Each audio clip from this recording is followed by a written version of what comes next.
Those who all have your scorecards, please keep them in one file for each player. Go around, I'll help you collect the post as quickly as possible. If you're a senior age 50 or plus, I should put an S at the top right of your scorecard. Double check that you did. If you're age 60 or over, you left levels, I should put an SS at the top right of your scorecard. Double check, make sure you got it right. Throw on an S if you didn't. If you got it wrong, you can kiss my S. No, you didn't like that.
All right, the next open ball is on position 22. Hold up on your practice, please. Throw one last ball here for a full back if you need to.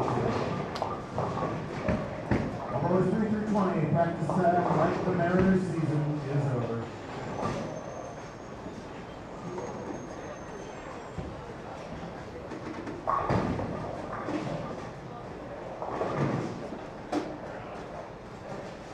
We're skipping 11 and 12. Otherwise, move one pair of the left if you're on the left-hand screen, one pair of the right if you're on the right-hand screen. Double check your last couple balls to record any scores. Looks pretty good. Folks, on behalf of Mike, Steve, Dad, and myself, thanks so much for being here with us. We hope to see you at many more Mexico Opens in the future. The whole Tenpins team is here to help you have a great time all weekend long. Other than that, we are all set to roll. The color bars are on your screen. You can begin your New Mexico Open competition. Good luck to everybody.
Good morning, ladies and gentlemen. Welcome back to the New Mexico Open, day number 2. And it is squad 3 that has hit the lanes. Again, squad 3 now on the lanes here at Tenpins and More at Rio Rancho.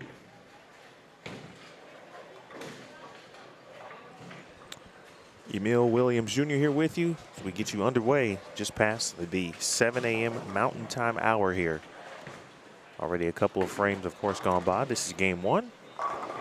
3 squads on the day schedule. Squads 3, 4, and 5. Essentially a morning squad, a noon squad, and an evening squad to close out qualifying, and certainly should be very interesting, as the 2 squads yesterday were similar and then also very different all at the same time. J.D. Nance was fantastic, of course, during the morning squad. The overall leader at plus 248. And after that, there wasn't anyone else plus on his squad, on squad 1. And in squad 2, we had a couple of players really get off to some great starts. Ultimately, Brandon Knowles settled in. And once all was said and done, Knowles finished at plus 68. David Haynes, nice little bit of an early roller coaster ride during his block, but he managed to get to plus 3. Brian Skidmore got to -9 in squad 2. And Steve Klumpkin, who had to battle after a great start and then 2 very difficult games in games 2 and 3 yesterday, battles to get to -55. And there are a lot of people who feel really good about that number, so something to kind of keep an eye on. -55 might be our barometer. But overall, folks, there are 1, 2, 3 people, 3 players through 2 squads who are plus here on the Mike Miller special. The madness of one Mike Miller. Keith, you're up early. I guess it's only 8 o'clock Central Time. That's not too bad.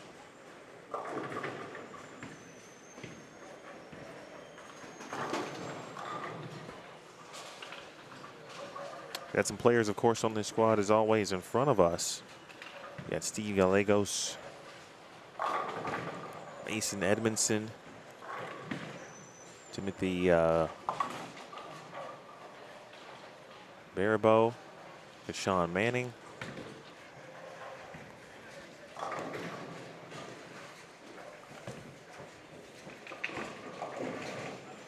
Dwight Burns,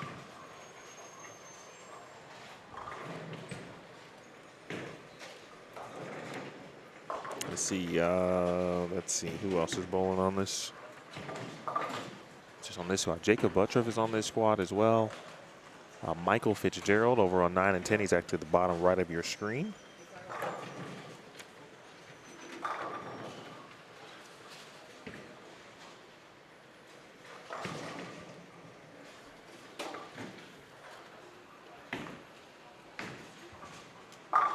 Other player, I think Zach Harvey is bowling this squad. Of course, Eddie Joe Torres, who bowled, who joined me yesterday during squad 1 in the booth. We appreciate him.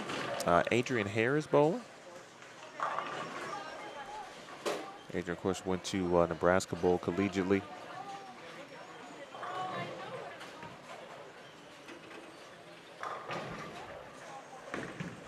He's had a really good run. I can't remember if it was last year or the year before, but she ended up advancing to, I want to say, match play, and made a nice little run there. Robert Marion, pretty sure he made match play last year as well. Looks like Tyler Masterson is bowling.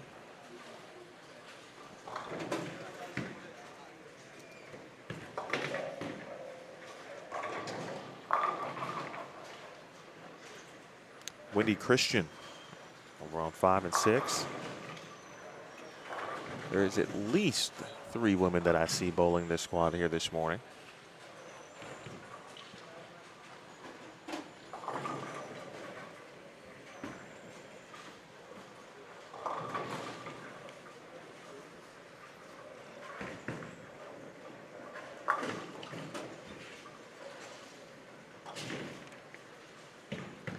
Bill Wood, of course, scheduled to be on this squad. I did mention Zach Harvey. He is down on the high end.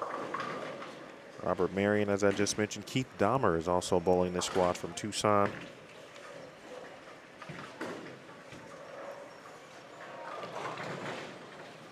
Noah Gallegos is also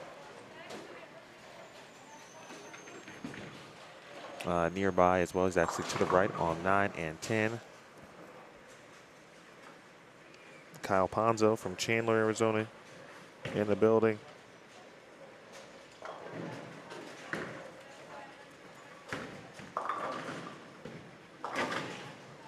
Andre Eubanks. I saw Andre earlier this year.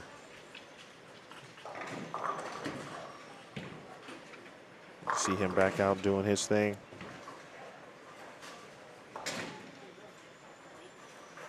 But we'll see how this thing shapes out, folks. It's going to be an interesting squad.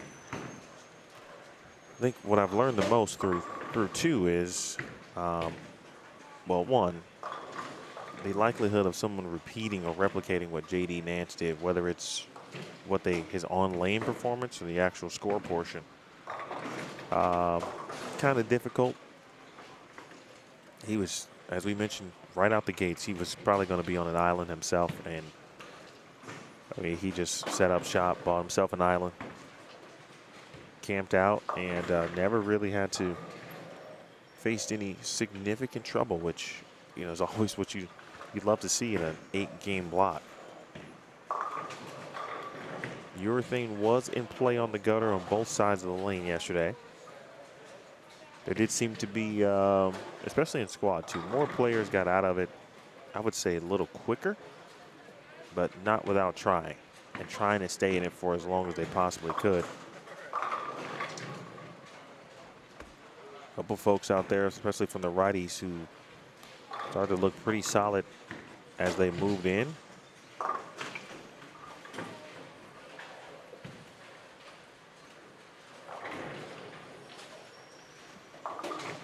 See how this squad elects to handle its business. And keep an eye on Eddie Joe Torres. He was, we talked about his arsenal and what his game plan was going to be yesterday. A big part of that was going to be Urethane. See if that has changed things. He's off to our left on 3 and 4.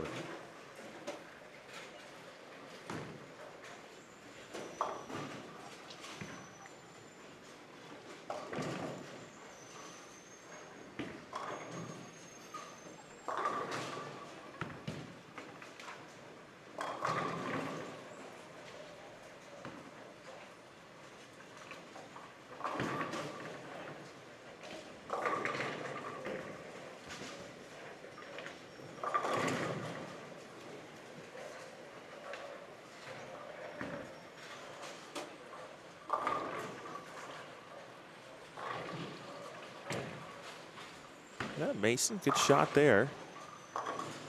Already seeing some of the reactions. Player step off the approach of the slight confused look already.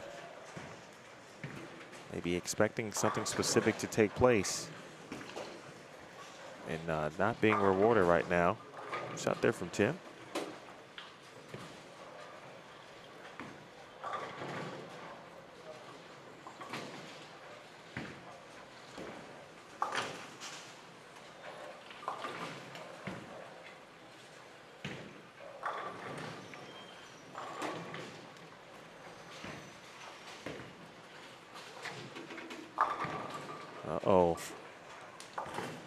Dwight Burns. Dwight Burns might be close. I mean, especially on lane 7, got a good look at where he is. And he looks pretty darn close to how JD was playing him yesterday. He left to 5, almost anywhere. Of course, good speed control.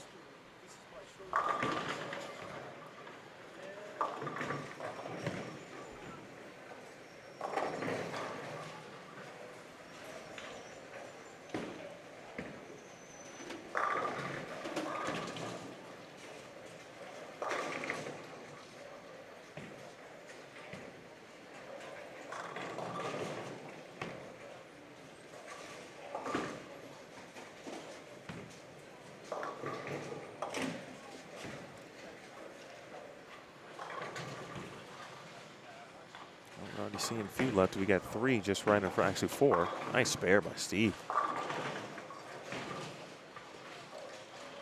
Nice way to cover that up. Don't want to go front three, then back-to-back opens. Great spare. Well, Timothy has got a decent look there. He's just trying to figure out how to get his ball to get through the pins.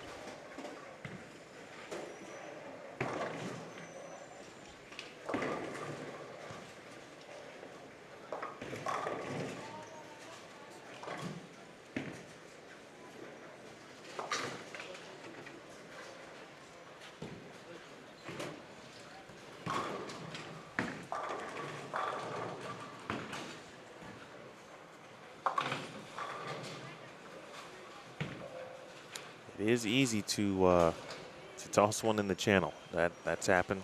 That happened a little bit yesterday as well.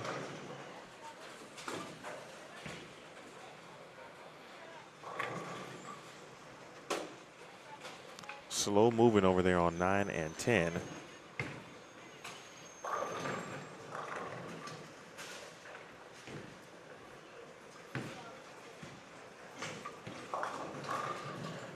Jeff and Wendy having a good quick smile, laugh about their situation. Meanwhile, Burns, bang. Dwight up and at him, just like the early risers this morning, just up the boards. Not much to it.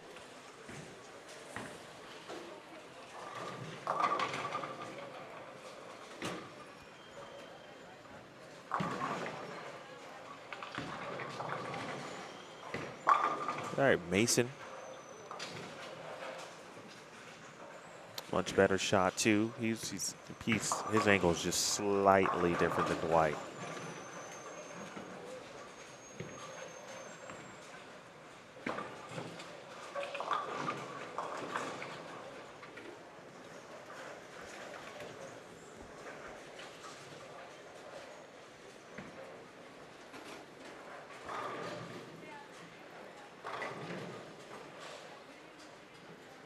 Zach, by the way, Noah is going to be moving left. And then Steve is going to move right. So they're going to meet on 7 and 8 here in game 2. There's another one. I think the one thing for sure is of course there's no guarantees. And that's what made JD's performance so special to me. That pair to pair, there really is no guarantee. But yet he was somehow able to be as consistent as one can be.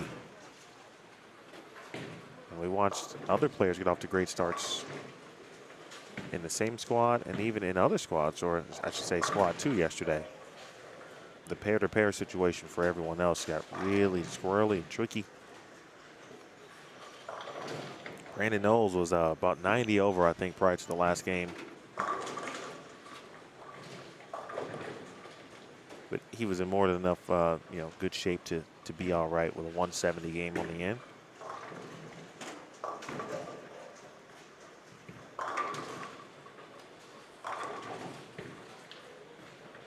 So outside of JD, I think it's a pretty normal New Mexico Open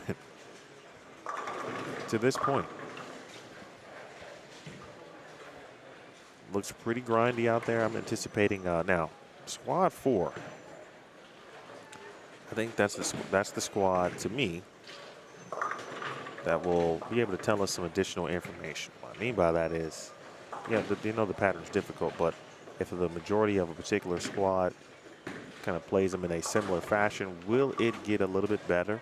Won't say easier, but will the lane start to open up quicker? So the opportunity for more score earlier could take place.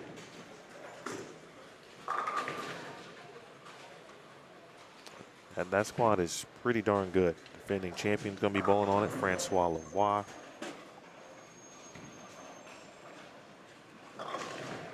And just a humongous Phoenix contingent with the likes of Dave Sirigliano, Kevin Jenkins, Andrew Kane, Ed Smagler, Chris Clerk. Man, that's a 5-player team right there you wouldn't want to face in a league situation. That's got to get up the hill Dwight quite got out of that one the way he wanted to. But I'm seeing a few strikes down on the high end. Actually going all the way to, looks like 22 today.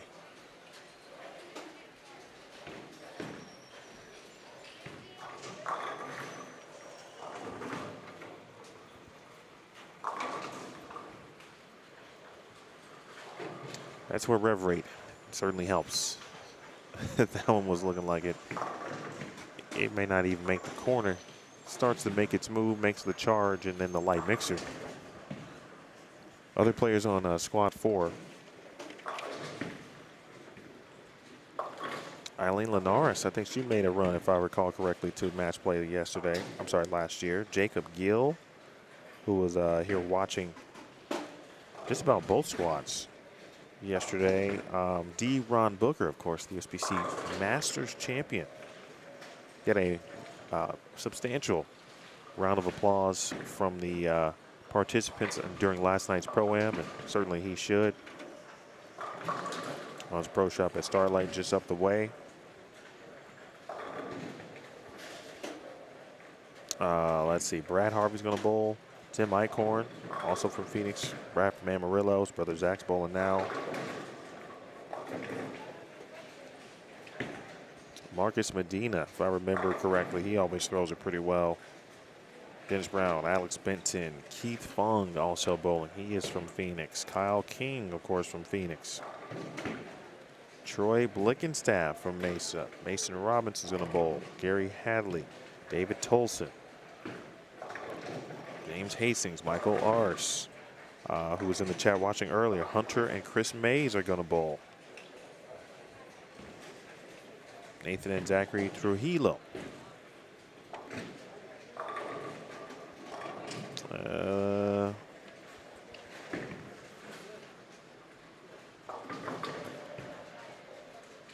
John Mayer's bowling. He's there watching Michael Fitzgerald here early as we watch the 10th frame of one Dwight Burns.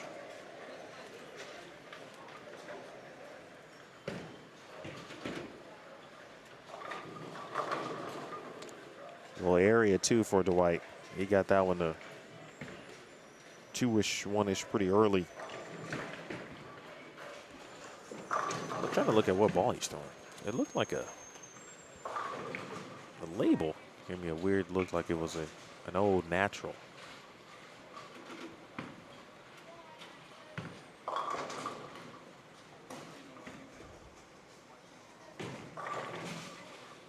Always the discussion about urethane and folks' opinions on it. And it goes in either direction, generally speaking. Some certainly have no quarrel, some do. Some see uses, some don't. Looks pretty a pretty darn good choice here on the fresh through 3 squads for a lot of players.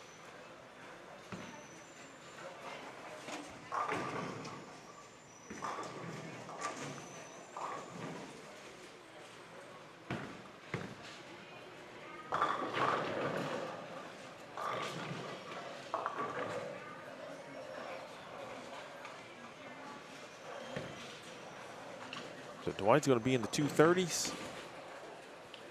And just looking down on the high end.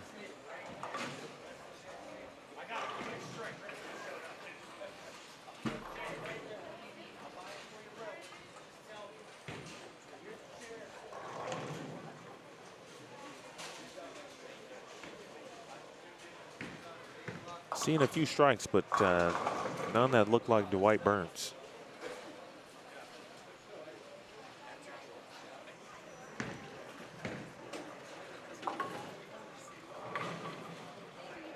That's a great start for Dwight as we welcome in those of you just joining us for the first time today. Feel free to sleep in. It's okay. You earned that right. I'll be here with you all day, so don't worry. You can also watch the archive. The sun just really starting to get going and peak out here in Rio Rancho. In the midst of a little bit of a record-setting heat wave. here in the area. I think a record was broken yesterday. There might be one broken today.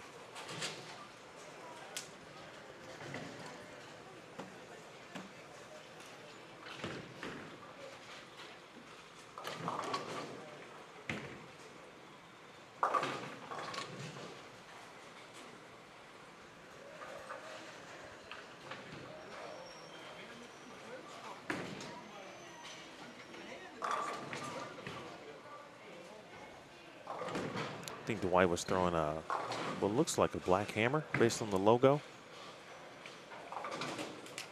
It's a nice spare made over there. 2-4-10 converted.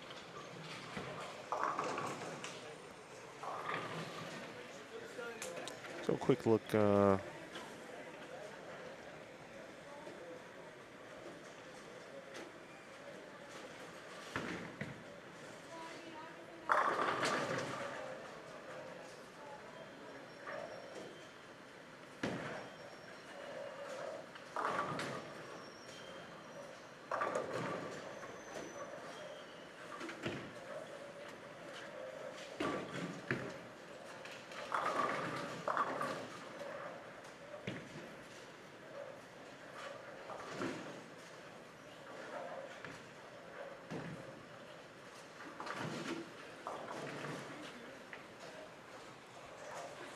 We'll take a look at 9 and 10 here in a moment, but see how Steve Gallegos is handling things.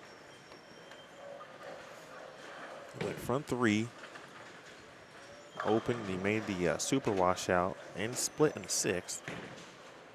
Now back on a double.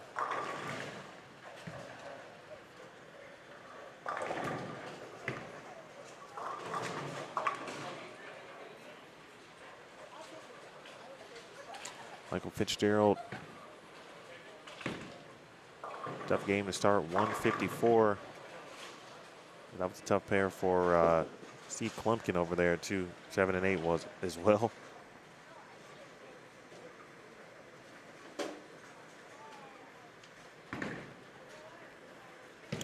Well, Kiwis world, first and foremost.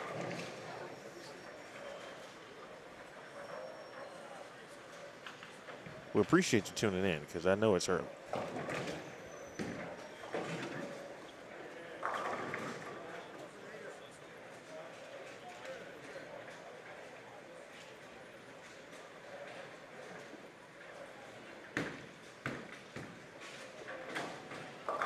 Some have said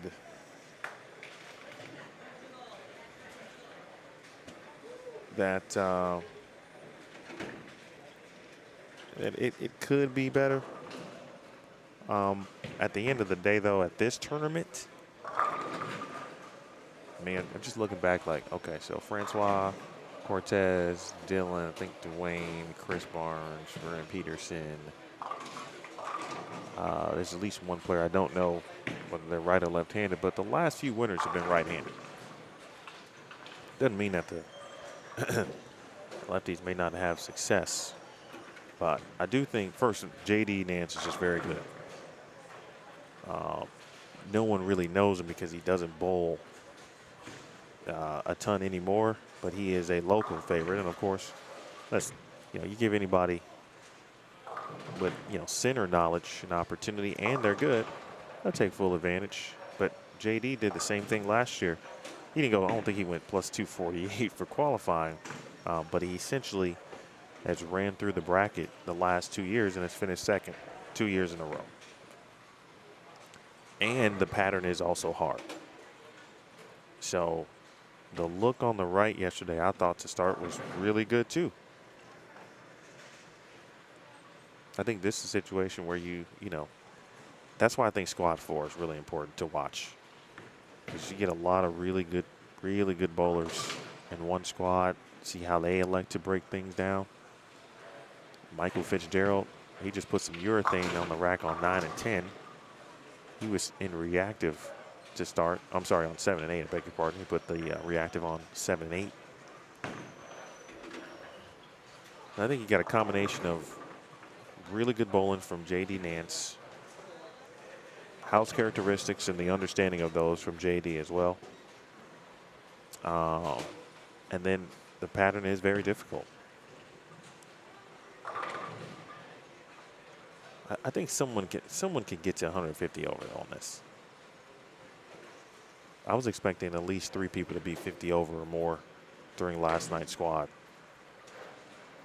And we would have had at least 2 if not for games 2 and 3 for Steve Plumpkin. I have no doubt about that.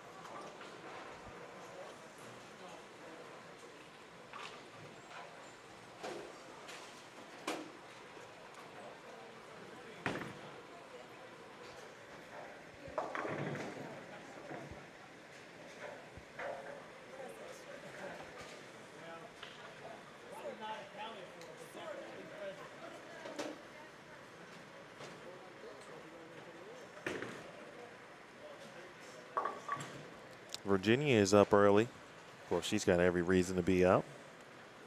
Randy Jackson bowling. Randy Jackson. Oh, hook a little bit. Okay, how about that?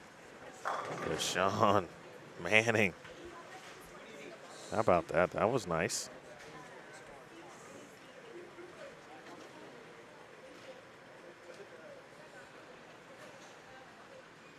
It was a tough ending there for Steve, but we've seen a lot of those games yesterday where you get off to a really good start. The middle of the game is iffy. Try to get back on it, turn things around, and then the finish is a little difficult as well. And the roller coaster. If you're a fan of those, then this is your day. This is your squad. Not just this squad, every squad. The roller coaster.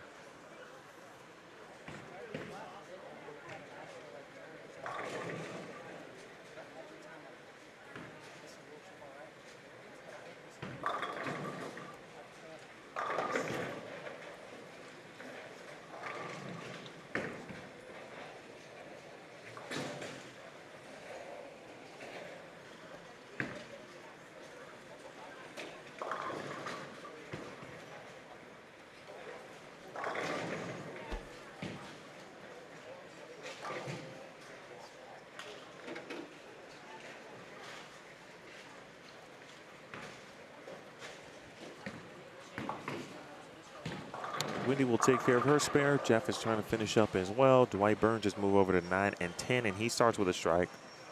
So early player to keep an eye on. Of course, Dwight's moving out of our camera range. You can't see him at the bottom right of your screen. So you got Burns, Adrian Hare, and Robert Marion over on 9 and 10. Again, that's in the bottom right corner of your screen.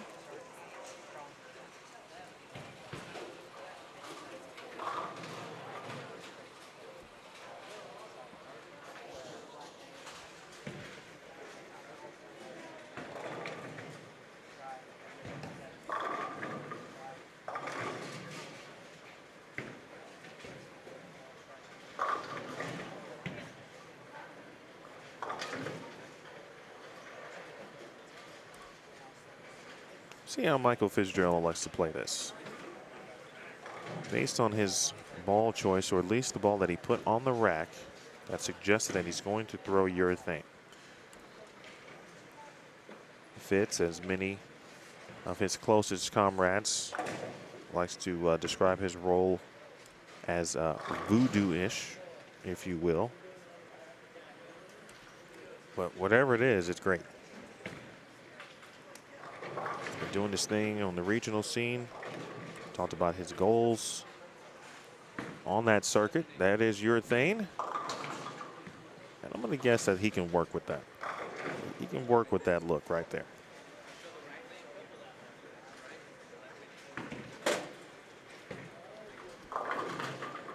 Kiwi, that's a great question. I don't bowl in the pro-ams, but I said before my time on the PWBA is complete, I will bowl in one pro-am.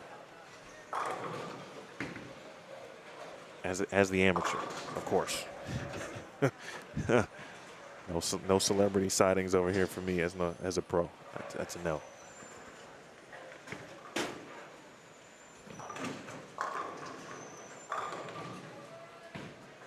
Dwight Burns with the early double again on 9 and 10. So Steve and Noah. And this is exactly what Zach would want, who is watching. Steve, Noah, then we got Jeff and Fitz here on 7 and 8. Mike Riley. Tim Barabo moves over to 5 and 6. Mason Edmondson does the same.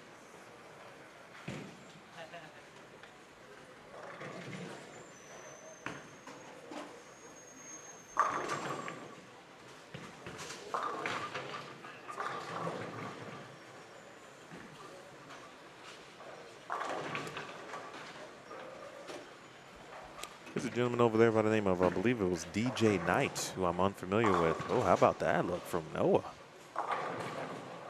I thought his look started to get a little bit better on 9 and 10 towards the end of game one.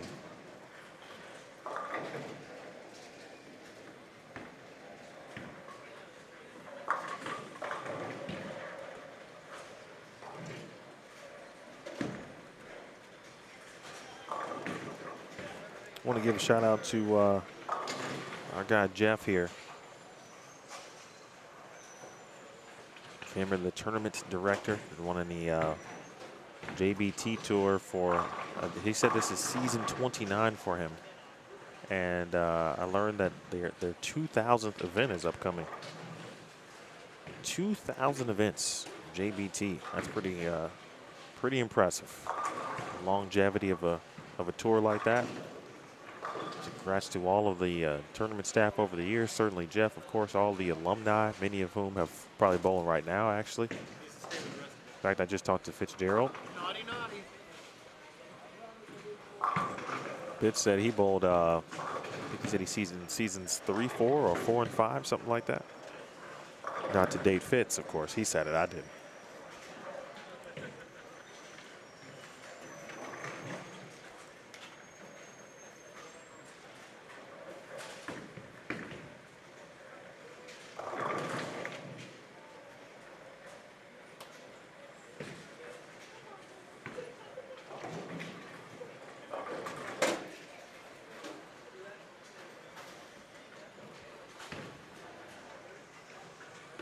I think people are a bit more comfortable now. We talked about that yesterday. Just the idea of being more comfortable.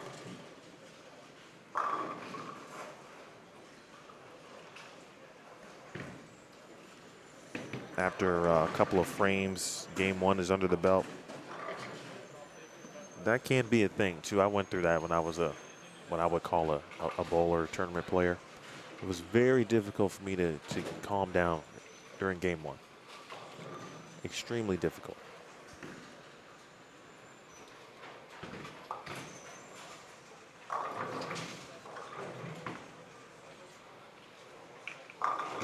The first 4 frames were always a question mark.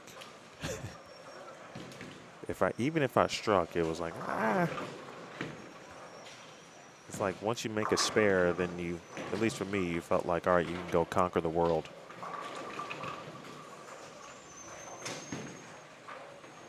It's, it could be even worse or multiply when you're bowling on a condition that you don't really have much room to miss. Right, so your swing is kind of already tight.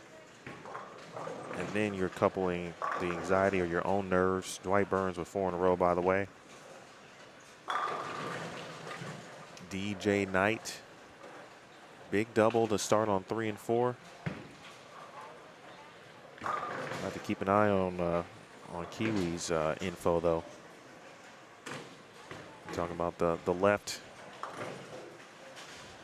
lefties, the ones that I've seen, obviously Dwight Burns, we just watched him shoot 237. I'm telling you about DJ Knight. Looks like he's going to be working his way to camera range here pretty soon. And then who else we got over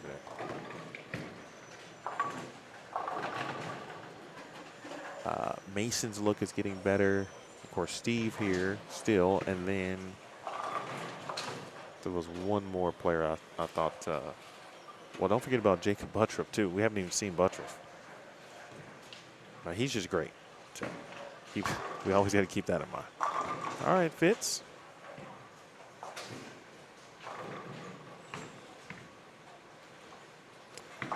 right there, one of the big differences, obviously reactive urethane. And you talk about players knowing when to, how to, what to, right? And I watched Fitz kind of struggle, again, just trying to find, not that he didn't have any shape, plenty of friction out there, right? But it looked to be too much with the equipment that he was using at the time.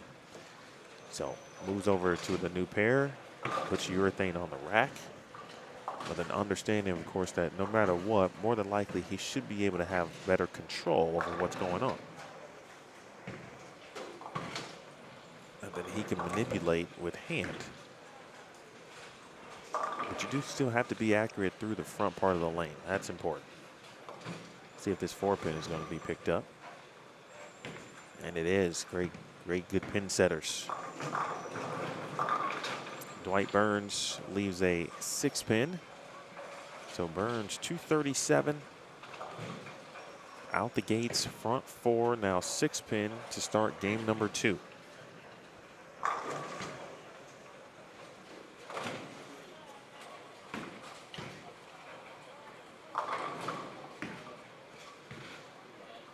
Noah looks like he's ready to start cooking here in a minute.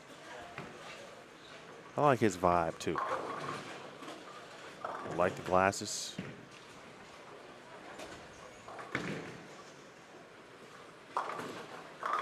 His chain is popping here early at 7:51 a.m.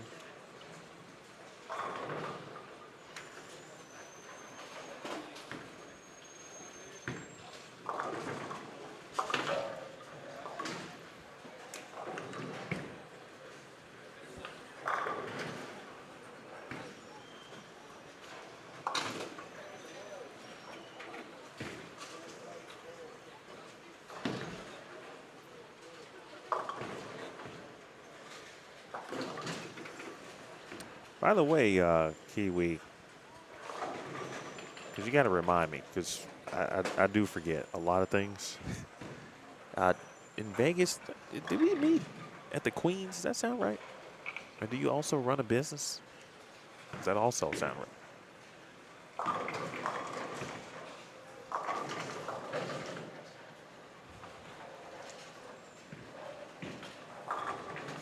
Well, it's been a long time since I've seen this many lefties. I mean, just between lanes 3 and 10, we've got Dwight Burns, Steve Gallegos, Deshaun Manning, Mike Riley, DJ Knight, and then there's one other player on 3 and 4 is left hand. That's 6. That's not including, Jacob Buttriff. I think, I'm trying to remember if the player I'm thinking of is Brandon Knapp.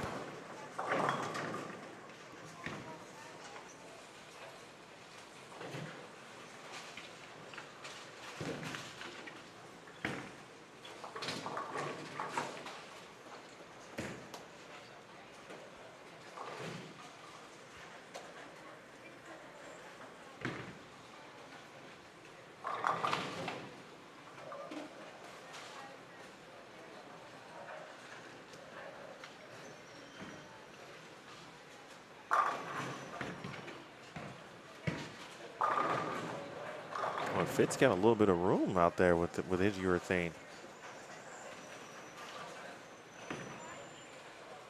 That one was still moving.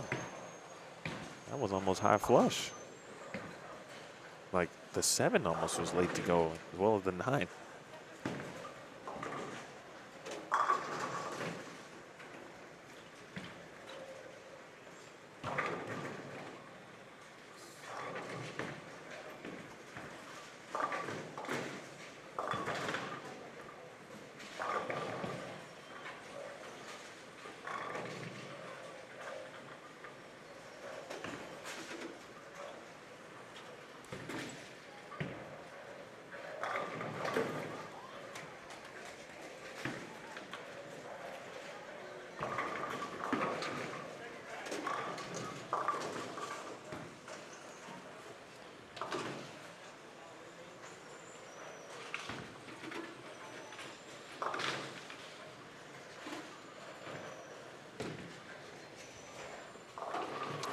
There's a little bit more pep in the step of this squad here. They're starting to settle in.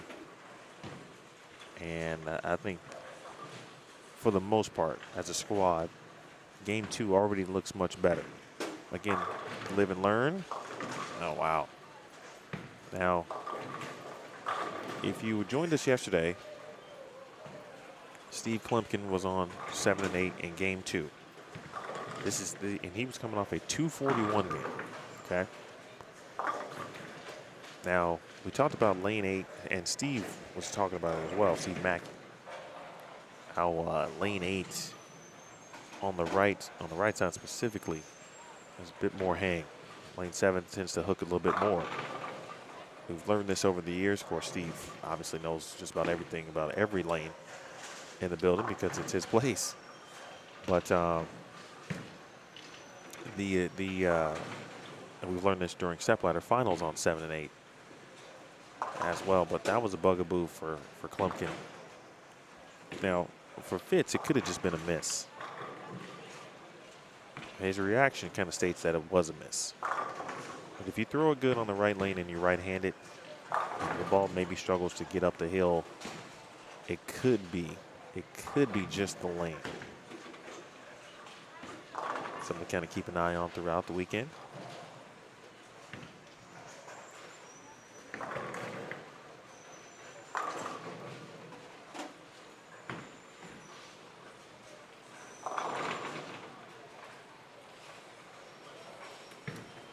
Adrian Hare next door just left the old bucket and the biscuit. That ball looked like it hit about 1, and it just kind of wanted to move. Thought about moving, then kind of labored a little bit. Great shot.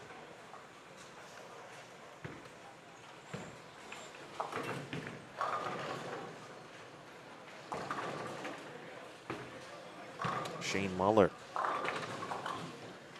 draped in his purple.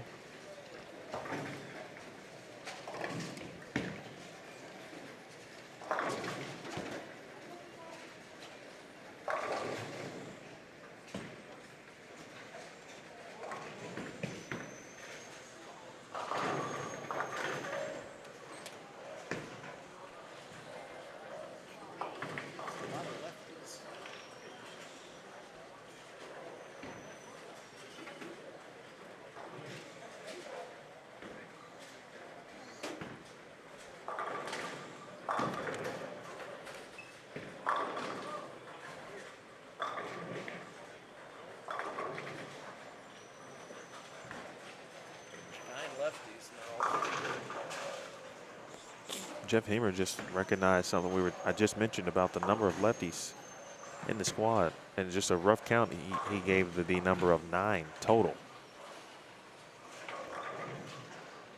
So with that type of information, and the ones that I've been watching here in these last couple of frames, right, pretty solid lefties. So,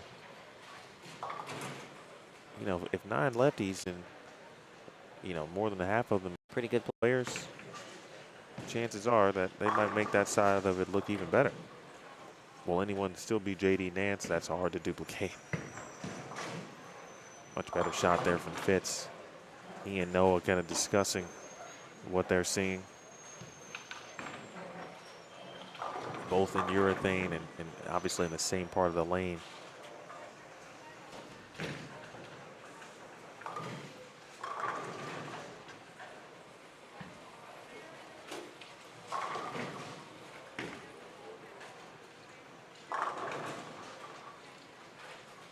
Interesting here, Steve gets out of urethane.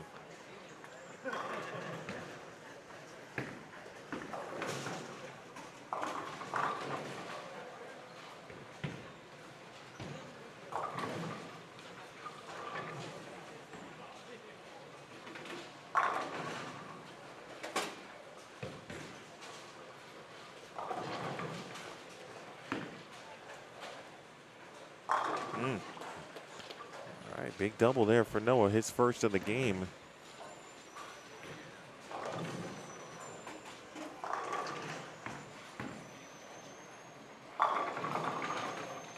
Noah with the motive apparel on. That was a tank that just came back from the ball return for Noah.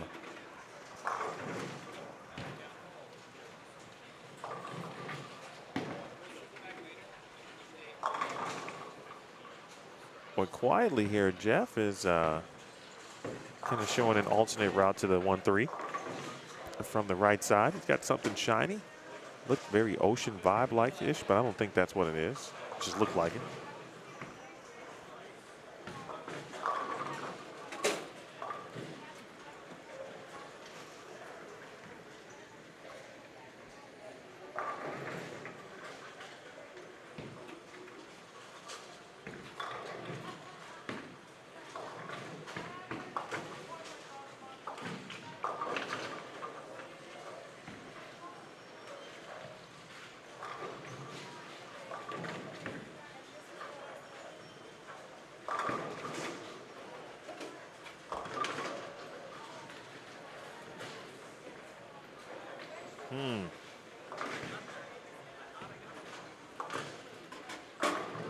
The right lane is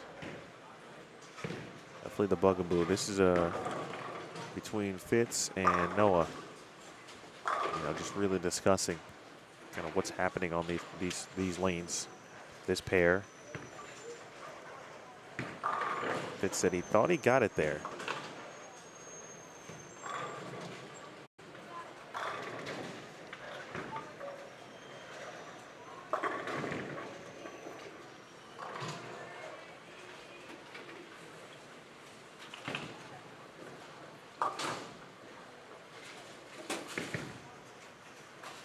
Well, this is important here, not to let this one get away from him. He's got one more shot here on the right lane, which is good. He doesn't have to finish on the lane. Dwight Burns, by the way, had a shot at 260. He just wrapped a 7-pin, first shot in the 10th frame. So if he makes the spare, he'll be 230, 240 out the gates.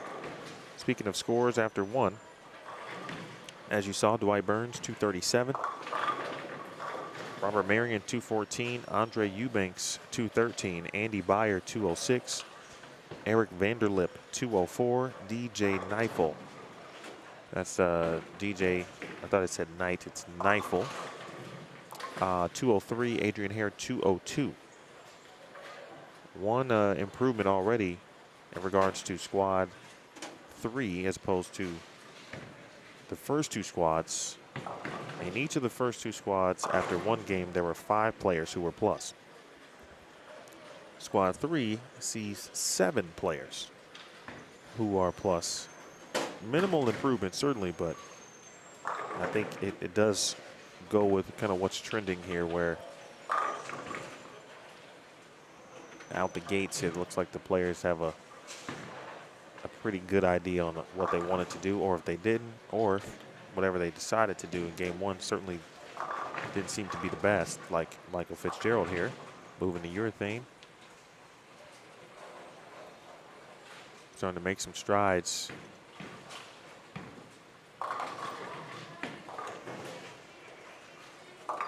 Dwight Burns shot 242 in a game in the twos. I love it. 242, 252, 262. I'm in for it. It's a big shot here for Fitz. And again, we'll learn that game or lane 7, he hooks a little bit more. Lane 8, a bit tighter. So, and Fitz is experiencing that. So, key shot coming up here for Fitz.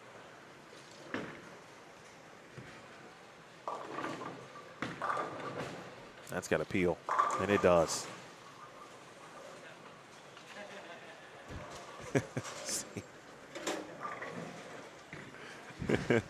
Steve wasn't sure about that one.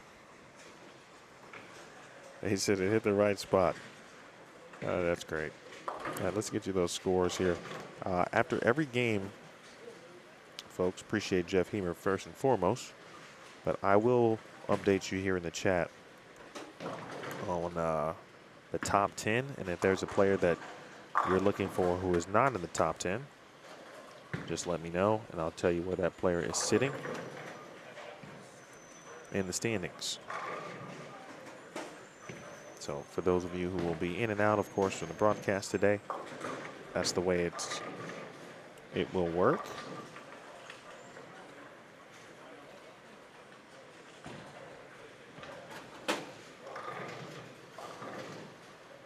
Again, if you want to see the full standings through 2 full squads, be sure to check out the Facebook page of the Rio Rancho. I'm sorry, Tenpins More at Rio Rancho. Big shot there from Steve. That's a big 4-bagger. And what an interesting kind of turn of a game, if you will, for Steve. In game 1 on 5 and 6, he went front 3, open, made a key washout. And then, oh my goodness, that was almost a very strange way, but it was a very cool way to make that spare.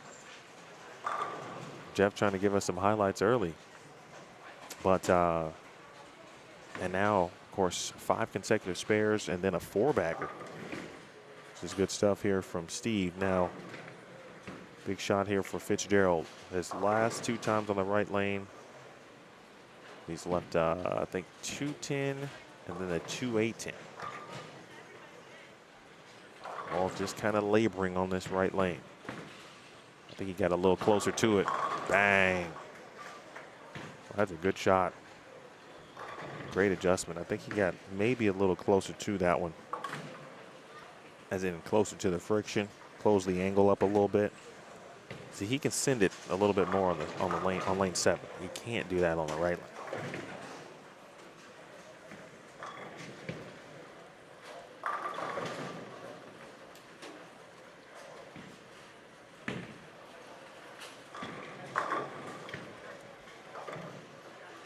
Tyler Mason. What did Mason shoot? It wasn't. Mason shot 173 out the gates this morning. 173 on 7 and 8. Big shot for Noah. Oh, yeah, that's a tough one. That's a tough one there. Because you know you go into your good lane, right, with the opportunity to put 2 more up and get into the 230s.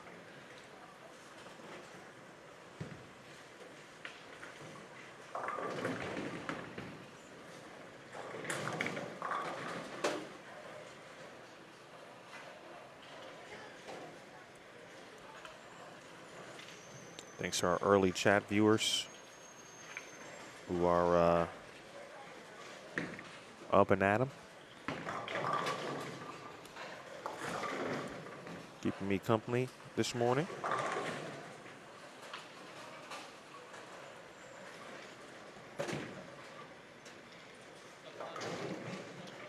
Gabe, you're up early too. Appreciate you tuning in. Great weekend for bowling across the country. A lot of events to take in. Having a couple of tabs and windows open for. You got Elite U Tour action going down. Of course, I'm missing that. I'm here, obviously. That's in the Chicagoland area.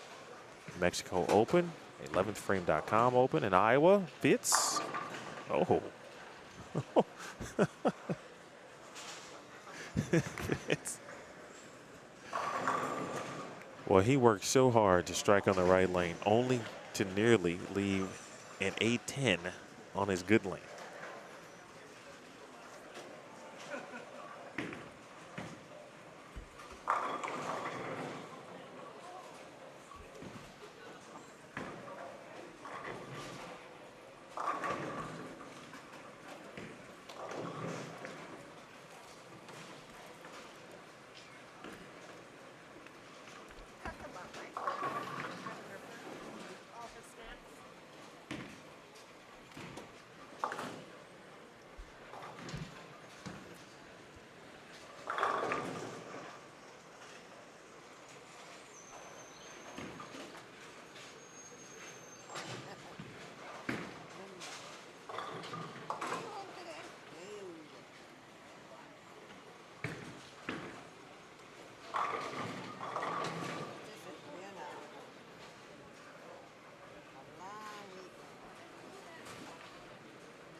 Fitz can get to 203.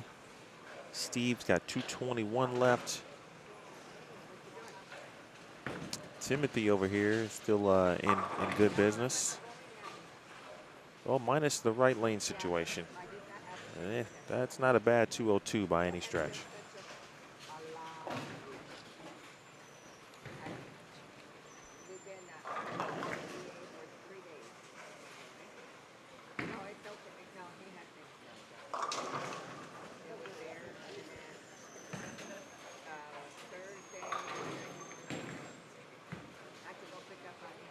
Nice, Jane. 219.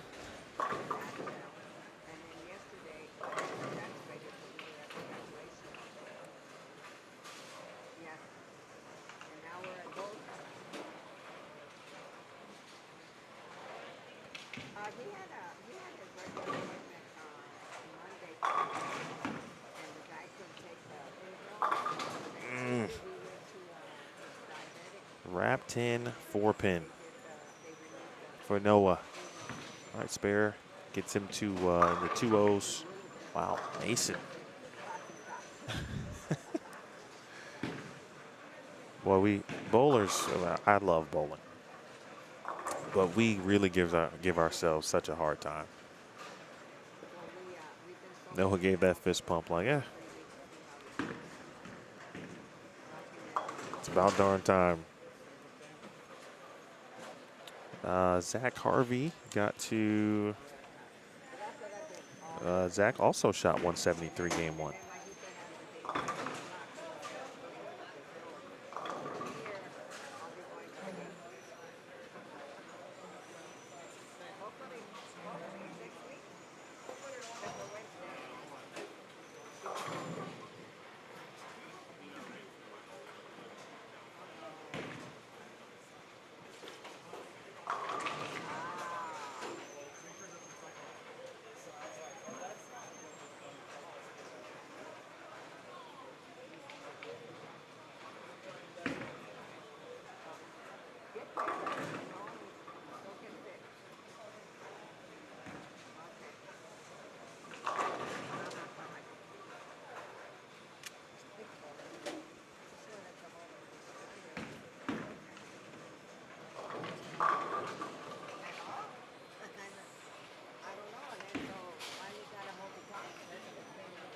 All right, 206 officially for Noah. He's going to move over to 5 and 6. Steve moves over to 9 and 10.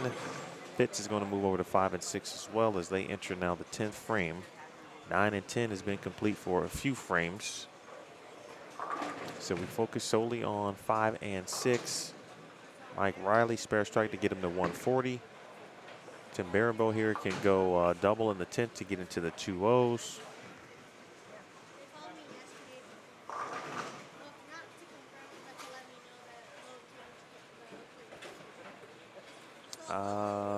Who else is that? Oh, Mason can get into the 220s with 2 more in the 10th.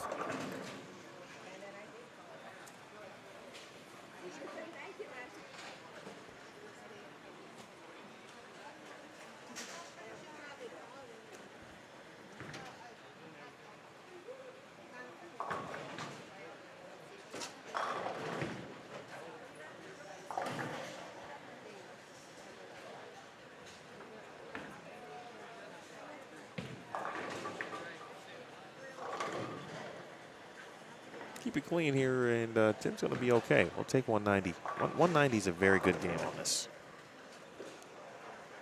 I think that goes without saying, but it's still important to reiterate.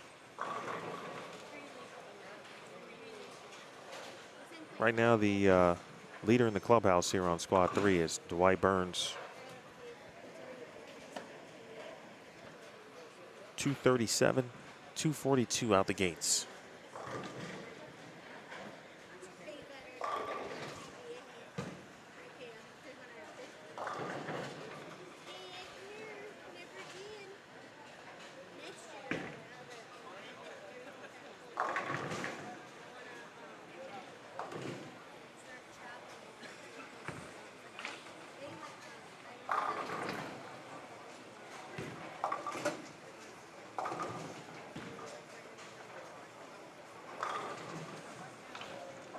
That's a tough one there.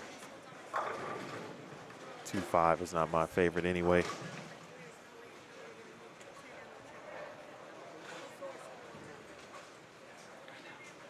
See the difficulties to look at, it's tough to see at the bottom of your screen, but Shane went double, gutter, spare the 7th, then strike in the 8th. That would have been a 4-bagger. Meanwhile, Mason with the first one in the 10th, puts him in the 2 teens.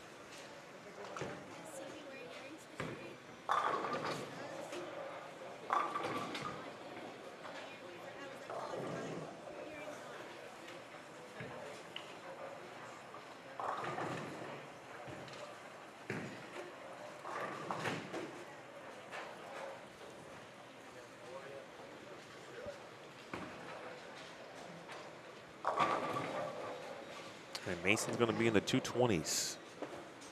All right, nice bounce back here in game 2.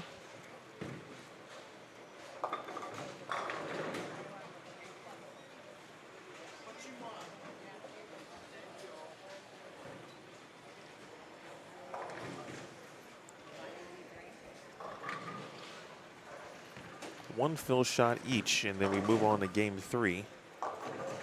And Mason, I think he got to look at a perp on the fill.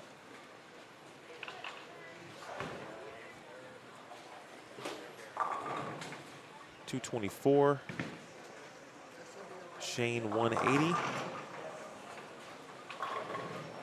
Everybody off and running on 9 and 10.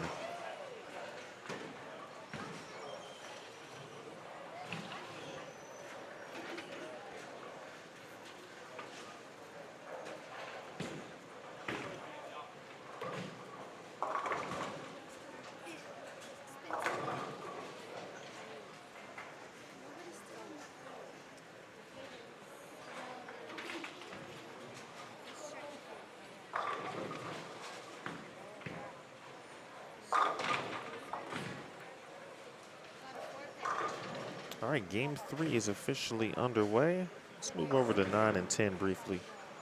They are already at it. We'll check them out here.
Hey, game 3 is underway. Oof.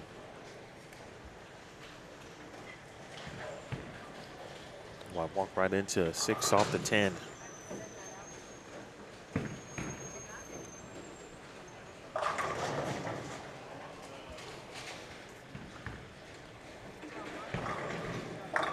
And just in time to get scores after 2 official games. Squad 3 again moving right along with multiple players in the plus department. Dwight Burns, as we mentioned, 237, 242 for the first 2. Andre Eubanks, plus 25 for 2. DJ Neifel is plus 13. Andy Byer is 10, or I'm sorry, plus 10 in 4th place. We got 4 players now who are plus, with Steve Gallegos 5th at -1. Mason Edmondson now -3. Jacob Buttriff is -11. Adrian Harris 8th at -12. Noah Gallegos is 9th at -13, and Eric Vanderlip 10th at -24. Boy, that ball made a left turn for Fitz. Gabe, I'm sorry, I didn't answer your question. No re-entry here at the Mexico Open. You get one chance. It's like 8 Mile. You only get one shot.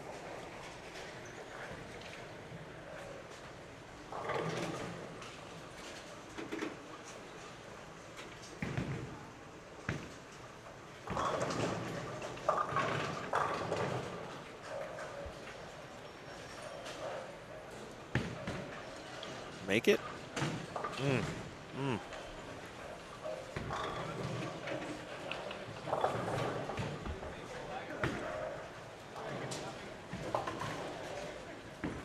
That's a good cross, though, for Noah and Fitz are going to cross together today. You know, sometimes on tough patterns, a good cross will help, too. That's somebody to, maybe you have somebody. Doesn't mean everyone is going to discuss moves and communicate on that level, but generally speaking, good players will talk to one another, see what's happening, maybe offer a suggestion, etc., and so forth. And the communication between Fitz and Noah have been pretty good. Wow. Boy, made the big jump into like some very clean reactive. Let's see. We'll type those scores in here in a moment, but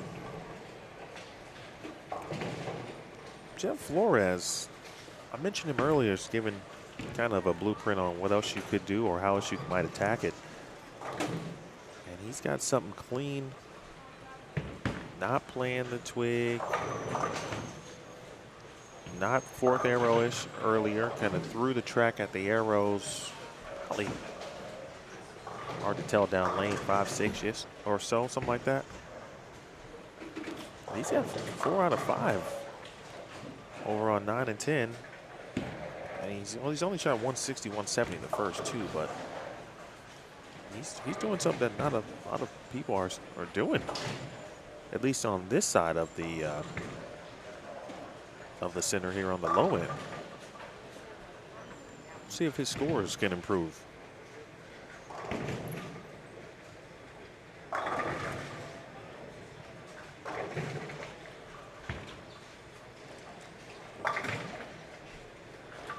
Dan Q, thanks for that additional information. I just couldn't remember where I've seen DJ, but it probably was at a Phoenix event of some kind. Maybe it was the Cactus Classic, maybe it was Age and Ong, I'm not sure.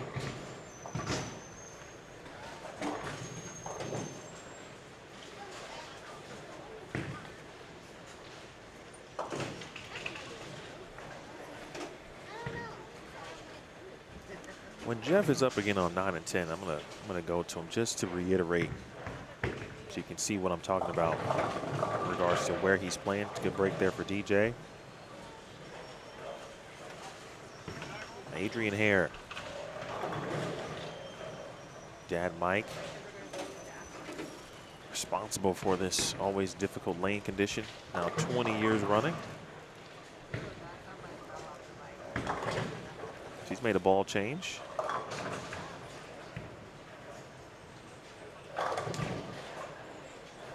Former Nebraska Cornhusker.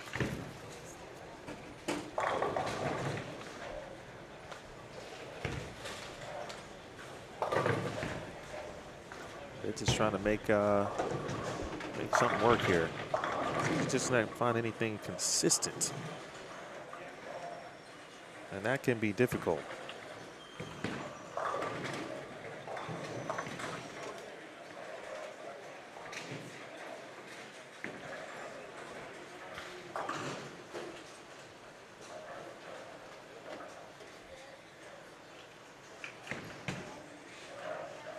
Curious if that's the reason why Noah decided to get out of urethane.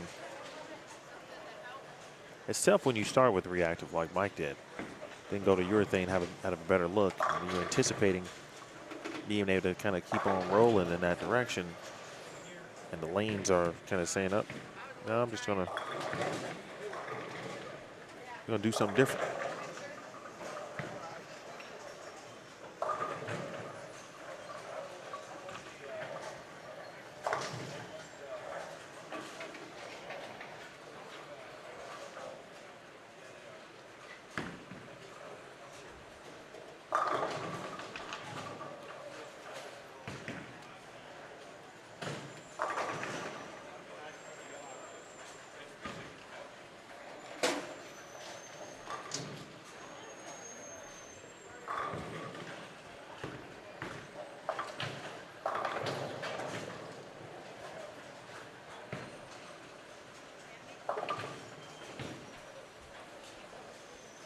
Well, we got some groups on down on the high end, all but complete with game number 3 here.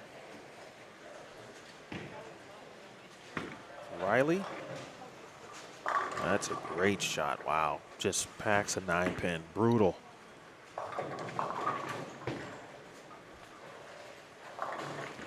Up, I went to Jeff and he went runaway Brooklyn. All right, so we'll pick another shot to discuss where he's playing.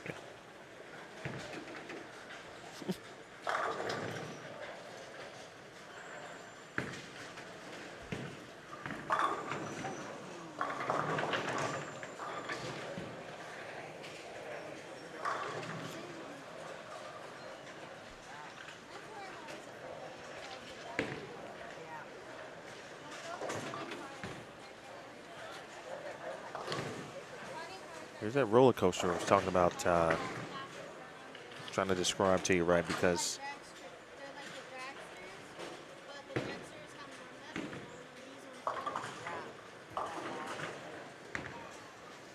it's a situation where some players feel okay. Have to keep an eye on Mr. Burns. If that's him, I'm thinking he moved down to 14. 205. So I think Dwight's at 205. We'll put him at plus 84 for the first 3. DJ with now 3 in a row.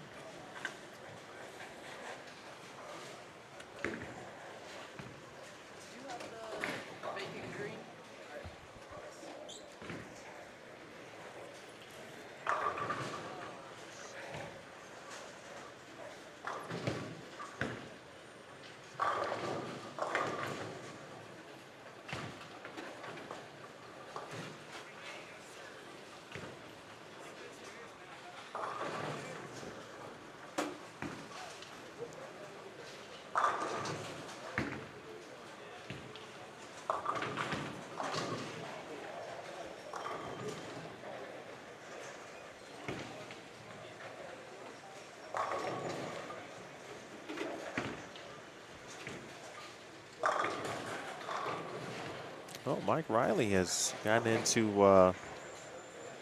nice little surfaced reactive. We've seen that clean, maybe lane shine reactive. We've seen some surfaced reactive as well, both right and lefties.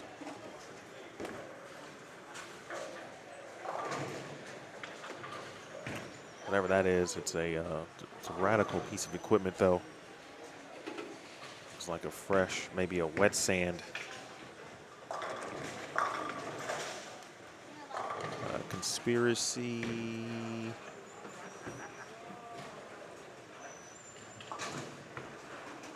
What does that say?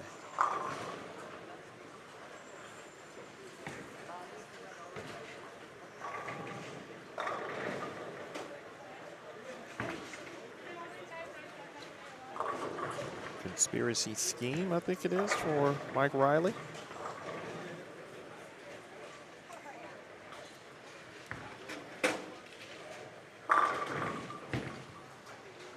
Wow.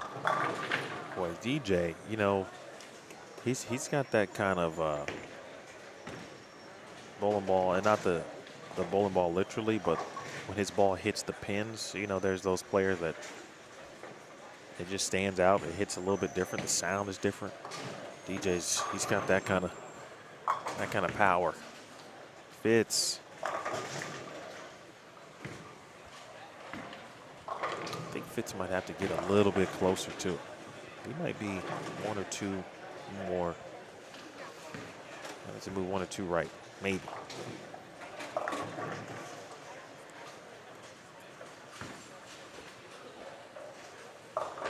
You might have to play him like he played the lane 8.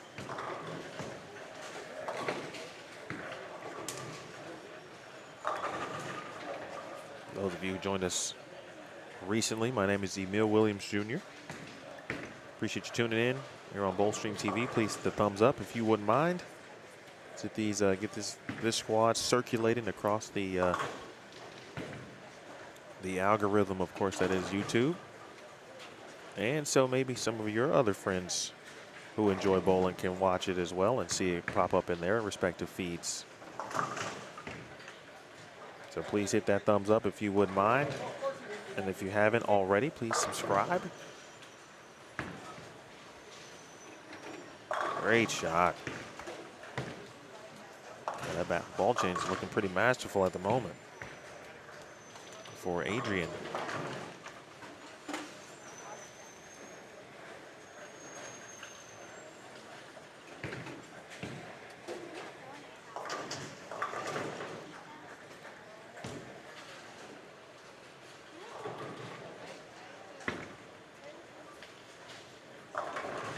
Same thing for Mike Riley.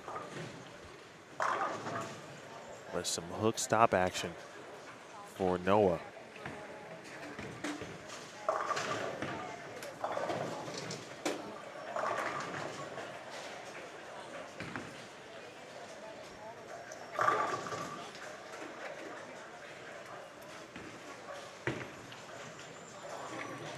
Robert Marion. I tell you, every year he comes to this tournament, good break for Fitz. Every year Marion comes to here and just goes about his business. Of course, tall player. Goes out there, gets it done. He just looks like someone who maybe doesn't say a ton, especially maybe during bowling. But his work, his performance generally is what's speaking for him.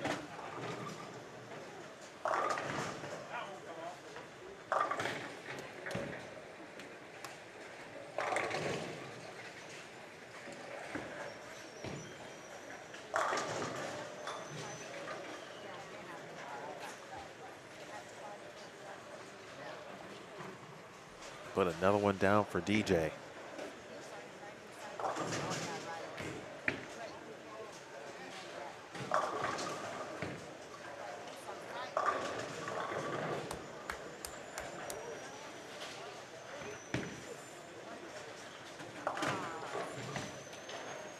All right, Fitz. GT2. You never know, man. Sometimes things we think we should do are the ones that, or the things that we actually shouldn't do, and ultimately, sometimes it's ended up being the right decision, and sometimes it's not. But I do understand what you're saying.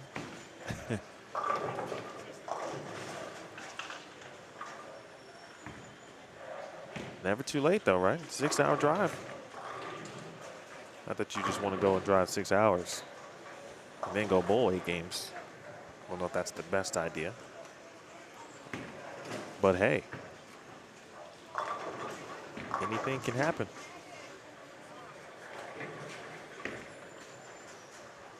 I don't think there's any doubt you would be able to. I think you probably could have got 5 or 6 games. Still in your thing, but just the ball speed alone would have allowed you to stay a little further right than some other players.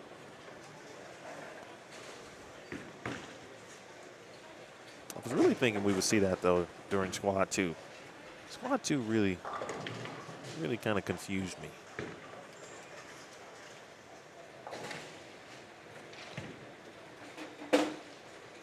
Could have told me we wouldn't have had 3 players 50 over yesterday. Oh, jeez. Well, we know this tournament makes you work hard, but what Fitz is, he is really working hard. I got to tell you that, watching Steve Plumpkin work through what ultimately was a -55 block. Oh, Noah, ring it up. Do you know he on live stream? He's just out here cooking this morning.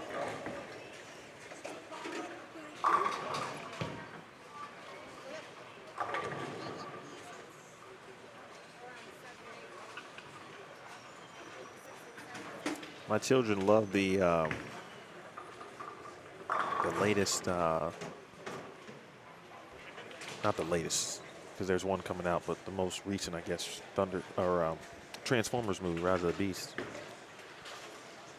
And one of the main characters, of course, is Noah Diaz. So if I go home and tell my sons that I watched a Noah or someone named Noah pick up a split and I show it to him, the first thing he's going to say is it Noah Diaz, Dad? I'm going to say no. It was Noah Gallegos, but he's just as good as Noah Diaz. Well, I tell you what. Now, see, DJ Knifel's giving me not quite JD vibes, but the ball speed portion of things.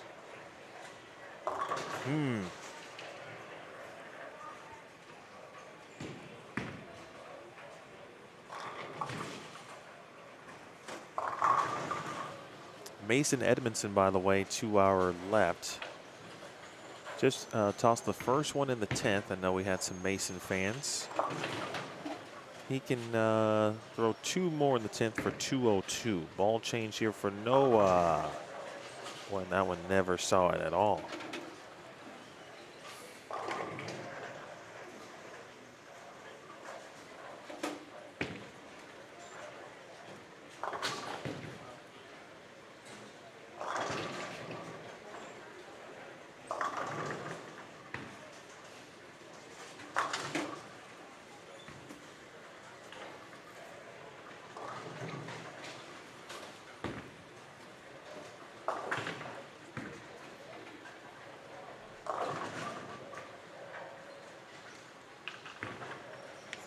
Uh-oh, Robert Marion. Well, that's when you're in the right part of the lane, though. I don't think he quite stuck the landing. Of course, affected the leverage. It goes right to his towel and wipes off the sole of his shoe. Looks like he's wearing the good old Dexter sole number 2, the brown one. I think it's number 2.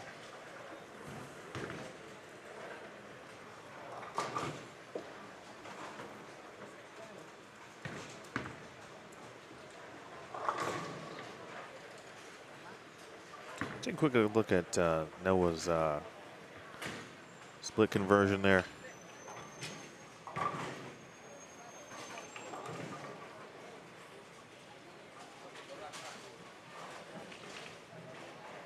That was well done. Now back to Fitz. Reed ball.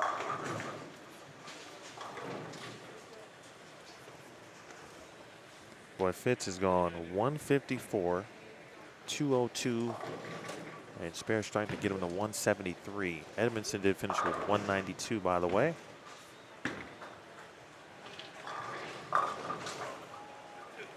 Adrian trying to at least double in the sense to get into the 170s after her split in the 9th. Meanwhile, boy, Kneifel trying to take him off the sheet. Oh, yeah.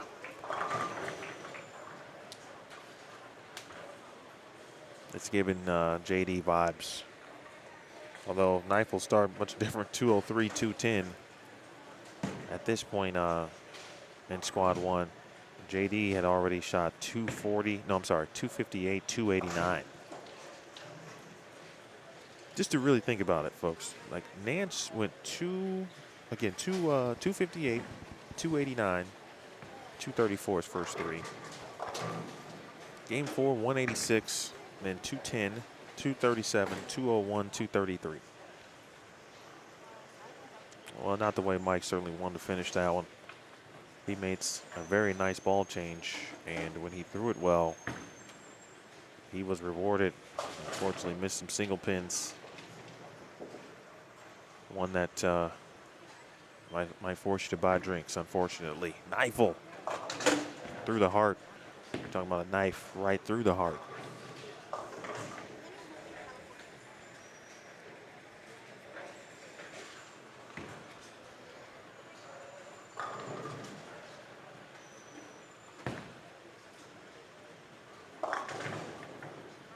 And of course, had to give a look at reactive on the fill.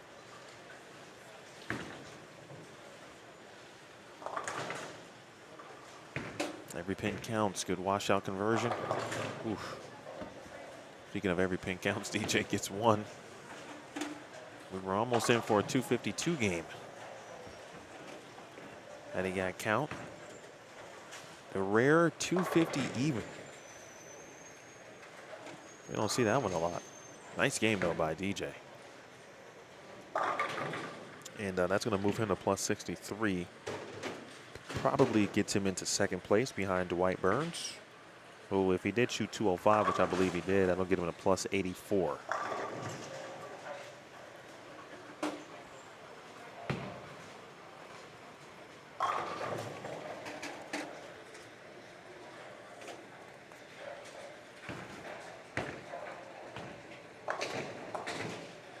Joe Chacon finishing things up.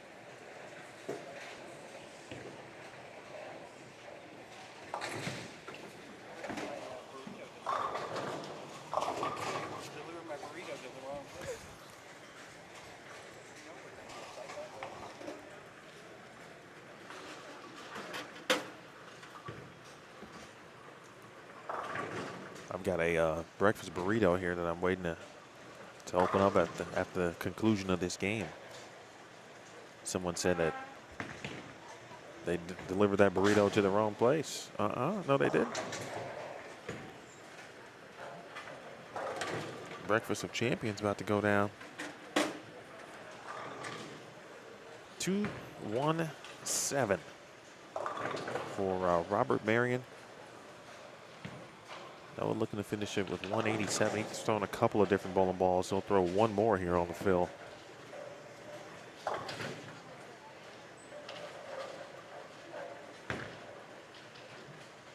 All right.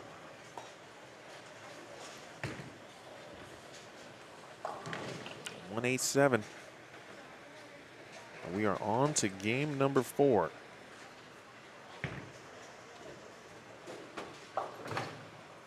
As we maneuver through, at least certainly the players are maneuvering. Try to get action underway on 9 and 10.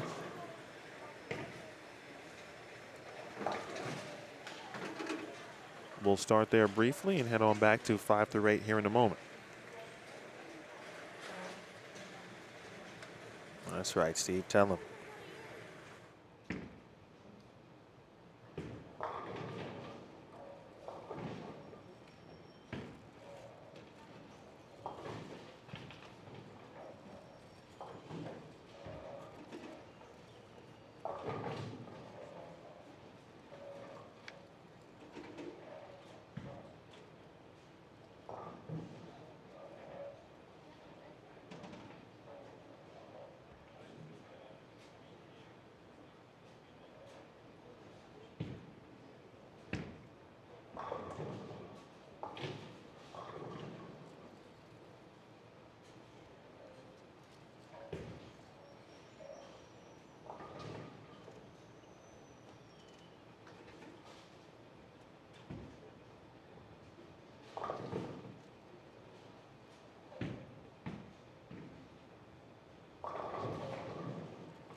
Hey folks, if you're just joining us, you are watching Squad 3.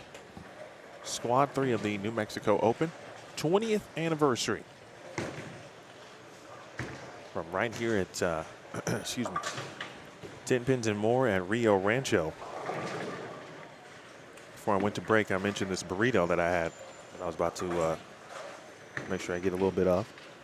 Of course, I messed around and got green chilies on it. You know, and I enjoy spicy stuff, but generally speaking, not when I am on the air. Just never know how it's going to go. It's not hot, but it's just enough to let you know that it's there. It's very good, though.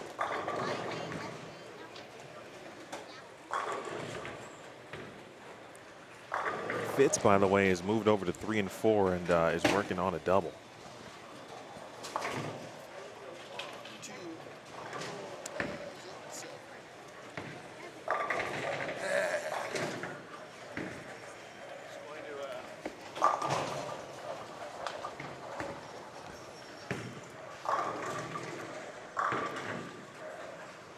Got some scores handy, courtesy of Jeff. Thank you, Jeff.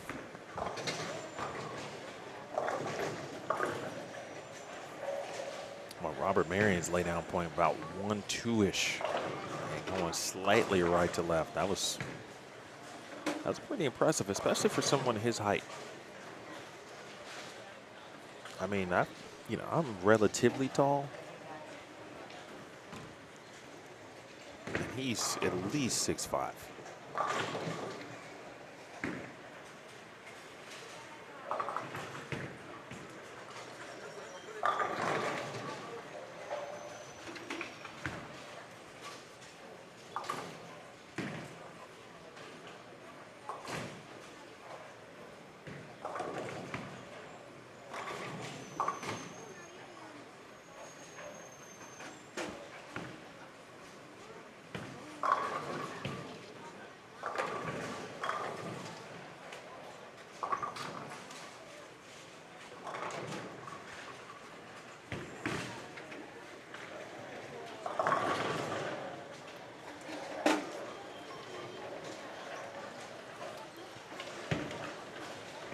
I'm sure Virginia Young is still watching, so I'll give you the Michael Fitzgerald play-by-play.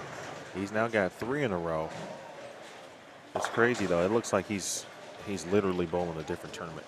That pair of lanes looks completely different than the last couple.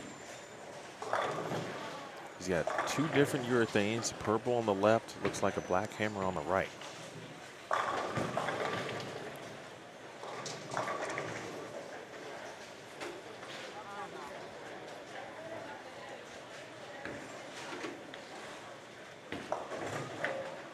Montana. I'll get into the scores in just a second.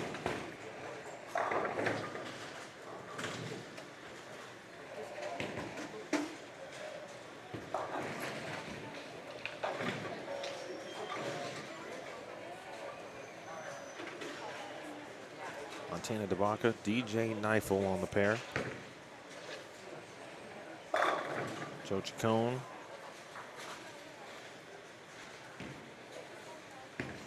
It's over on 7 and 8.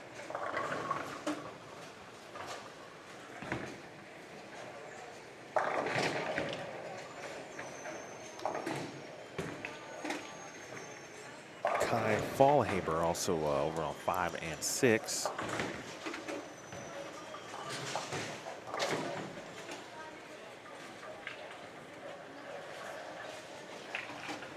Adrian Hare looking for an early double.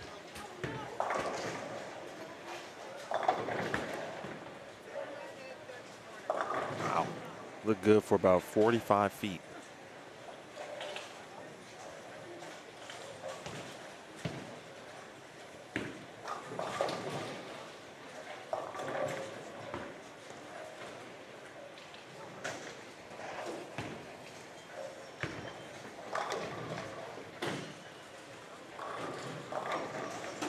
Oh, Joe, maybe, no. We have to give Joe his hits there. Excuse me. Andy Byer also on the pair on 7 and 8. All right, so scores after 3 games. Dwight Burns plus 84. DJ Neifel after the 250. He's in the plus 63. Andy Byer in front of us here. 206, 204, 201 plus 11.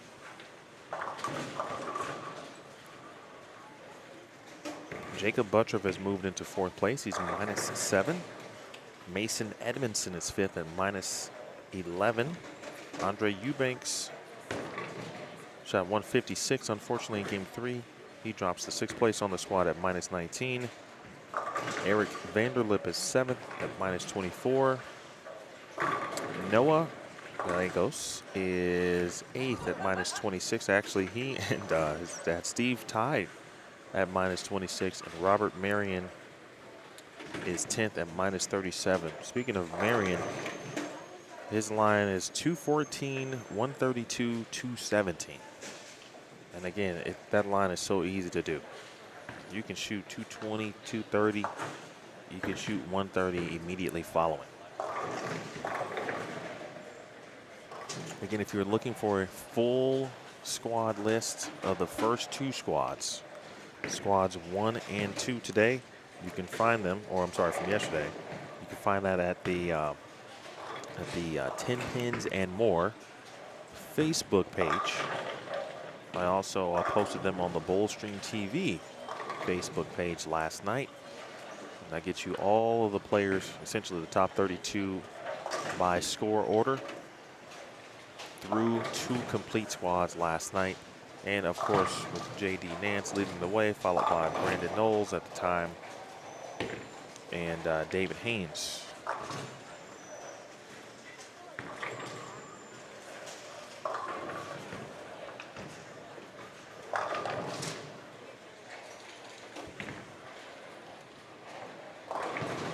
Oh, wow.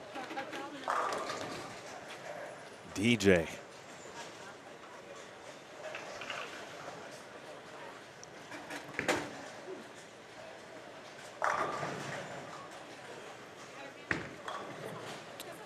Kind of similar to yesterday's squads. There's now a good mix of urethane still in play and a good mix of reactive still in play. And it also doesn't matter which hand you're throwing with. There's definitely some lefties who made that switch to urethane, or I'm sorry, reactive from urethane. And a ton of righties who've already made the switch. And this is just game 4. Another good shot there from Joe.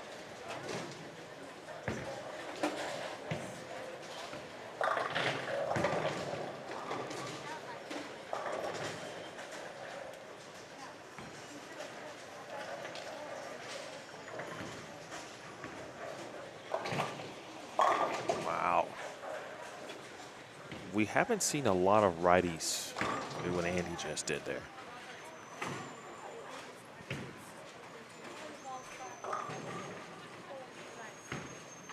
I don't practice, so I don't think it in my head. I do it by myself. I gotta get people to tell me what I'm doing wrong.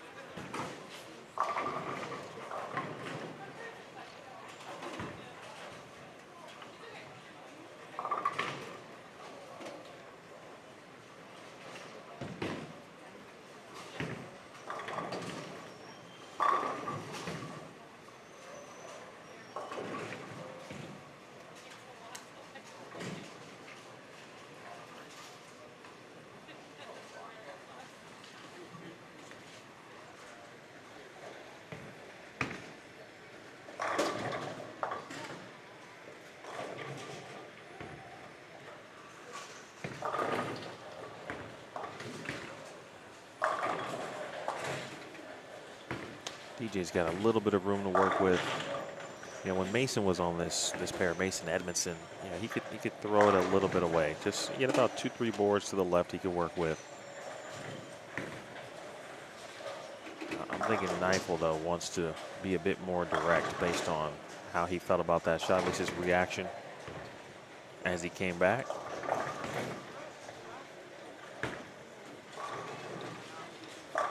And that's a good shot there from Adrian. Just moved a little bit, maybe a board or 2, just to create enough angle. Help that ball kind of get down the lane a little bit. Okay, Gallego's doing a little bit of the same down on 3 and 4. Fitz, by the way, front 3, made the 310, 9 spare through 5 frames so far. On pace for his best game, and that's just a brutal break there for Miss Danks. Unbelievable. Boy, Melissa, I think the 7-pin was hit twice.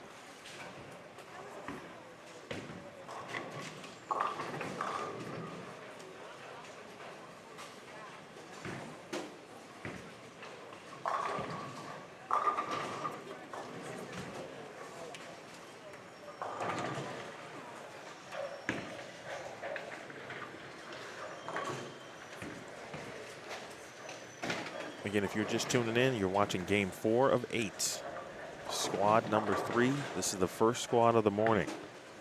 We'll be back at it this afternoon.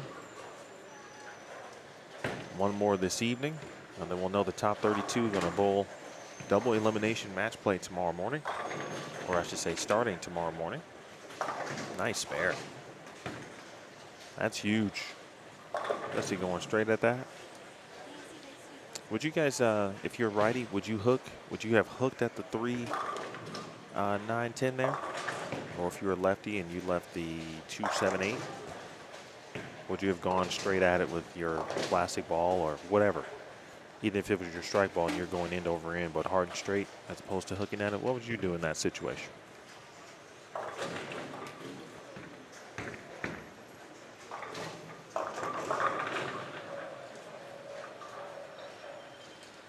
I would have tried to do a combination of both. I would have tried to throw it hard still, but with this minimal tilt, so as the ball could still connect and make sure I get out the 9 in that sense. That could be good for Melissa. Oh, wow. Wow. Ooh. Well, ain't a lot of breaks coming through here today, folks.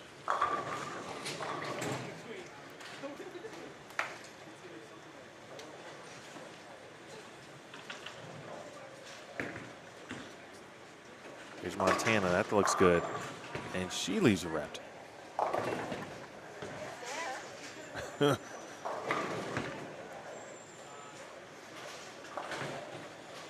Rap 10 is not messing around today. 10 pins are having their way with some of our players.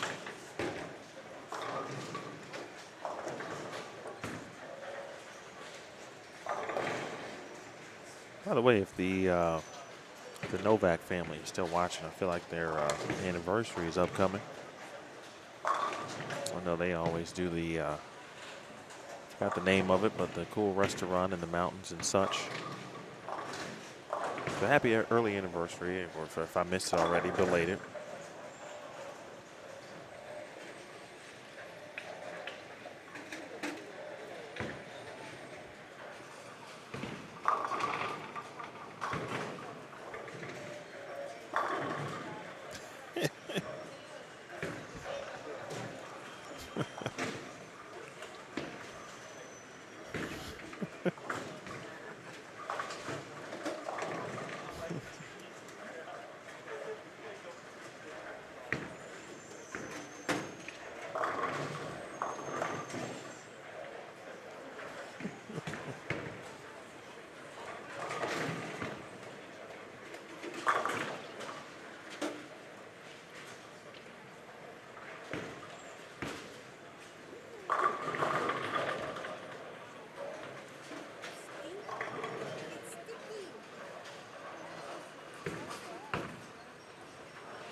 Thanks to my man Mike Flanagan.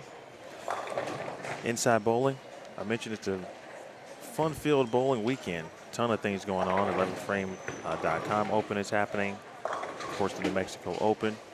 And then there's some youth stuff going down. So let the Elite Youth Tour, check that out. EYT Facebook page. Then the PBA Tour Trials begin soon. Actually on Tuesday. Robert Marion again.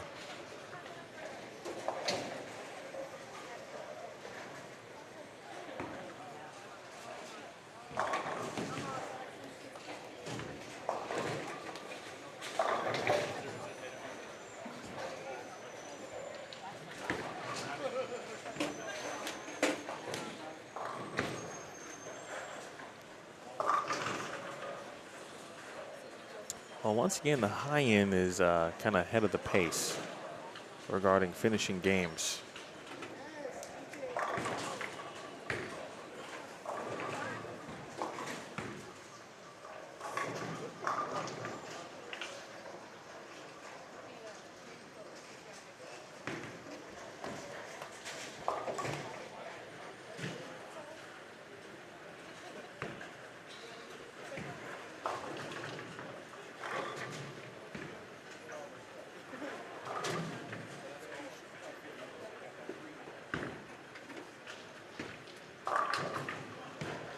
Good morning to Matt Jones, too, by the way. Michael Fitzgerald has gone, again, three-bagger, spare, three-bagger. He's got a chance to make up not every single pin he's currently down, but he can get back to negative single digits here if he can close this game out and essentially, to a degree, start anew or fresh with the final 4 games left.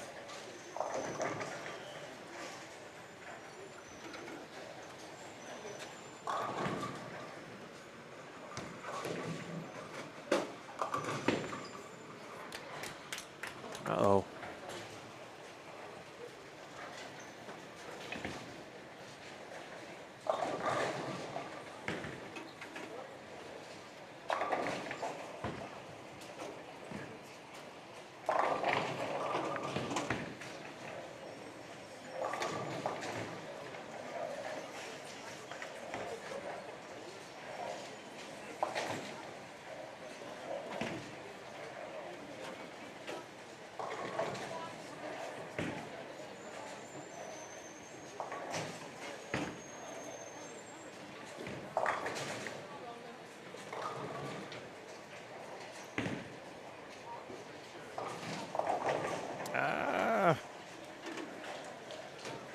Boy, that hurts.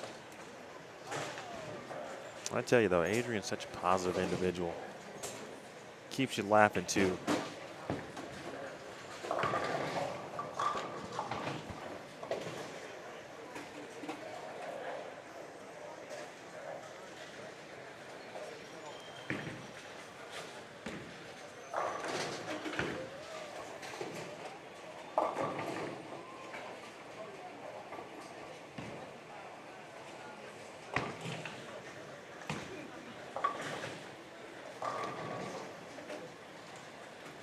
Fitz did strike in the 9th over on 3 and 4, so he is 2 strikes away in the 10th from getting into the 260s. They're rolling right along down on 3 and 4. Marion, yeah, the 10 pin has been very iffy. Get ball change there for DJ.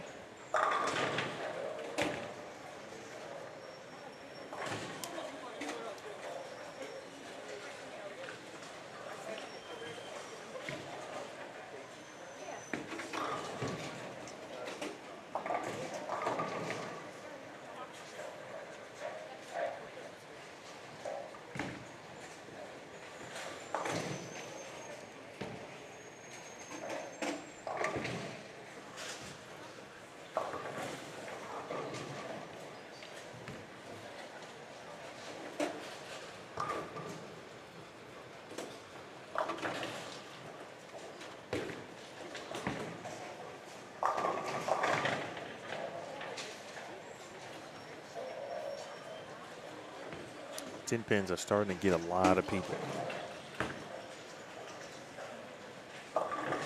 Carry is becoming troublesome.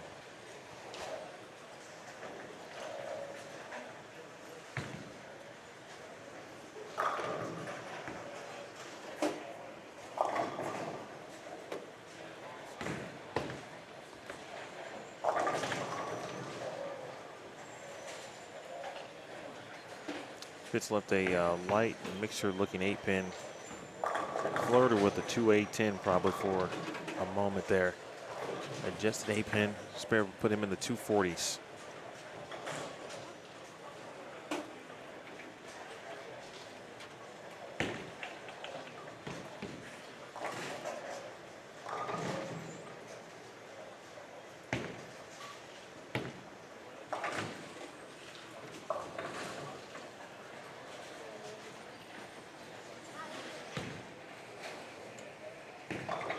Great question, Matt. To this point, actually, I never did drop those in the chat. Let me do that real quick for you.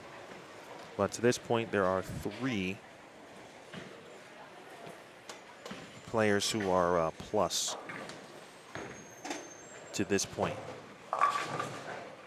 Those are Dwight Burns, DJ Neifel, and Andy Meyer, with Dwight Burns in a plus 84 for the first 3. And scores after game 3, top 10 for you coming up.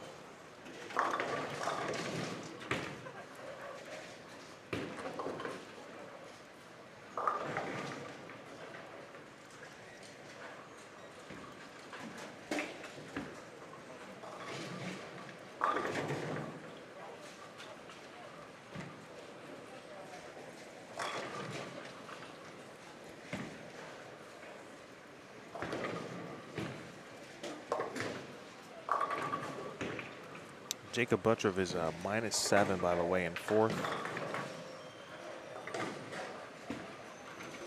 Fitzgerald did shoot 245.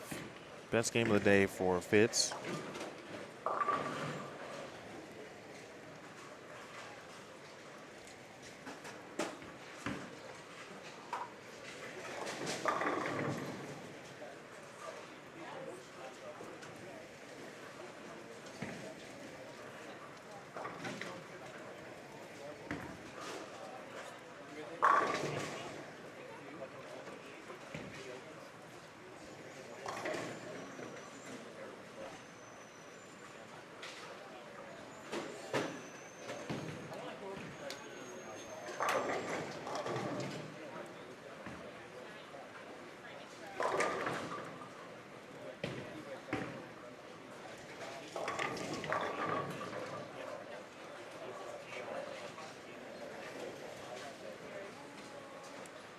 That's your top 10 with Robert Marion set to finish up here quickly, but he's at -37. He's in 10th.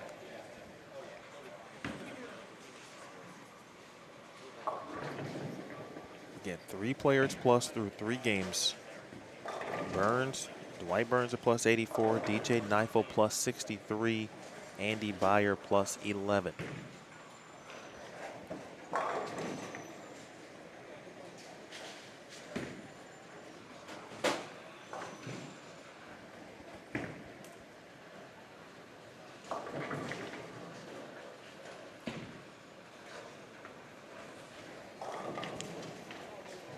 Adrian here at -44. Just had a couple of opportunities at what could have been some big games. A 202, 186 early. Did struggle a little bit in game 3. And unfortunate miscue there in the 8th frame, or this is definitely going to be a game that's plus. Meanwhile, DJ Neifel just keeps putting down all 10 in the pit.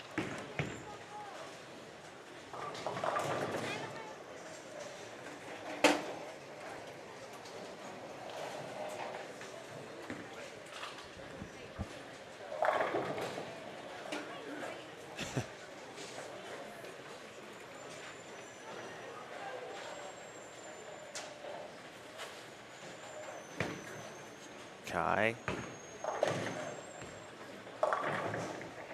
Talk about players with height. Boy, Kai and Robert Marion.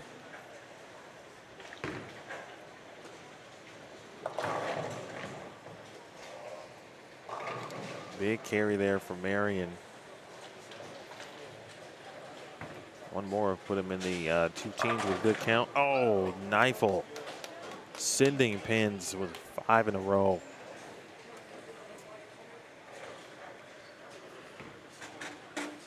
He's got a very about business look to him today, too.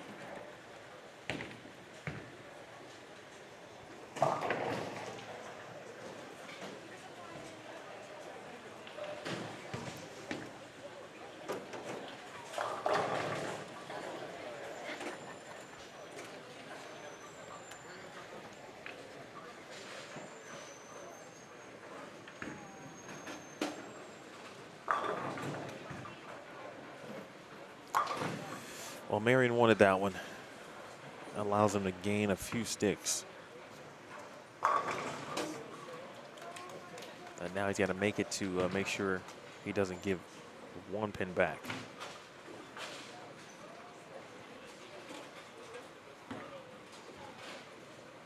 All right, good finish there, Montana. 177, not a bad game overall.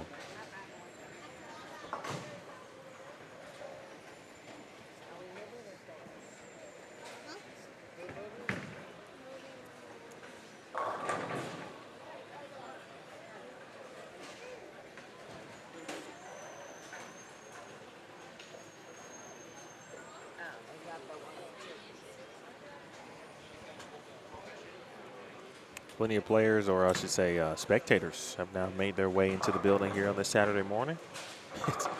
I just looked at the time and I go, oh, it's 9:20. Oh, we've already been here for 2 and, well, probably since what?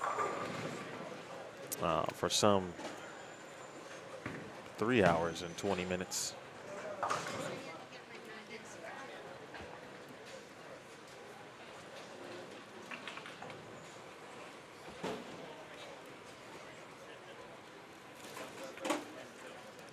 Practice swing there. Hold on. Oh, that's a tough one.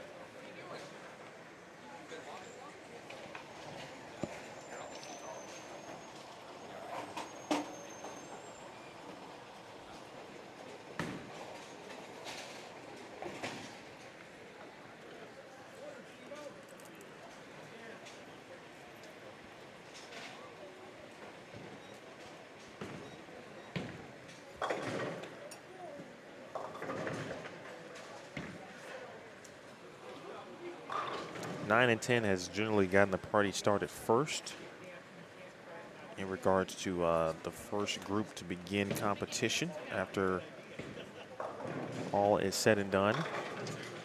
And that looks like it's going to be the same again as Jacob Buttriff gets the party started.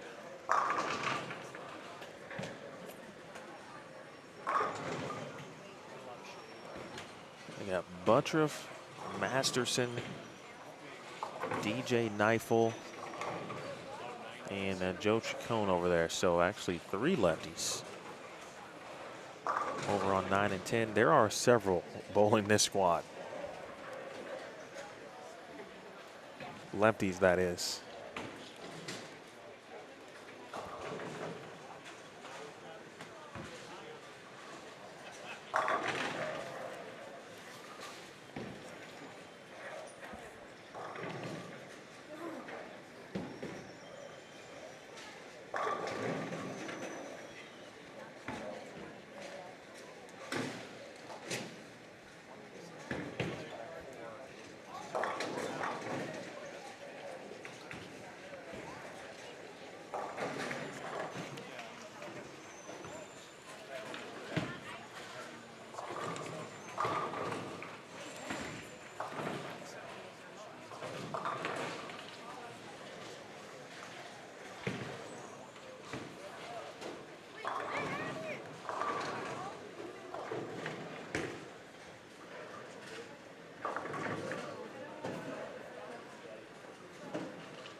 DJ Neifel, though, has been impressive to watch these last few games.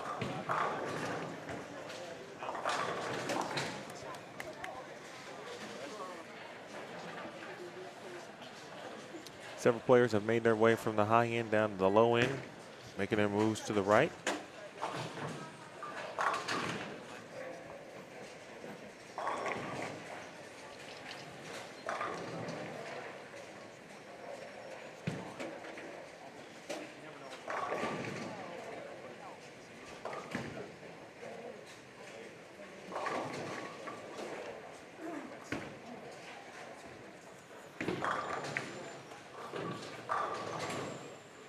Buttriff threw, of course, we don't know his 4th game total, but he did go 189, 200, 204, and he looks like he's starting to see that picture pretty clear if he hasn't already gotten it together for game number 4. But there are more individuals in the building. I think we've got a remote radio show about to go down as well behind me. Always come out and support the New Mexico Open.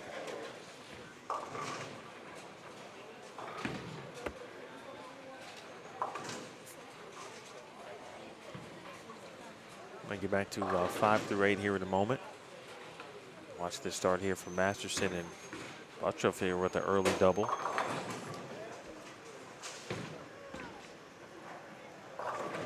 We got Andy Byer, Brandon Knapp. I think Ed Petrie's over on 5 and 6. Melissa Danks moves over to 7 and 8, along with Kai Fallhaber.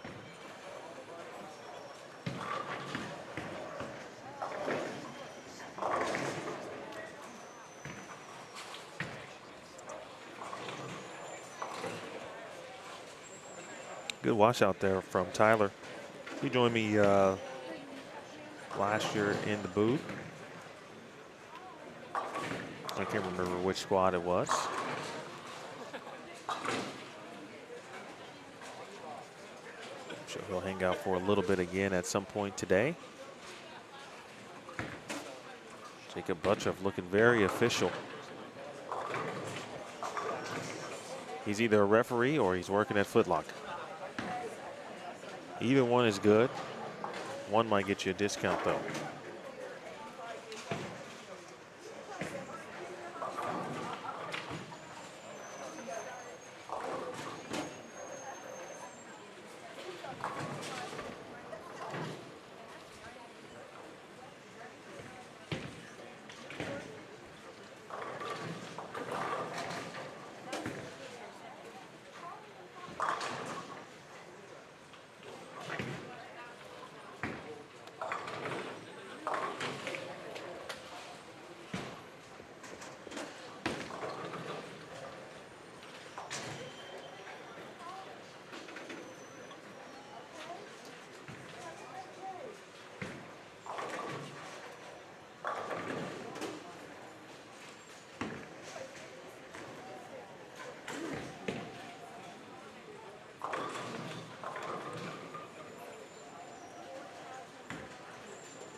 I don't know if that's by design, but I thought Tyler was just about to kind of rip through that one at the bottom of the swing, but it was actually the opposite.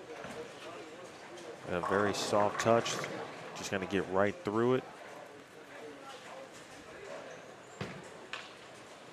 Almost certainly one to probably be a bit more forward on purpose.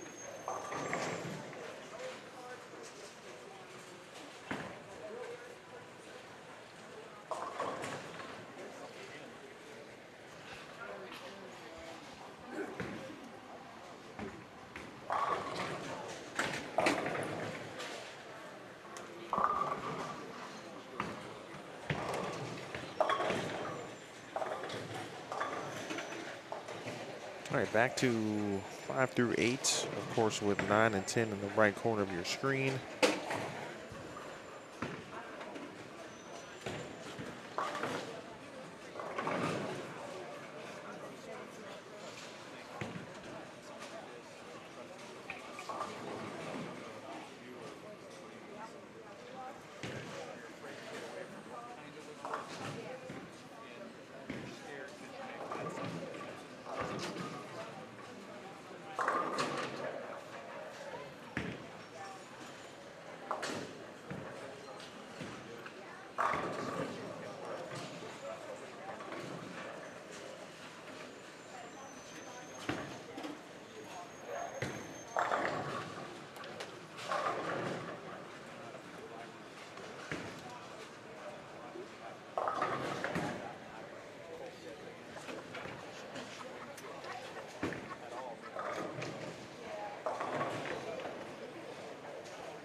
just FYI too, when we get back to 5 through 8,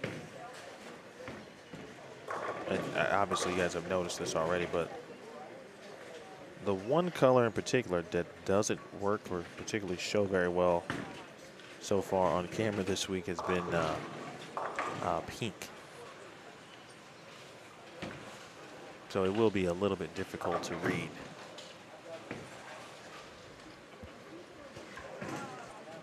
When we get back to it. I did that wrong. Sorry, what is it? And Jeff Amer has provided scores.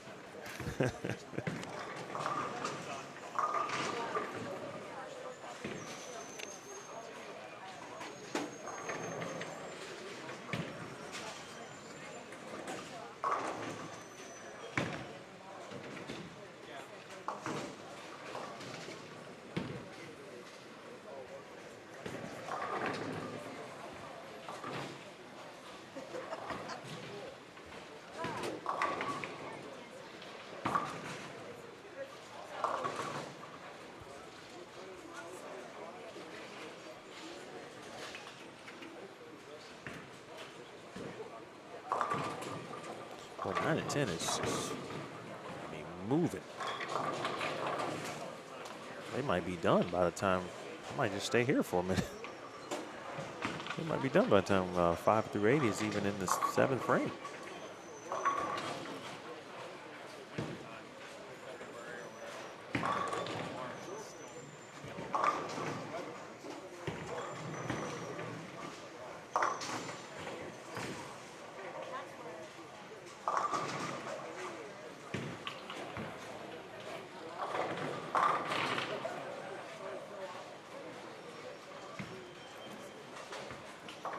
Good shot there from Tyler. All right, so after 4 games, DJ Neifel has now eclipsed Dwight Burns. Neifel is into first place on the squad at plus 85.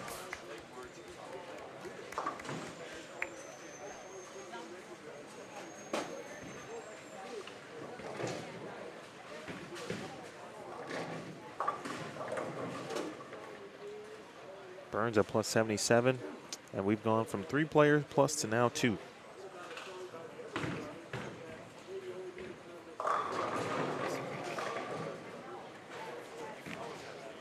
So we watched Andy Byer struggle a little bit in the previous game.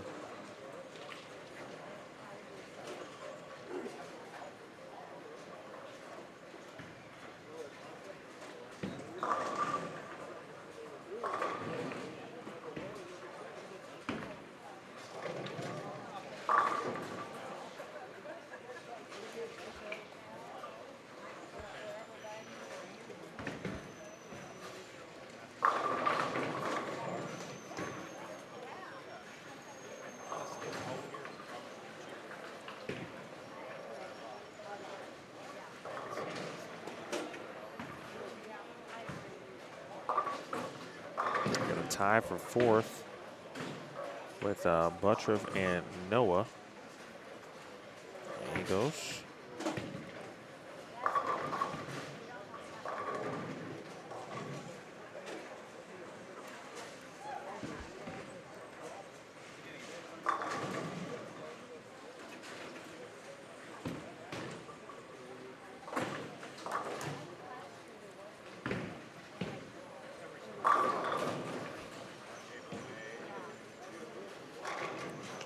Marion gets to minus 37. It's actually not a bad spot to be in. Again, Fitz got to minus 28. Also not a bad spot to be in.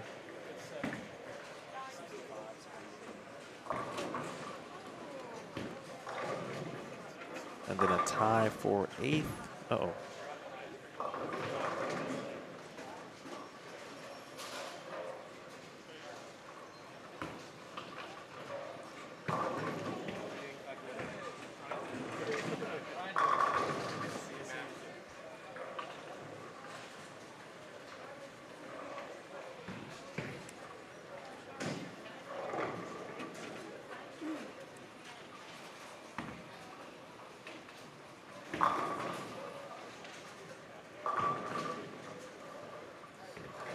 this squad as a whole, I think is performing well overall. Again, all things considered, considering the pattern and everything involved. Raymond, to your question, Eddie Joe is at minus 100. Being 170 is not a slow start. I was at 170 yesterday. Now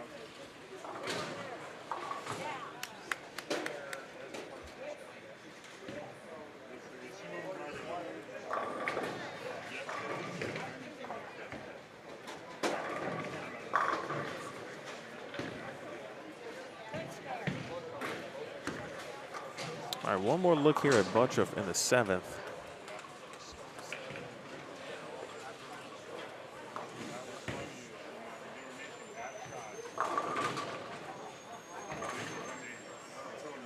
Looking for some light mixer carry. No 7-pin love. Yeah, Carl and anyone else looking for full standings, the best place to view them, Tenpins More Facebook page, and then these are all squad scores at the moment.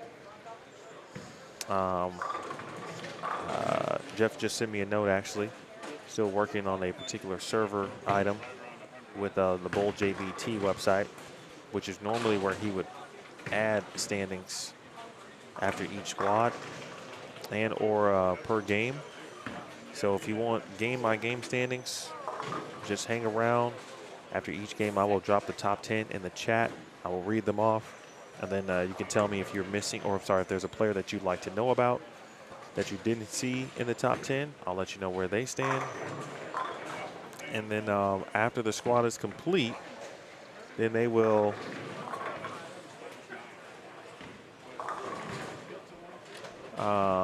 Jeff will post the squad standings again on the Tenpins More Facebook page.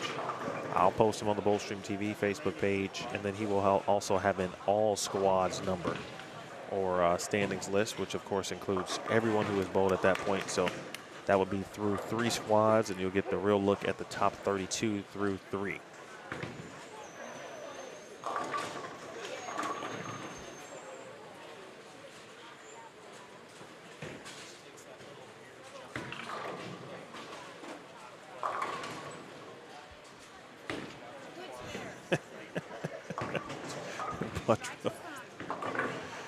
Buttroff wasn't having it right there.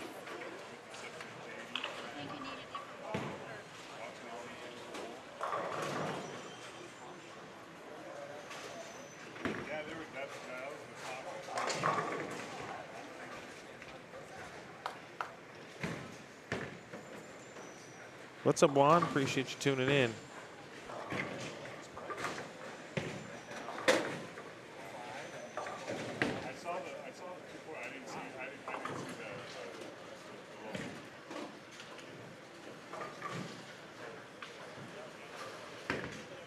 Always a pleasure there, Juan. Of course, there's a lot of AZ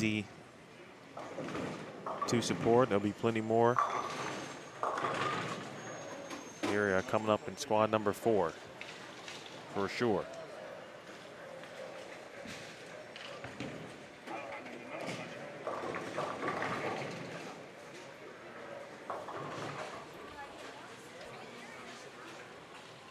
Yeah, this group is into frame 8. And again, everybody on 5 through 8 still in the 6th frame.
We'll watch 9 and 10 almost in its entirety just because of the amount of time that 5 through 8 still has remaining before they complete Game 5.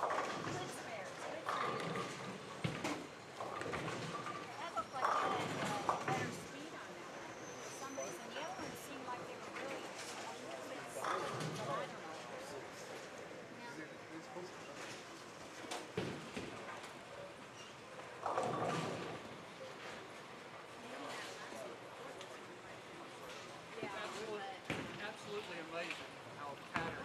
They feel like you don't never bowl. It's unbelievable.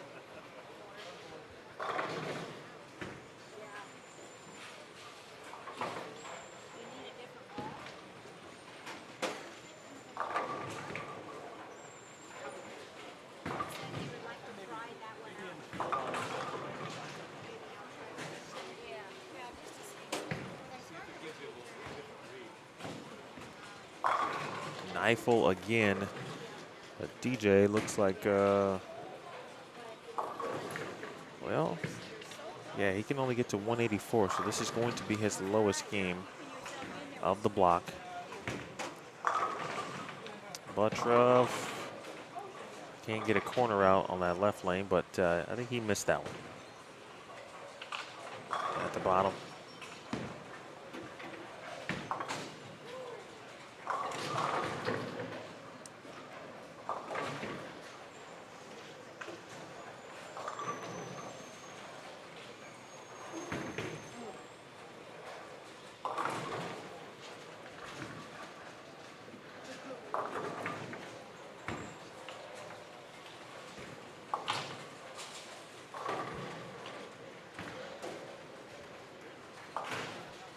Jacob Buttroff, he won this tournament in 2015. Right before he was essentially was about to ascend. This one might have helped propel or ascend to the mini regionals and that just that sick run he was on. However many regional titles he won in a row, 9 or something crazy like that. And of course his success on the national tour, really becoming a star and a household name.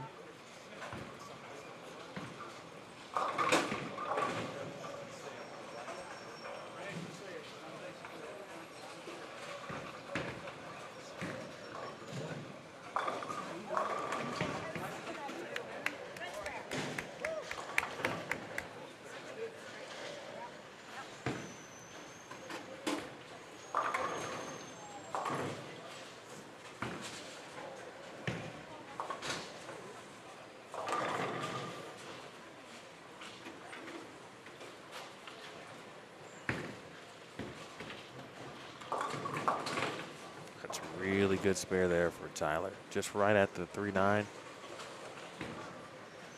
Difficult to do, pretty impressive.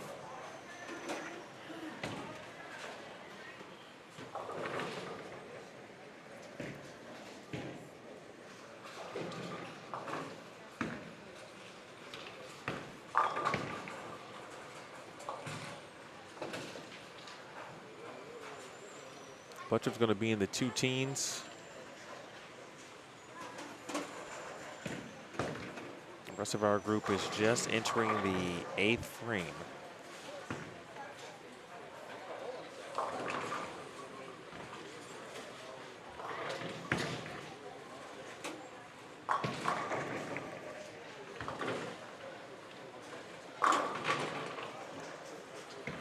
Big shot and a clutch double for Knifel. Light Burns is continue to move, of course, to the right. And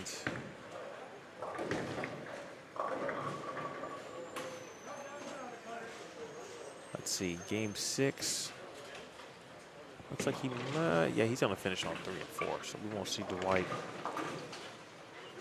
He'll be closer to us, but we'll be able to see him on camera.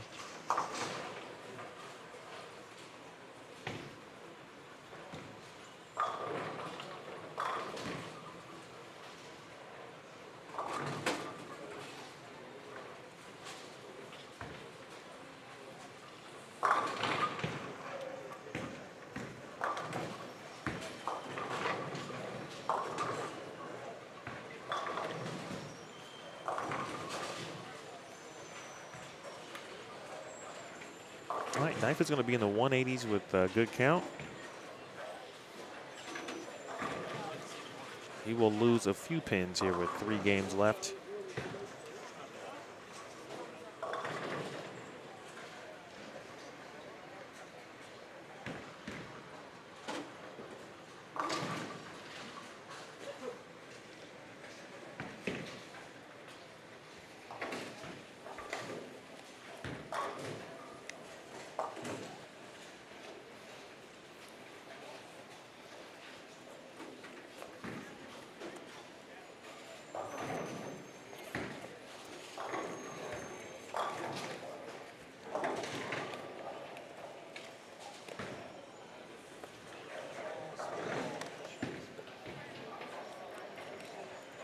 All right, 183 ain't bad.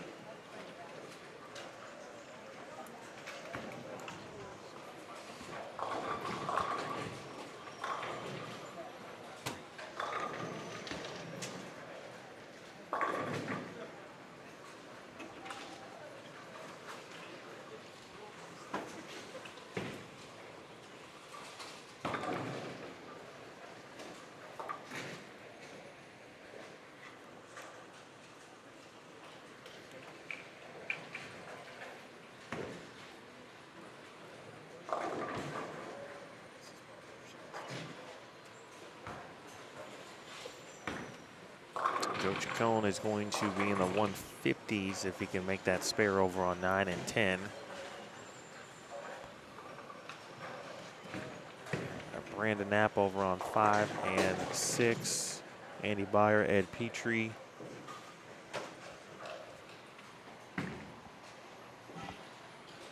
Scott Ashley, Melissa Danks over on 7 and 8.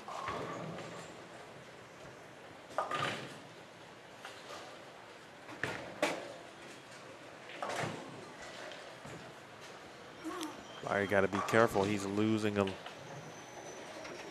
little bit of pins here. He lost some in the previous game. He is currently at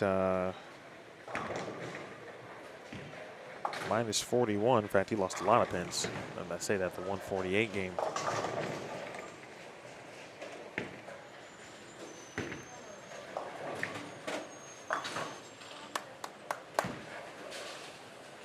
Guy trying to work something out here. That was a good spare. We can only get into the 170s. Joe Chacon shot 158.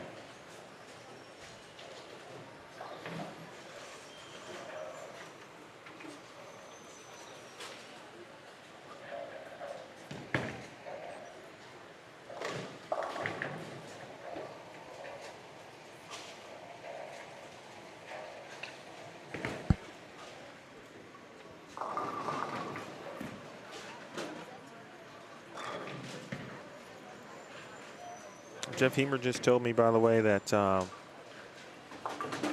he does have C Squad standings through 4 games on the Tenpins More Facebook page. Standings through 4.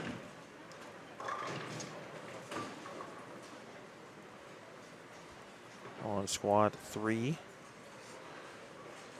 are available again on the Tenpins More Facebook page.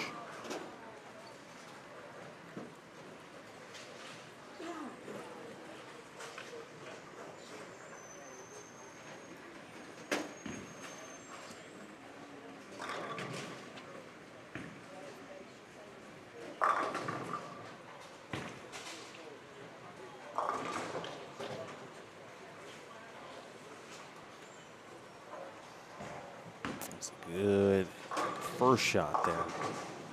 Scott trying to finish this thing out in the 160s.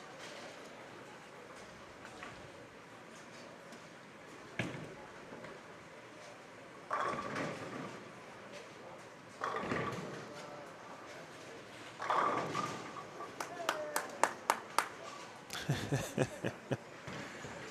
think we got some family supporting Kai here on the concourse. Uh-oh, Ed. I tell you, I thought we saw a few channel dwellers yesterday, but there's been way too many, I would say, here today for squad 4. Or 3, excuse me, squad 3 through 4 games, and now almost 5 complete.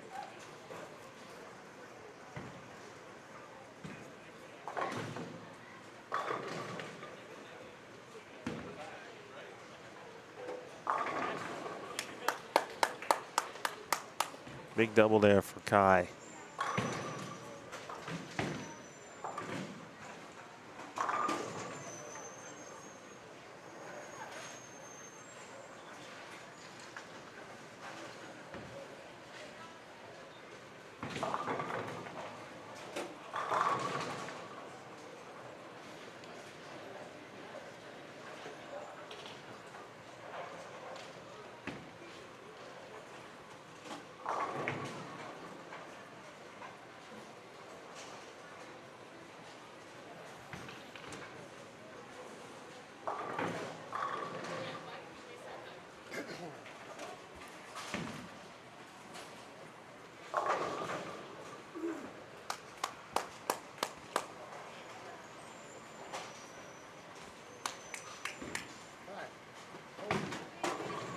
Eric Haggerton with 166.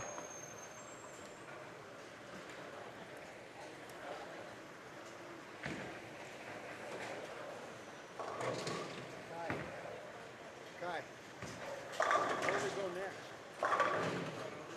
Huh? Just one over?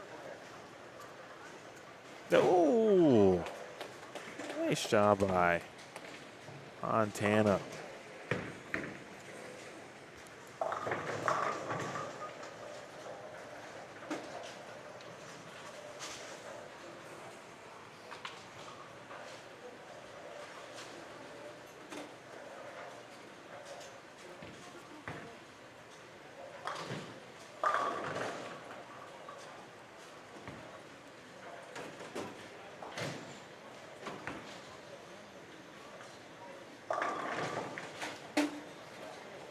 One 157 for Montana.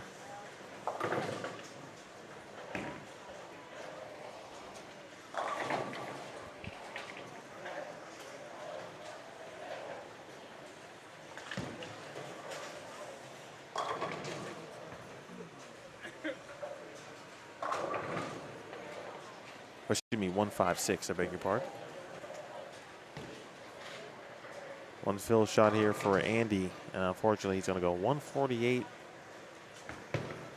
and hopefully 160. It's going to be 156 now in back-to-back games. It's the dreaded 140, 150 situation. Or I beg your pardon.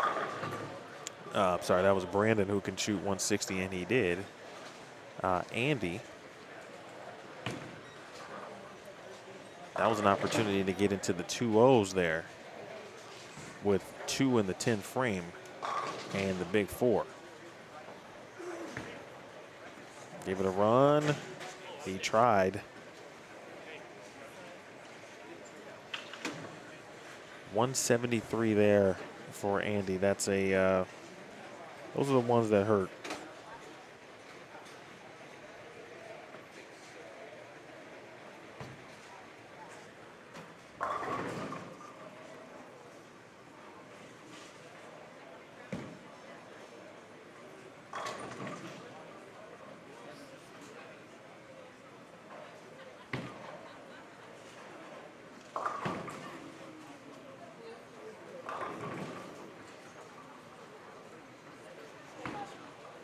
See Keith Dahmer, Andre Eubanks, Alyssa Danks over there for the game 6. This is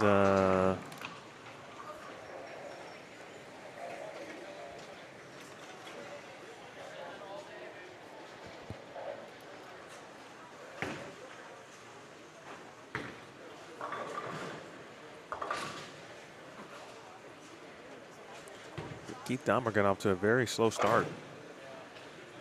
He's one of the better players we see often, certainly in Arizona, but he's from Tucson.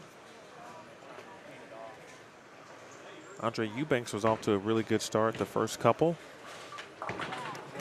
Had one bad game in game 3, back at it in game 4, 217. First look at Eubanks. And back over to 5 through 8 here in a little bit. You can see him bottom right of your screen. It's Ed Petrie. Oh, okay. See the ball speed there in use for Eubanks. Meanwhile, Eric Haggerton over there almost got the 7 to go. He's over there with Garrett Strail.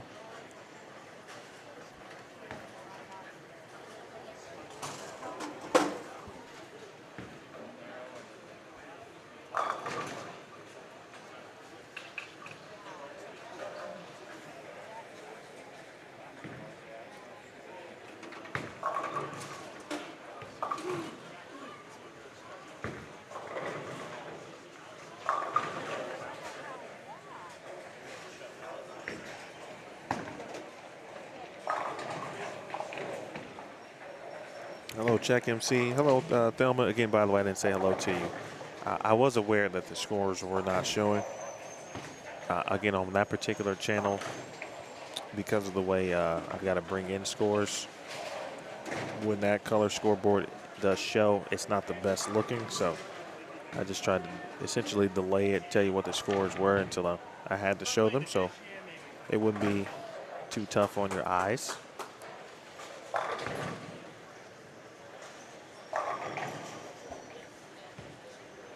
This is game number 6. Squad 3. This thing began at 7 a.m. Mountain, so we've been at it for about 3 hours at this point, with 2 games left.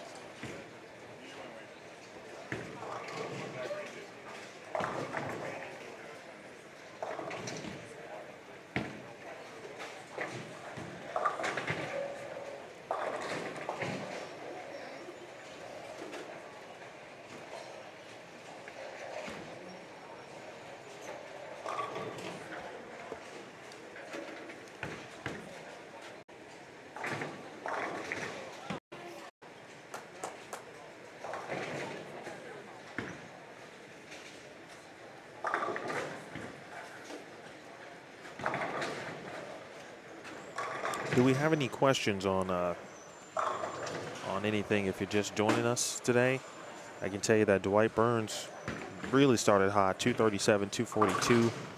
He was the leader for the first 3 games. DJ Neifel picked up the pace. He went 203, 210, then 250, 222. He just shot 182. So it's really been Burns, Neifel. Andre Eubanks has been pretty solid overall. Buttriff looks like he's starting to get the look back. Not that he ever lost it. He's been actually consistent. 189, 200, 204, 188, and now coming off a game of 214. Important to kind of keep an eye on Michael Fitzgerald. He struggled early and then started to find probably the most consistent reaction that he had in game 4. But he had to make the turn, and curious how that high end of the building went for him. We'll find out in a minute.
Well, that's you get a rollout like that. That's tough to handle sometimes for Garrett. Yeah, and Tyler really just trying to take the lane out of play, and by doing that, trying to just utilize or use his hand to help him with that. Especially if if you try to catch it from where he's playing at the moment, it's going left. Garrett gonna try to make this. Wow. A couple opens in the first 3 frames.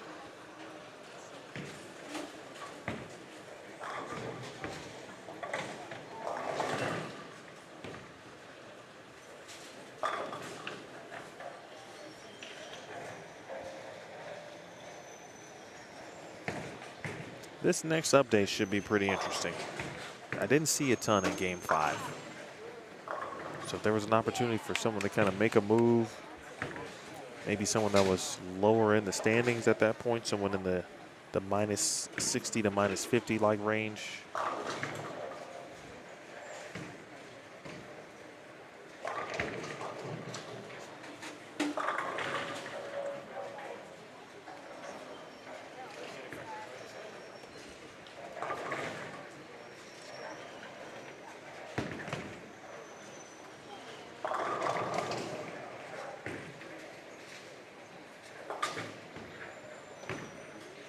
Tyler, as soon as I get that score update, I will let you know where Eric stands.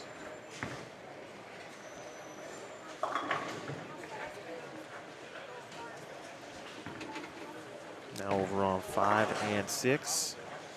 He watched, I think, both squads yesterday, along with Eddie Joe Torres. Eddie struggled through the first 4 games. He was very excited about bowling. Both he and Eric were actually.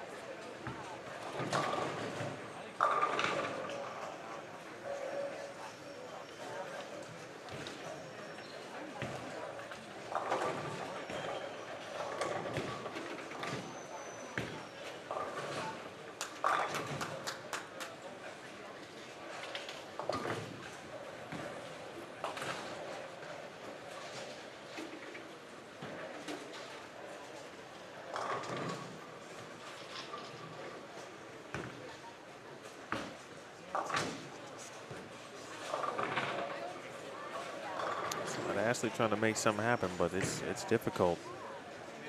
Zach Harvey's in the middle of the lane over on 3 and 4. Actually, the top 2 bowlers on 3 and 4. Someone's with has the front 4. The other's got spare 3-bagger.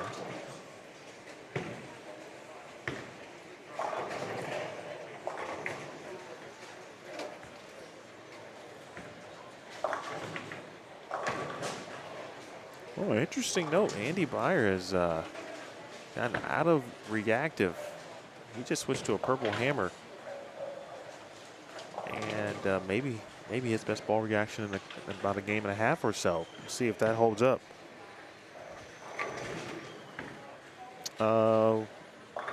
Look at that. Someone asked about Eddie. Yes, Eddie is bowling. In fact, he is currently on 13 and 14. He had struggled through the first few frames. I'm sorry, few games, I beg your pardon. Let's see, looks like then he's going to finish on, he's going to finish on 7 and 8, so at least we'll have him for 2 games theoretically in camera view.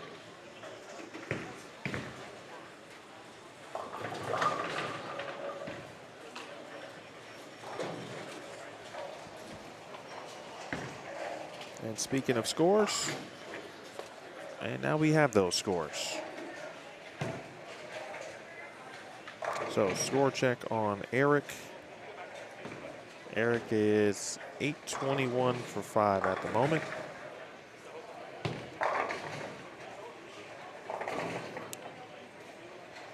Eddie Joe 853 for 5.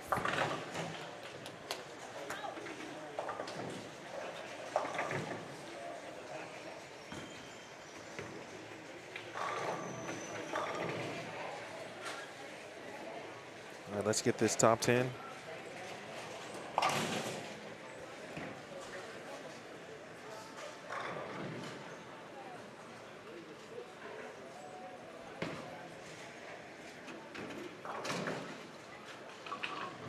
Again, scores after game 5. DJ Neifel plus 68.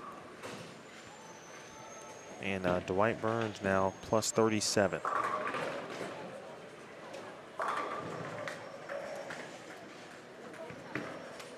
Just 2 players.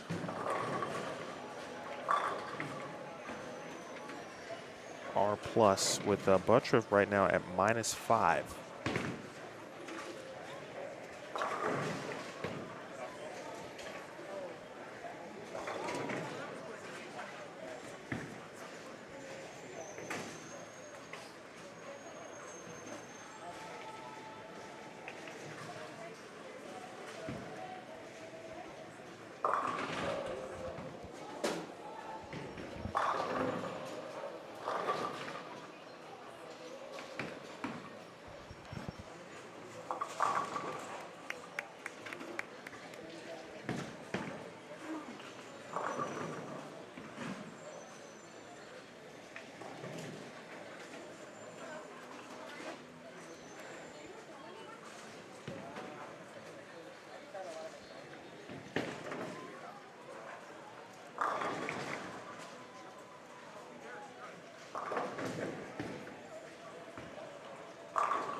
Michael Fitzgerald at 9th at -46. He shot 182 after the 245 game.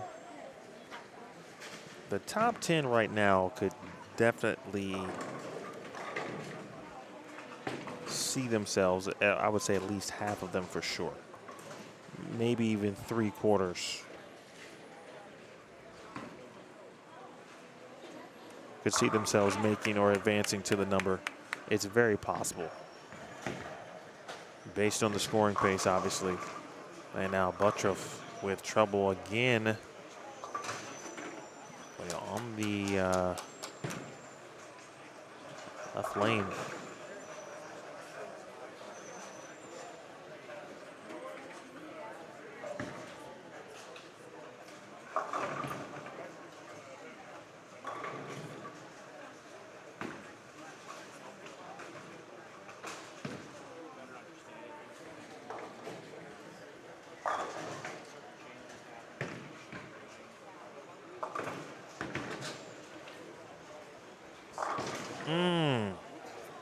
Wow, that's about as close as you can get without making that.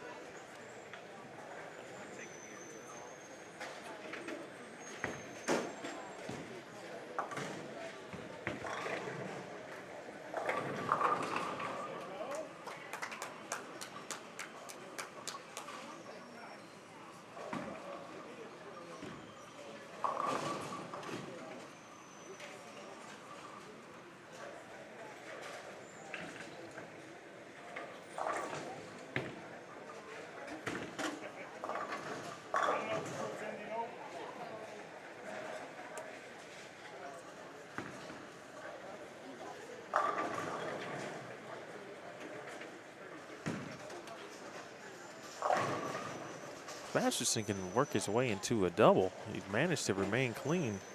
Again, right now, Tyler is -47.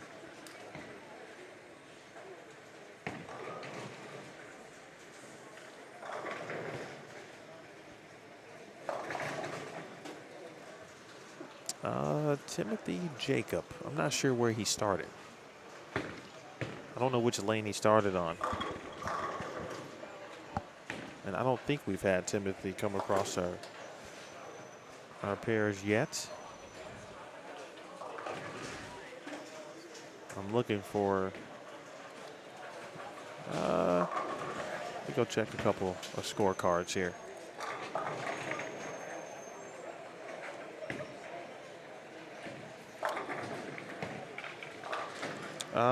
Brienne, let's see, Wendy.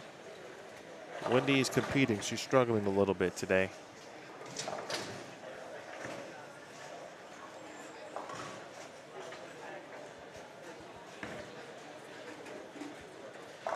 I don't know if the Game 5 update will be on the Tenpins and More Facebook page, but the scores after 4 games are. It gives you a small idea of where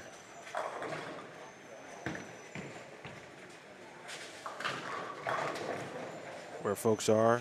Trevor, good question. Yesterday, after one squad, I said it was going to be somewhere between +10 and -10, which is an absolute no. Certainly not going to be plus, and it's definitely going to be lower than -10.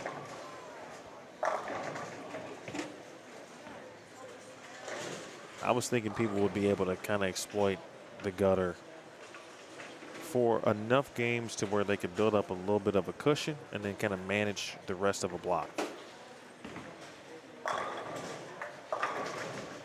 And that's just a no for the majority.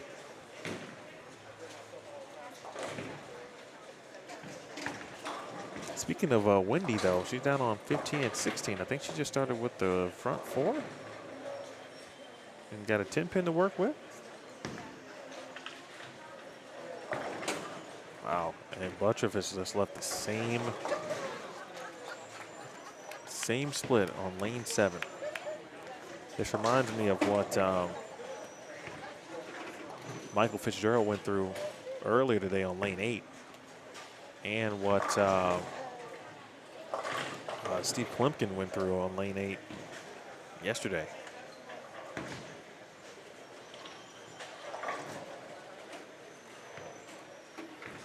I beg your pardon. He left the 3 pin was at it.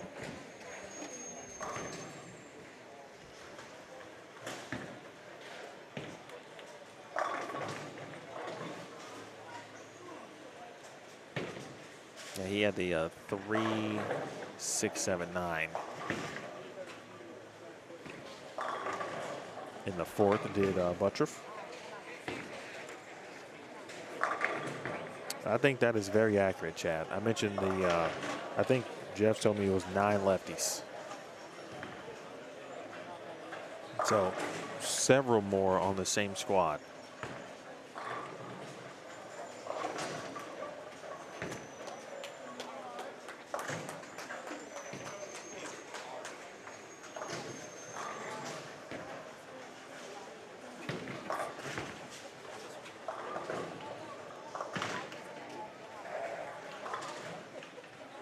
I think we had, just a couple on each of the first 2.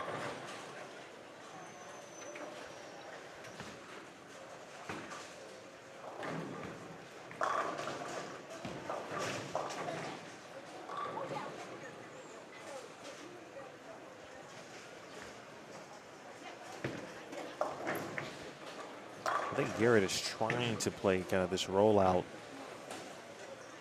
and so he can get his ball, of course, not to overhook off the spot, and he's getting all kinds of mixed signals.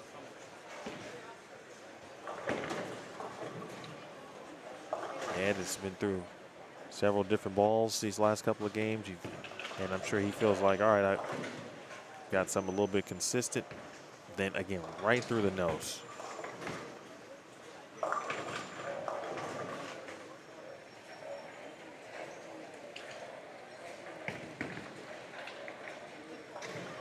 Max said it's going to be -100. I don't know if it's going to get that low. And I think the squad, and I've said this yesterday, squad 4 is the one to really know what's the cut number going to be around. I think they will ultimately have the most say in how the scoring pace ends up, what the cut is going to be, just because of the number of players as a whole on the squad. Come on, Ed. That are going to, that you anticipate bowling well. Of course, we got to get out here and get it done, but it's a pretty significant squad that includes, again, the defending champion, Francois Lavoie, and just a barrage of Phoenix players who are very, very, very good. Dave Sirigliano, Kevin Jenkins, Andrew Kane, Ed Smaglick, Chris Clerk. That's just to name a few Even local players like Eileen Linares, she's going to be playing them straight. D-Ron Booker is bowling. Okay, so you got the defending champion, Francois. You got the reigning USBC Masters champion bowling in squad 4, D-Ron Booker. The players I just mentioned from Phoenix. Chris Clerk has won the event in the past. Kane is always a threat, as well as Smaglik, along with KJ. And then the Mays brothers, Hunter and Chris. Troy Blickenstaff, Mason Robinson. You get Trujillo's. Who else is bowling? Squad 4.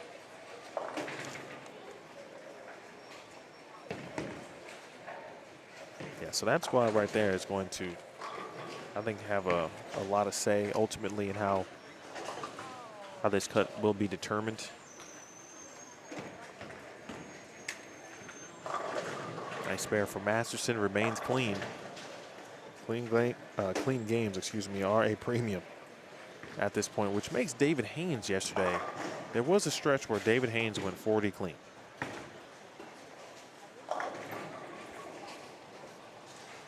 And that was just the stretch that we could confirm. It was games 3, 4, 5, and 6. He went 40 clean. And in those games, he shot 197, 211, 244, and 199. Ultimately, he finished at +3.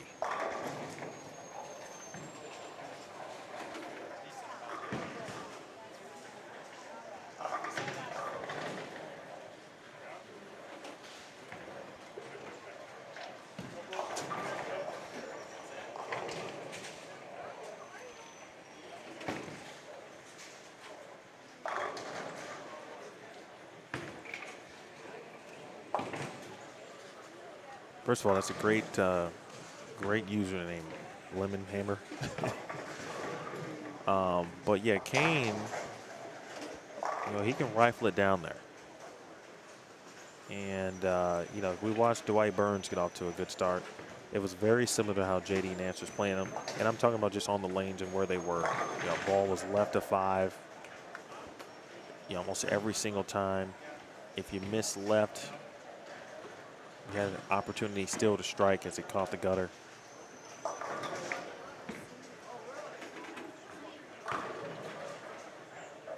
Brandon Knapp out here grinding and trying.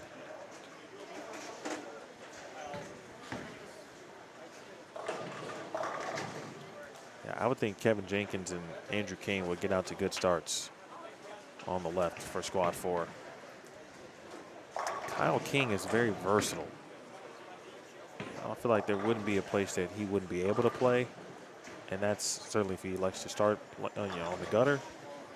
Yesterday, we did see players move left, righties in particular. Andre Eubanks is going to be in the 170s. That's a big double, though. Clutch double in the 10th frame.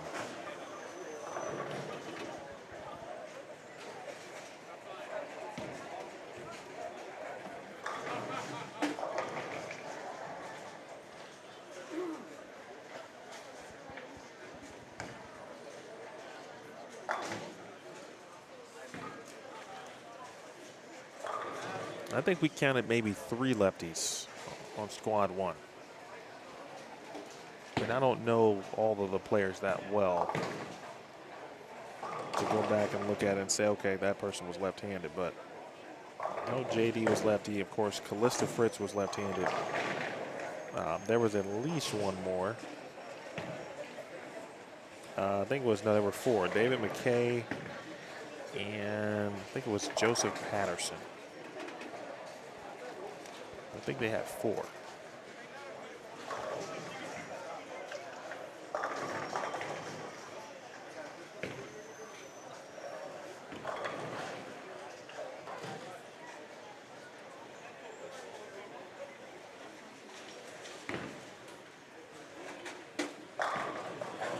That was a really good shot there from Brandon. Talked about playing in. Zach Harvey's doing that.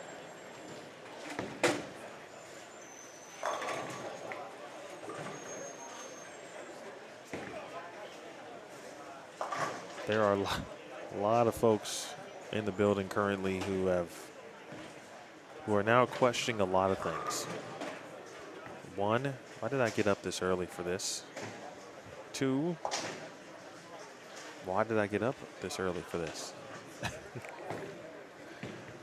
But in all seriousness, there are some frustrated, maybe more so than yesterday. And I thought squad 2, you really just started to see, like, good Lord, like how tough the pattern certainly was. It's getting tougher, getting flatter.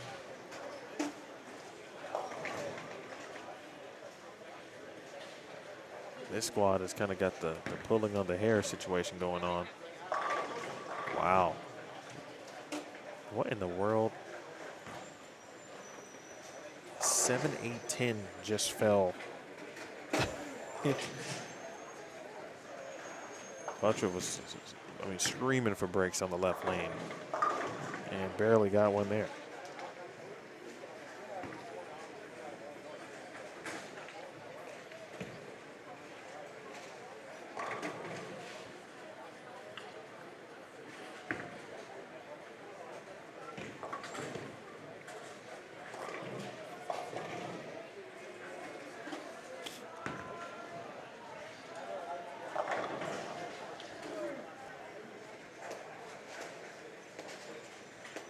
He's surprising himself to a degree. It took a while, but he got a couple breaks on the left lane.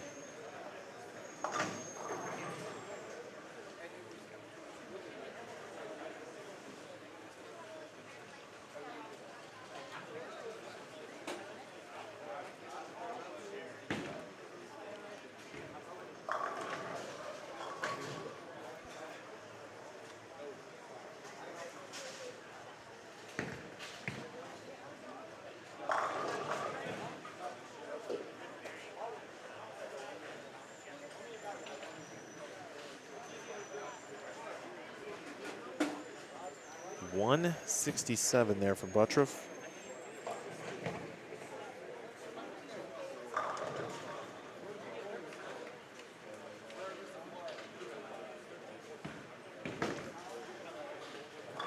Got a few players, I'm sorry, a few viewers, I should say. A few more viewers working their way in. We welcome you.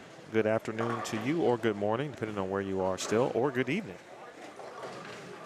From that sense as well. Emil Williams Jr. here with you. On behalf of Bowl Stream TV, it's the 20th annual New Mexico Open. This is squad number 3. We had 2 squads yesterday, 9 a.m. and 2 p.m. Mountain Time.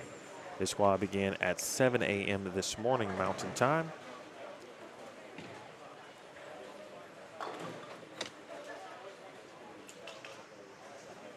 It is becoming, we already know it's going to be increasingly difficult, but again, it just looks like as the blocks go on, the frustration hits a little bit different for a lot of players. You know, in many cases, right, you wait for a block or lanes to start to slightly open up a little bit, and that just doesn't look like it's the case.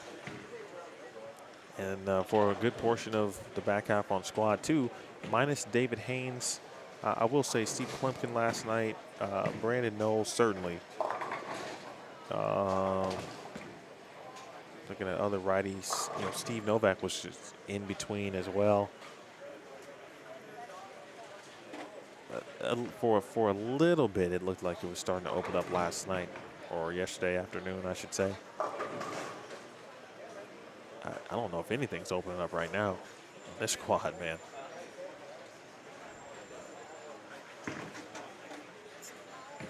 Feels like the U.S. Open. 181 for Tyler. It's a pretty good spare there for Knapp. Popping off 3, 6, 9, 10.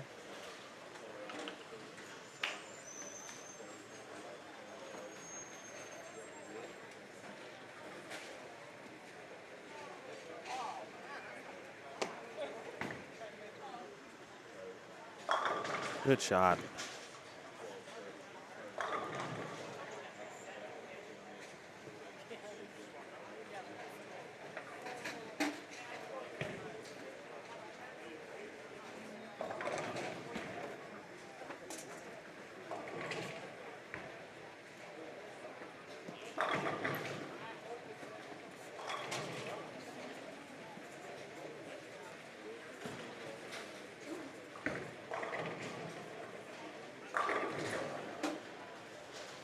Jacob Butcher wasted no time.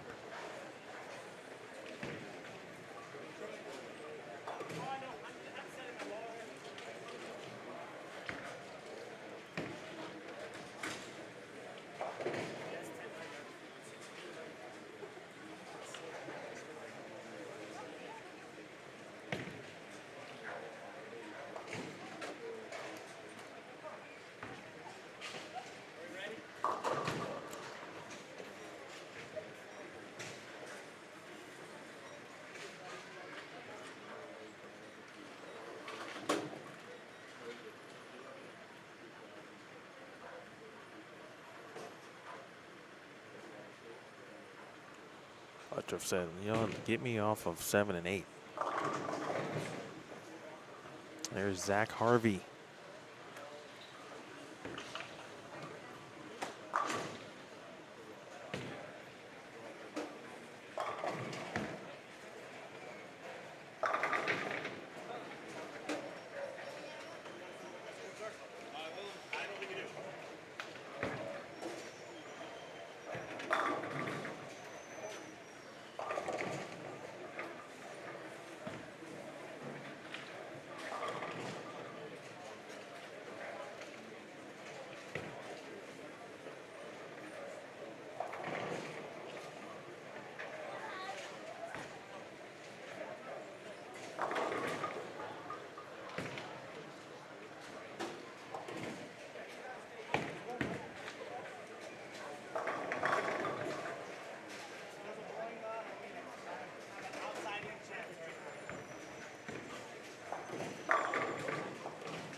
It's funny, the last couple times, or not, I should say events I've been at, someone has referenced red square and somehow it looking a little bit better than whatever was out that was at the particular event. Which I thought red square was as close to the old, original U.S. Open 40-foot 1-to-1 type pattern as you can get these days, without it being, of course, that.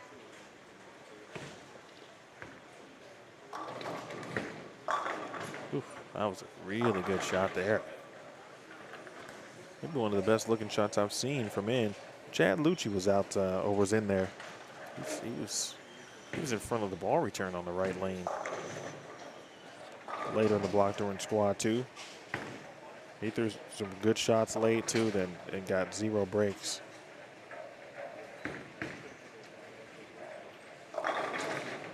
That was Nathaniel Duran.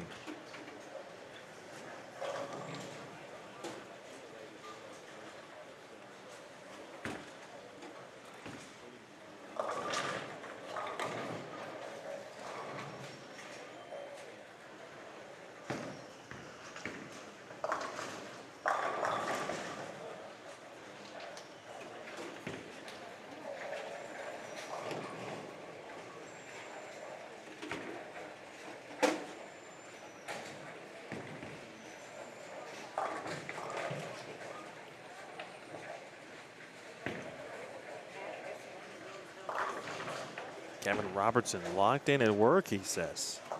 Well, you be careful. I don't want you to get in trouble.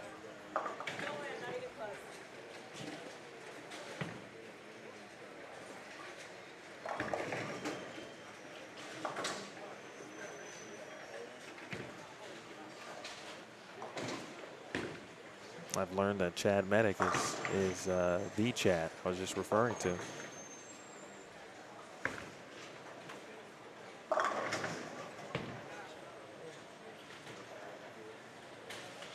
You see Zach's ball just couldn't even get right of the head pin. He might have caught it a little bit. Trying to see what he's throwing. It's definitely reactive. And then Tyler has had this approach the last few games at least. He's basically taking his hand completely out of it and allowing the ball just to try to float through the middle of the lane.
All the trouble here, Kevin, can be found right here at Tenpins More at Rio Rancho. This is where the trouble is.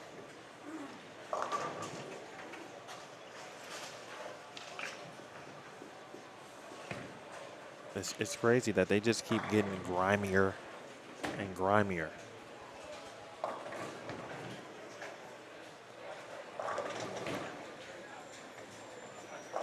At least on the low end. I'd have to assume that things are similar down on the high end.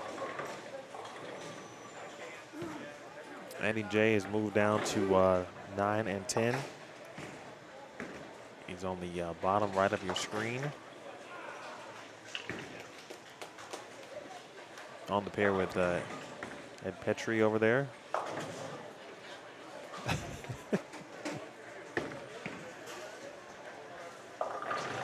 Anything that's remotely good, it's cool. Every player is celebrating.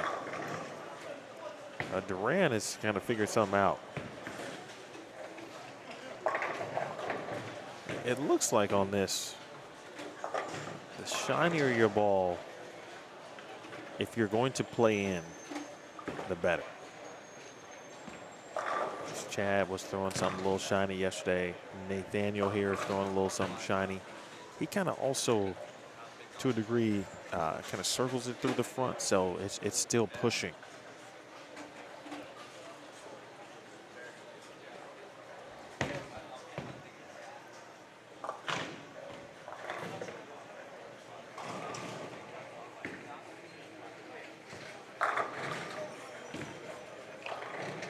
Brian, why would you give yourself so much pain? On purpose. You went home and then put out red square after bowling the sweeper. I will say this though, this is why you bowl 8 games, and sweepers are sweepers, right? And sweepers give you an idea or an opportunity to make a little money and see the pattern. You know, or at least you should know. You should anticipate that whatever you bowl on in a sweeper is not going to be the same. You should anticipate that. Whether it's minute differences from just the pattern being laid out multiple times or actual differences after the tournament staff watches balls go down the lane on said pattern. But I'm impressed. You went home and put out red square. I got to go bowl on red square. Everybody keeps talking about it.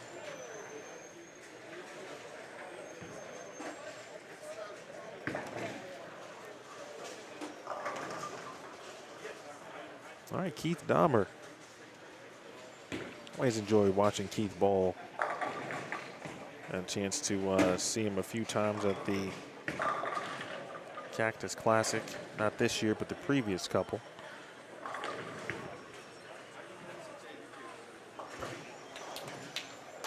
Good player out of Tucson. He did not get off to a good start. Well, watch Duran. He's going to enter the left of your screen.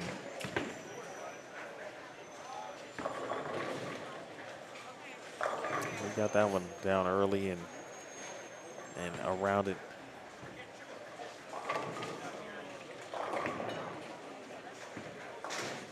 And there is Andre Eubanks, still playing a bit further right, of course. Buttriff just doing the Jacob Buttriff. Somehow just getting his ball to peel. Double, 9-spare, triple for Jacob Buttriff.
And for the first time today, I just heard him do a radio interview. I mentioned the radio remote that's going down here inside the building.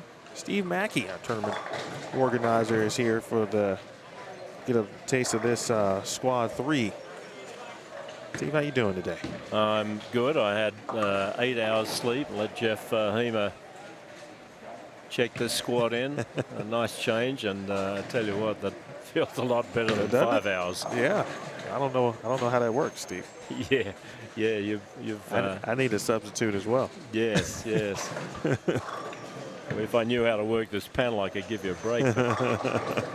I'm just a talker, not a technical guy like you are.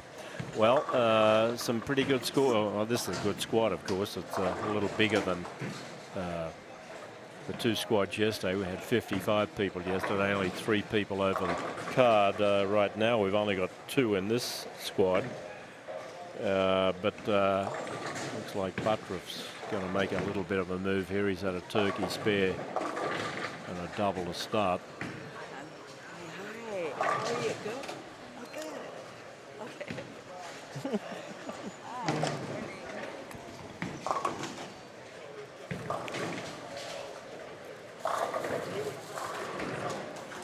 And a little surprise, my good wife, Dana Miller-Mackey, coming into the commentary position as well. So you can go and get your break, Emil. Oh no, he's coming back. Can't get rid of him that easily. He's got to protect his assets here. How's it going? Yes, you were mentioning the radio broadcast. 92.9 FM. It's a Rio Rancho station. They actually have a studio just down the road. They also broadcast in other parts of the state, and their home office is in Gallup, a little west of here on I-40. Good people, and they've done a live remote now the last couple of years, and I'm really grateful for them.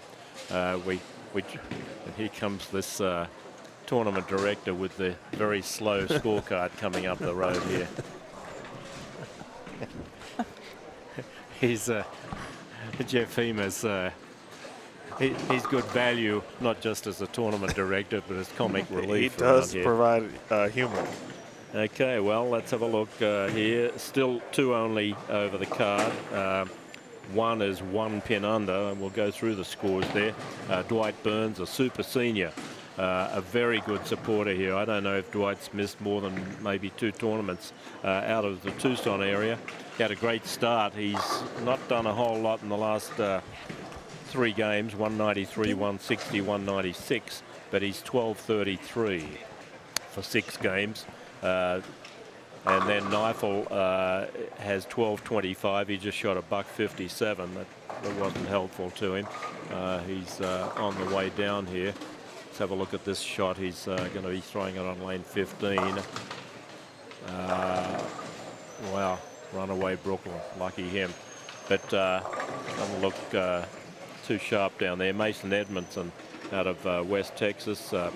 214 that game, 11.99. He's a pin under. Noah Gallegos, 11.69. Buttriff just had a 167. He's going to cover that this game. He's on 11.62. Andre Eubanks,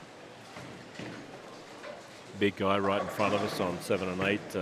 11.54. Robert Marion, a long-time supporter here. He'll probably make the cut, 11.49. Steve Gallegos, 11.42. Michael Fitzgerald, 11.36. And Tyler Masterson in front of us on lanes 5 and 6, 11.34.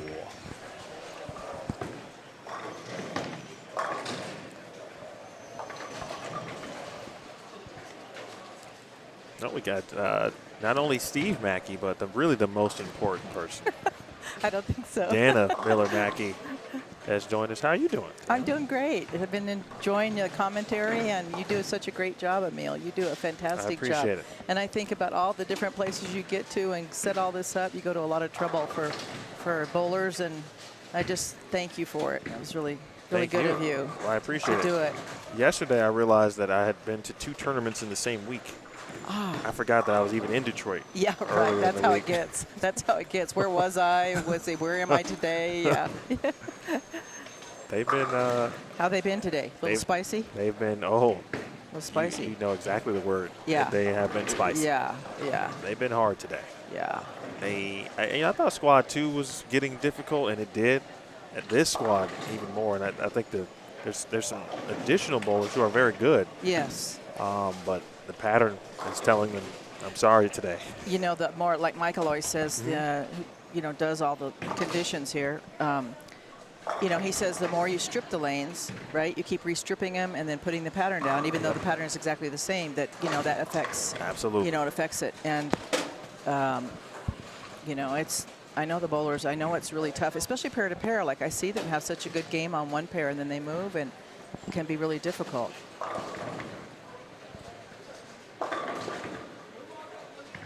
Nine spare has been really good, but they've been hard to come by too. Yes, 9 spare, I know, right? 9 spare. Like, if you can make your low game 170, 180 instead of 118 or 120, it's a lot better. And we see some women up here, huh? 14 and 15? Yes, nice. Melissa Danks won her she's been solid. qualifier here at Tenpins, and Montana Cederbacher. Melissa just had a knee replacement, I think just a little less than a year ago, and came back from all that, and she's got a really good head. That's wonderful, and a good game. Montana, incredible talent. So I'm not surprised. How's Adrian doing? She's in there, I think. Yeah, she's right there. She had a low, okay, one last game was kind of tough, but what a good bowler. She's had a really good year. Nice.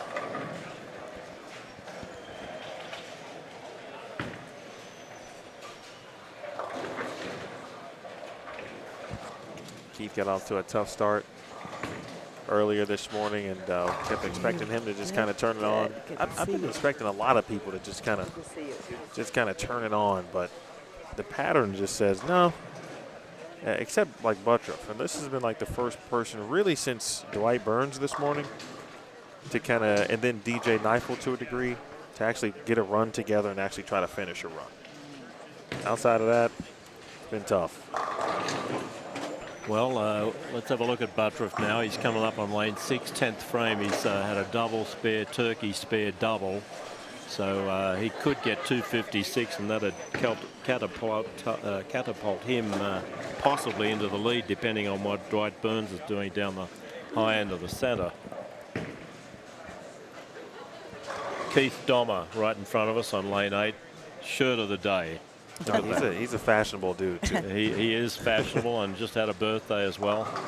And good to see him back here at Tenpins.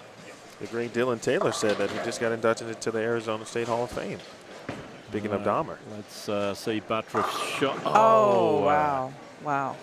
on a such a big game, too. Yeah. Wow, right in the 10th. That was such a great shot.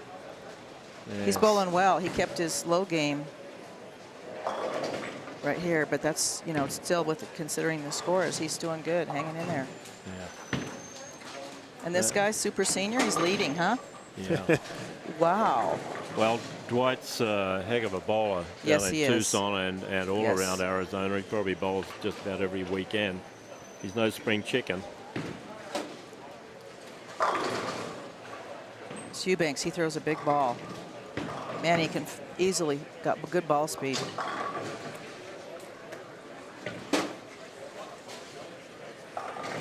Well, Buttriff wearing a referee shirt. I'm sure if he was quizzed about that cold 8-pin that he just left, he probably would have given him a strike.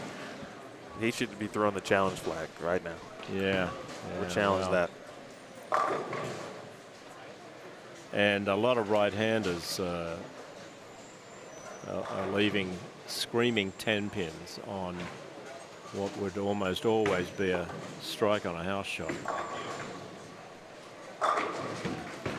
That's a good game for see what Jacob. this one's Very good game. 234. So that gets him 4 pins under the card with 1 game to go. So I'm tipping he's going to go over. Zach Harvey now on lane 5. Zach's got a pretty good game going here. He could shoot 209 if he goes off the sheet. Zach's our head mechanic here now, and got to credit him and all the boys down the back. We've got a crew of 5 or 6, including a couple of contract helpers that have really got the pin setters going well here. So if you were disappointed in the last couple of years with the pin setter performance here, it has improved a lot, and we encourage you to come back and join a league. They're all starting up in the next few weeks. You can drop into Tenpins More at 1416 Deborah Road. You can check online at tenpinsmore.com and get into leagues, whether it's here or at Silver Lanes, Gary Skidmore's Holiday Bowl, Starlight Lanes up in Bernalillo. Please join a league. It's our bread and butter in the tournament bowling business, at least. We rely on leagues to survive. There's that 10 pin over there for Scott Ashley. Well, Scott's had a hard day at the office. There's been a few. A lot of people went to work today and it wasn't a good day at work. Yeah, tough day at work. Wasn't a good day at work. Yeah. You know, this is, you know, it's such a difficult shot, but it's the only way you can learn to get better is to get in here. And it's, you know, it's hard. It's a hard process to go through, but it's the only way you get better. And, you know, God bless them and help them, you know, to keep persisting. I said, no matter how rough it gets and how discouraged you get, try to come away with, okay, what can I get better at? Absolutely. What do I need to do to get better? Well, here's a little note from one of our viewers. A fun fact about Keith Dommer's shirt: he makes quilts and then puts those patterns onto shirts. Oh, well, I love that it. looks like that. I love that's that. what I thought. And that's a really soft material as well. Well, let's see if Eubanks can dig himself out of a bit of a hole here. He just left a 4-pin last time on this lane. Now he's gone through the face.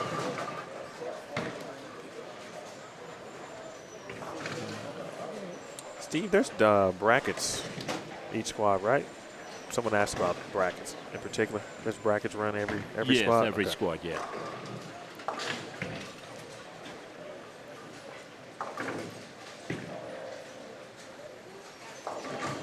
Scott Ashley, I just mentioned his name. He's had a very difficult morning. He's one of the best Native American bowlers in the state of New Mexico. But this pattern today looks like it's really tested his patience. He's got so much ability, and he's got a really good head. A lot of good attitude there. He'll go far. I hope he stays with his bowling. He's a good kid.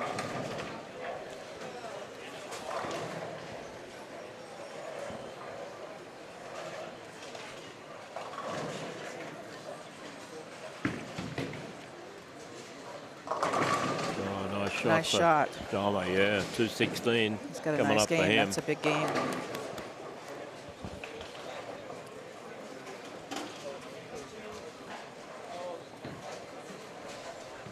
Well, that is a good game. That'll be his second high game of the day. Look at his start: 130, 140, 130. The last 4 games: 230, 180, 190, and a 210. Wow. So he's on the right track. He's going to need a big game in the last one to try and make the cut. I predicted last night on Facebook, I thought the cut to top 32 might be minus 100, and I've checked a lot of the other posts of people on Facebook. Carl Ong has put a post up there, and he was thinking minus 65. A lot of people, no one's come down as far as me yet, and I'm usually reasonably close to the number. But there's going to be quite a few that'll get on the board in this one. So it might go up a little bit. Could be in the 80s, minus 80, not plus 80. We've got a heck of a squad coming up. Oh yeah, that's at the one. 12:30. That's the squad that will ultimately determine the cut. I think so. Yeah, I think so too. What do you think the cut will be, Emil? Well, if you asked me yesterday, I'd said somewhere between plus 10 and minus 10, which is obviously wrong. What do you think now? Now I'm in the 40s. I'm in the minus 40. Minus range. 40. Okay. Based on my assumption that squad 4 Okay. will elevate the pace. Yeah, I think it will. Well, Yeah, it hasn't the will. last 2 years. This is the squad that's elevated the scores. And, well, let's see. With 2 games to go, 12th place was minus 95. So 12, and then we had 7 from the first day. That's 19. Yeah, it'll be.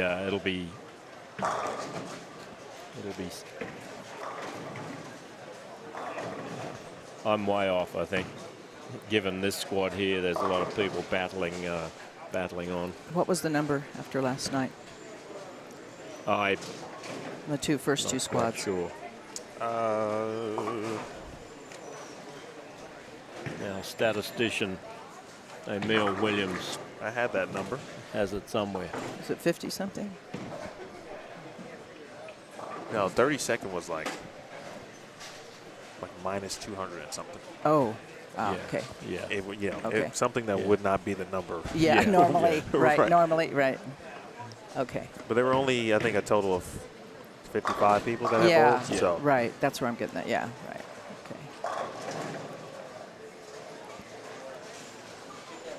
We're using 18 lanes for this squad. We'll be using, I think, 22 lanes for, or 20 or 22 lanes for the next squad. We do have room at 6:30 if you're interested in bowling. We can still take entries there at 164. Lost 1 today and picked up 2 already. So if you're in the area or you're watching and you're in southern Colorado or eastern Arizona, come over and see us. nice game back. I believe that was Kyle Ponzo. Was a nice game. Big game out here. 213 on a normal shot. It'd probably be, that's like a 240 or 250. And had an open. Yeah. 4-baggers are like finding gold. A pearl of great price. That's it. Well, for the first time, this group on the low end got done before everybody on the high end. Well, there's quite a few strikes. Not everyone bowling 2 balls every frame. I ran into Jim Pratt at the hotel this morning. He was checking out, and he said he was really exhausted from having to bowl 2 balls almost every frame. And then when he decided that his knee had taken enough punishment and he had to withdraw at the end of game 4, he shot a 5-bagger, of course. And that's usually an indication of, okay, the pressure's off, I can relax now. And maybe that would have been a good thing to do. Sometimes good advice that's for hard. everyone. Yeah, Take that the is. pressure off. That's a great point. Yeah. It's hard to do sometimes. You know, like, too, when you're throwing 2 balls and the field is basically throwing 2 balls so much of the time, you have to kind of watch your mental, like the energy level. And I try to encourage the young ones to make sure they eat, you know, have some peanuts, have something, a protein. And they kind of look at you like, oh, I don't need that because they're young, you know. But I said, no, it's not necessarily for your physical. You need it for your mental. I said, it's a long time to focus, and you can't focus. It's hard to focus 4.5 straight hours on something really difficult. Absolutely. You know, you need to kind of focus for that 10, 15 seconds. You're up there, and then give it a break. You know, it's really quite a challenge, especially on this hard a shot. Right here on lane 8 now, Eddie Joe Torres loves to just absolutely loves to bowl. And bowls all over the state. He lives in Silver City, of all places. Yep. It's a bit like that scripture in the Bible. Can anything good come out of Nazareth? Can anything good come out of Silver City? And there you are. They have old wood lanes down there, and he had the first 800 the house had ever had about a year or so ago.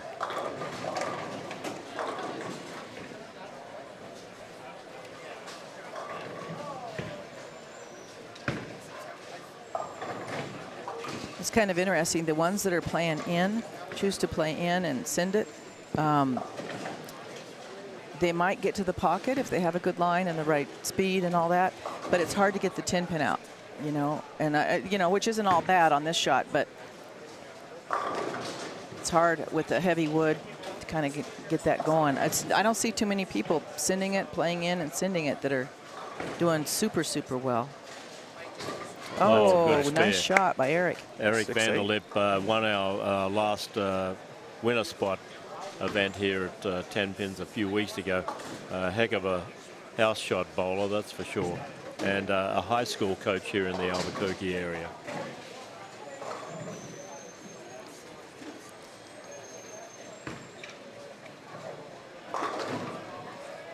A little bit deep with his feet, perhaps. Maybe if he was a little further right. I watched Steve Klompkin. We were watching him, my dad and I, on your show last night, and he came back nice after second and third game. He started off so big, and then, but he's such a great bowler to watch. He's so got it, the whole package, and doesn't give up, keeps thinking. Look out.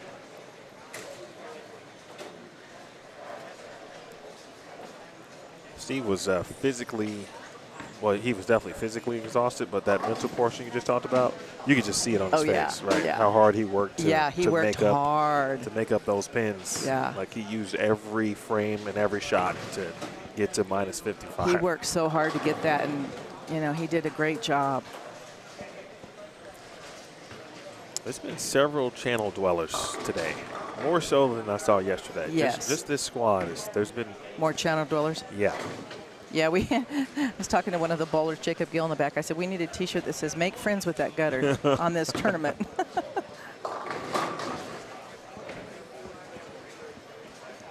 And we've seen it from every angle. We've seen it from in, we've seen it from out. Yep. You know, people, if you're playing in, like there's like a very minute spot people are trying to hit down lane. Right. And you've got to be perfect almost through the front every time to get there. Pretty tough. All right, start of the game over there on lane 3 for Buttriff, and ball's a little jumpy over there. He's left 2 6-pins back to back. At least it's in the pocket area. Let's have a look at Torres. Loves to bowl. A man of many colors as well. Look at this. Big double. Nice. Yeah, big double. Been waiting for Eddie. He joined me game one yet, or no, block one, squad one yesterday. He stayed the whole time too, which I didn't expect. Or Who was that? Eddie. Eddie? Oh, nice. He hung out the entire block. Nice. Went over his arsenal, what he was hoping to do. He was extremely excited to bowl today. Yes. He couldn't wait to bowl. He's always extremely excited to bowl. Well, we admire that, I tell you. He bowls in El Paso tournaments a lot. They have a lot of team events down there. They have teams come up from Mexico and whatnot. It's a pretty good tournament seen in the northern part of Mexico as well. We were hoping to have some Mexican bowlers up here this year. Didn't quite be able to arrange that. And of course, one of them just won a title on the PBA tour a couple of weeks ago, PBA 50. Oh, that gentleman bowled. That was Quintero, was it? That's his last name, yes. I want to say it was Mario. Mario. Oh, goodness. A little on the slow side there. A little jump on you.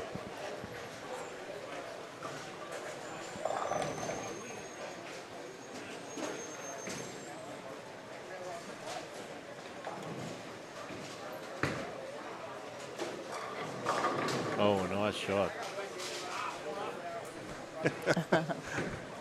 Who is that? I can't think of his. I've been trying to read the back of his shirt Zen. all day.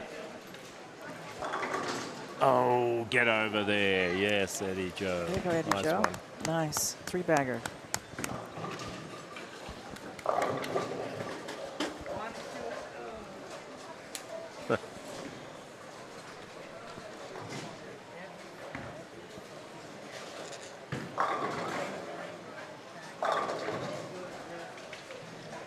Dwight Burns has graced us with an appearance. He's on lane 3 and 4 with Jacob. Jacob 3-9 spares, and the squad leader Dwight Burns with 2 spares and a strike. They're on lane 3 and 4. And just had a high from Christina Waldron, and Christina is a part of the history here at Tenpins More. She's one of the handful of people that's bowled a 300 game in this Oh, tournament. how about that? Yeah, years ago. Oh, Christina, tell us what year you bowled that in, would you? Very rare. Tyler Masterson, nice after an 8-1 in the first frame's got a very nice double. Got a good look over there. 1 and 2, 3 and 4 actually. That's Tim Jacob, by the way, who just came off the approach we were talking about. Made the cut last year to the top 32. He looked super familiar to me. Nice, Zach. It's a nice bounce back. He had a nice break on the right lane, turns it into a very good shot on the left lane. Interesting shot there by Buttriff on lane 3. Here comes Dwight Burns on 4, the squad leader. Jacob went very light and left a 9-pin on the back row. Nothing went near it on a mixer. Well, let's see if Eddie Joe can continue the string here. He's on a turkey. Unusual Oh, swing. help. No split. Held on Bring to it it in. a tad long and Got it in a little bit. got it in as well. Oh, Jacob. Tim Jacob, that is. Yeah, the Tucson trio here. Dahmer, Jacob, and Dwight Burns. All And from a shout out to Tom Foster. Tom was the squad organizer for all the Tucson guys to get up here a number of years ago before COVID. And he's been going through some health issues. Tom, we look forward to seeing you back here on the lanes, mate. Miss you. Andre Eubanks, really nice shot there. Wasn't it after the first ball over there, it kind of went light, missed the head pin, and then what a nice comeback that was. What a nice shot. He's one of the few that has so much smooth hit, but a controlled hit on it, but a lot. Yeah, and control good speed. power. Yeah, he's able to get that 10 out. Looks nice. Scott Myers, who just got married up there in Colorado, he's said the number is going to be -55, and he's tipping Steve Klompkin, who has that number, to be the number. Scott's pretty experienced at picking the scores, and he may not be too far off given the quality in this squad and the potential of the next squad. What did he predict? -55. Yeah, that's what I think.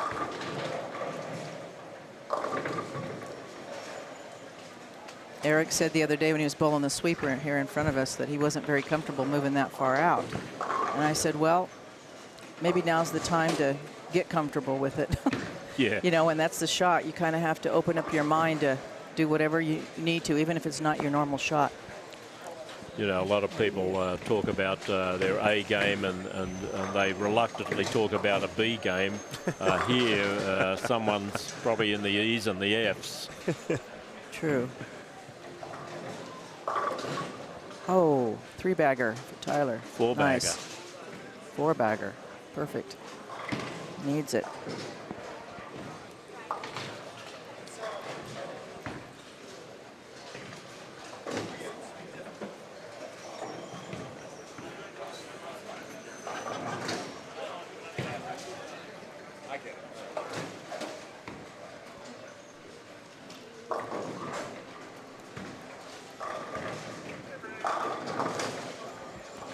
Spare for Harvey. Nice cover, Zach. Good, pretty good spare shooter. Averages about 221 here on the house shot and the scratch doubles on Monday night. He's come a long way. He's got a lot of the talent. He's really worked hard on his mental, his emotional. He's come a long, long way. He's doing well. And that's a double for Buttriff. 77 in the fourth after 4-9 spares. The way Eddie Joe. And a double.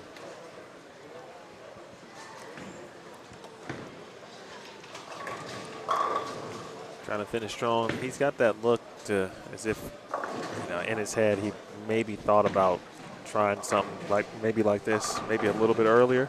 Yeah. And kind of wondering if he should have moved to yeah. it. You know, watching, oh gosh, we're just talking about him from Utah. Steve, yeah. You know, him moving in on this pair, that was a really gutsy thing because early on he struggled right out when he went like 240 and then he had to struggle with the game. Then toward the end there, he moved in but so, you know, he moved way in. He avoided that kind of no man's land in the middle, you know, second, third, and then he moved way in and just he's so proficient. He can move that many arrows and still be that quality, make those quality shots. Oh, Tyler Matheson's got a 5-bagger. Nice.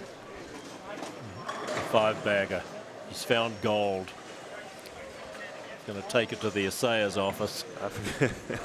I forgot what he shot in Game 7, but I mean, he had 167 the game before, so he was about 70 under, 70 something under. With one, no, more than that, 90 under with one to go. So the 5-bagger's badly needed. And Dwight Burns not setting any world records over there. 81 in the fifth to strike and then flag the head pin. Nice shot by Zach Harvey.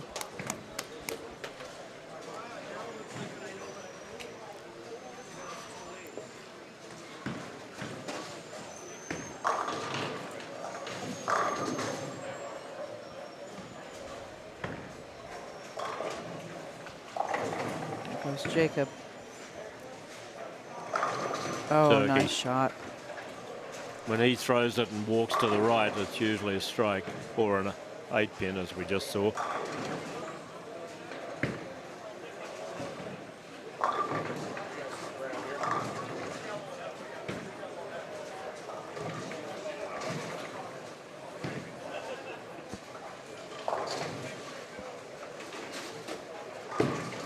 No. Uh-oh. Oh, goodness. It's just slow enough to get that Look back. at him. I wrote a song about that look, the look of love. Got a bit of love there. That ball came back like nobody's business. Goes Tyler. Let's see if he can keep it going. Got a good game, Tyler. He really does. Oh, Six yeah. in a row. Nice. He has taken his hand completely out of it these last few games. He's just kind of trying to float it Yes. through the middle part of the lane and let the rest of the pattern just kind of allow the ball to take over. Let it work. Yeah, he gets it off quick and it's, gets the projection of it, the speed of it, going down toward the pin and just letting the lane work. That's what I try to tell the young kids when I teach them. I said, you know, you let the pattern work for you, right? Butler for 4-bagger and got on his knees there. I don't know if he was praying or not, but that 8-pin almost stayed up again.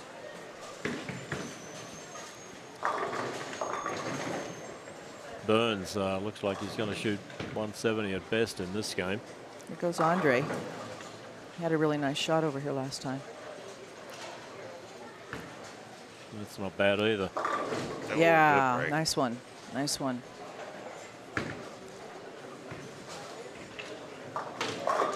Oh, goodness wow. gracious Oh, my me. gosh.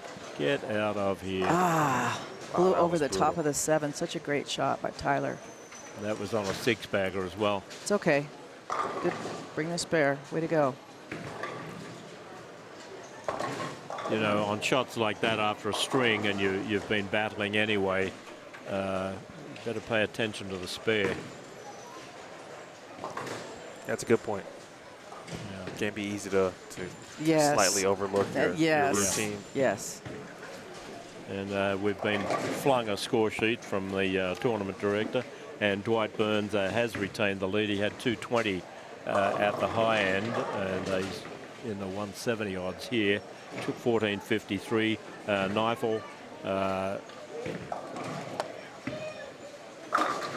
Neifel 14.37. Edmondson 14.13. Buttriff 4 under, and he's got a 5-bagger, so he's going to go over.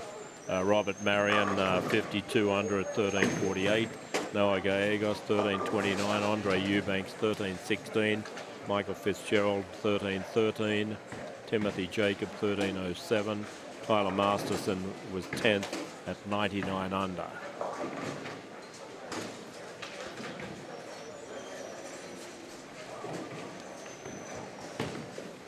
So that's the scores, and they're coming up now on the screen by the speed typist.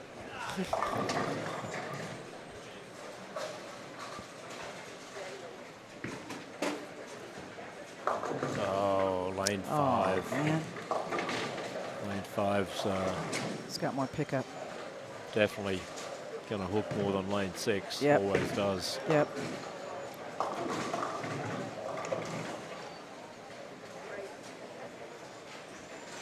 Well, Timothy Jacob, last 3 games, 217, 201. He's had a double here. He's working on a strike coming up on lane 6. Good speed, trouble. Yeah, high, 610. Buttriff. Yes, Oh, got the carried 7 out. another one. Wow.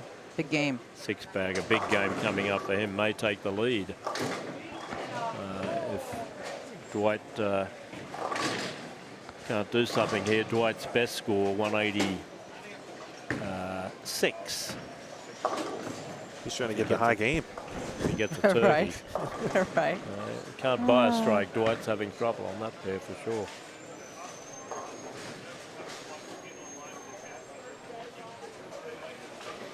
Good hand position for Jacob on that spare. Really flattened his wrist out. Make sure he can cover the 610. Here's Buttriff in the 10th on lane 3. He didn't like it. No. He's happy to get that out of it. Didn't move right, so he just stayed where he was. Almost got a squish It's a and great 3 game, out. though. Yeah. Ooh, great game. 246. I think the high game on that pair prior to him was Michael Fitzgerald with 245 a few games ago. So, and of course Masterson can go off the sheet for 258, and he truly deserves a 258 after that 7-pin leave. 177, the best score that Dwight Burns can get. They need him up at 30 over. Buttriff 246. Big game. And 42 over for Buttriff for 8 games. It was very nice bowling. Quick squad. We're on time. Nothing a tournament organizer likes better than being on time. I agree. This squad went quite faster. From this vantage point, Yeah. that's more time to eat. Well, they had a lot of strikes, particularly on this end, and this end is bowling a lot faster than the Yesterday. folks on the high end. Okay, let's have a look at Burns. Finally got a strike. 30 over for him. Change balls. 42 over for Buttriff. So Buttriff passed the squad leader in the last game. They're on the same pair. Here goes Tyler. Ooh. Oh, goodness. Oh, through the face. Get out of Too it. bad. It's all Yeah, right. that's Get the, 220 something. still a great game. It'd be 75 over. Well, 75 under, I should say. Oh, I think So I need to go off the sheet. that's a bummer. Shoot.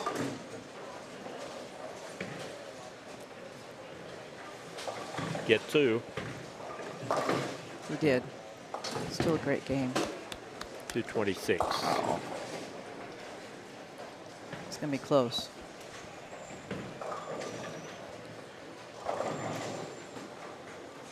Again, if you're interested in bowling, we've got 164 entries at the moment, and we've got a squad at 6:30 tonight, and there is spots open in that. Come on, Andre. Ooh, a little fast.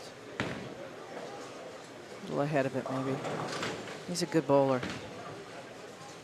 Come on, Andre. Pick it up. He bowled in the Pro-Am last night as one of our 12 pros. We had 106 people on the lanes at 7:30 last night, and the people on his pair put up $20 between them. 4 of them each put up $5, $20 shot at that particular split, and he just missed. Oh. A nice bonus for them and him. And Dana, you're still one of only 2 people, along with the well-known Matt McNeil, who's probably overseas somewhere at the moment, that have had 900 no-tap in our Pro-Am over 20 years. There's only been 2. Oh. I put up a $50 prize for everyone that could do a 900 no-tap and no-takers last night. How did the people, did they, yeah, right, well, last night. How did they enjoy that shot? Oh, it was the house shot. Oh, it was the Yeah, house it's the shot house for him? shot, Oh, yeah. okay. But it's the house shot after this has been on for 3 Yeah, days. right, So right. it's a house shot minus a couple of points. I'm sure it hooked. There's the Oh, that's way a nice, outside. yeah. That was the twig. He's forced himself to do it, and I Yeah. think that's great. Yeah, I said, well, or a double. yeah, got to do it. Or a double after he missed a 3-pin. Annoying. Yeah. Good comeback. Well, I'm going to leave you 2 here and start checking people in for 12:30. Gotcha.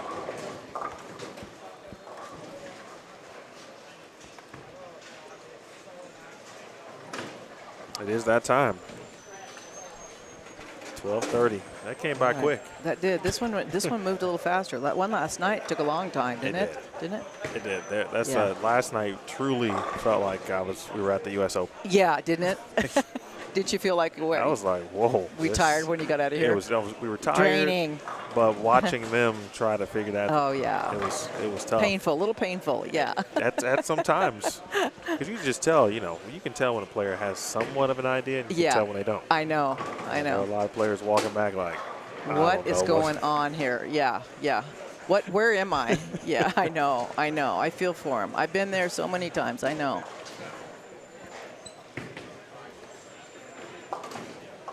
I assume you haven't bowled this term. Mike and I never bowled this tournament. Not that, especially myself. I know that all the bowlers and their quality, fields and stuff, and don't have any thoughts that even if I had done good, and really done really, really well, it's not a win for us. Sure. Because we're the proprietors. It's a conflict of interest Yeah, situation. wait. You're not going to ever get by that. So, Right. and I didn't want to bowl it. I bowled so long and bowled so many tournaments, That's true. like 42 weeks a year. plus all the travel, and I was blessed to be able to do that. You know, it was an honor to do that, but I was on the road like, 40-something weeks a year for 30 years. So I loved it. I loved every minute of it. But yeah, I enjoy this, coming and watching them, and watching the challenges and how they, they go about it, and just watching all the bowlers today. There's been such a progress in the way the bowlers go about things. Also, I see, like in golf too, you see it in almost every sport, but like all the bowlers now are more interested in their health. They work out. I love that. I used to run on the beaches when we go down to Florida, and they go, "What are you running for?" You bowl in like a couple hours, and they used to think that was crazy, but I was always working out because I needed it. If nothing else, was the stress relief from the bowling, right? So it's really important to put the whole package together. If you're going to be your best, it can't be just on the lanes.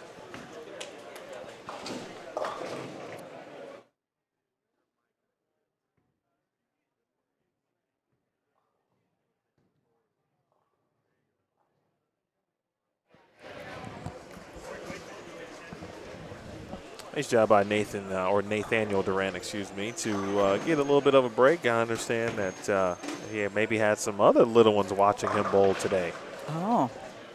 So thanks to Lacey for that note in the chat. Good morning and now good afternoon to, it's still morning here. You're right. Where are we? Let's see. God, we started so early today. Yeah, right.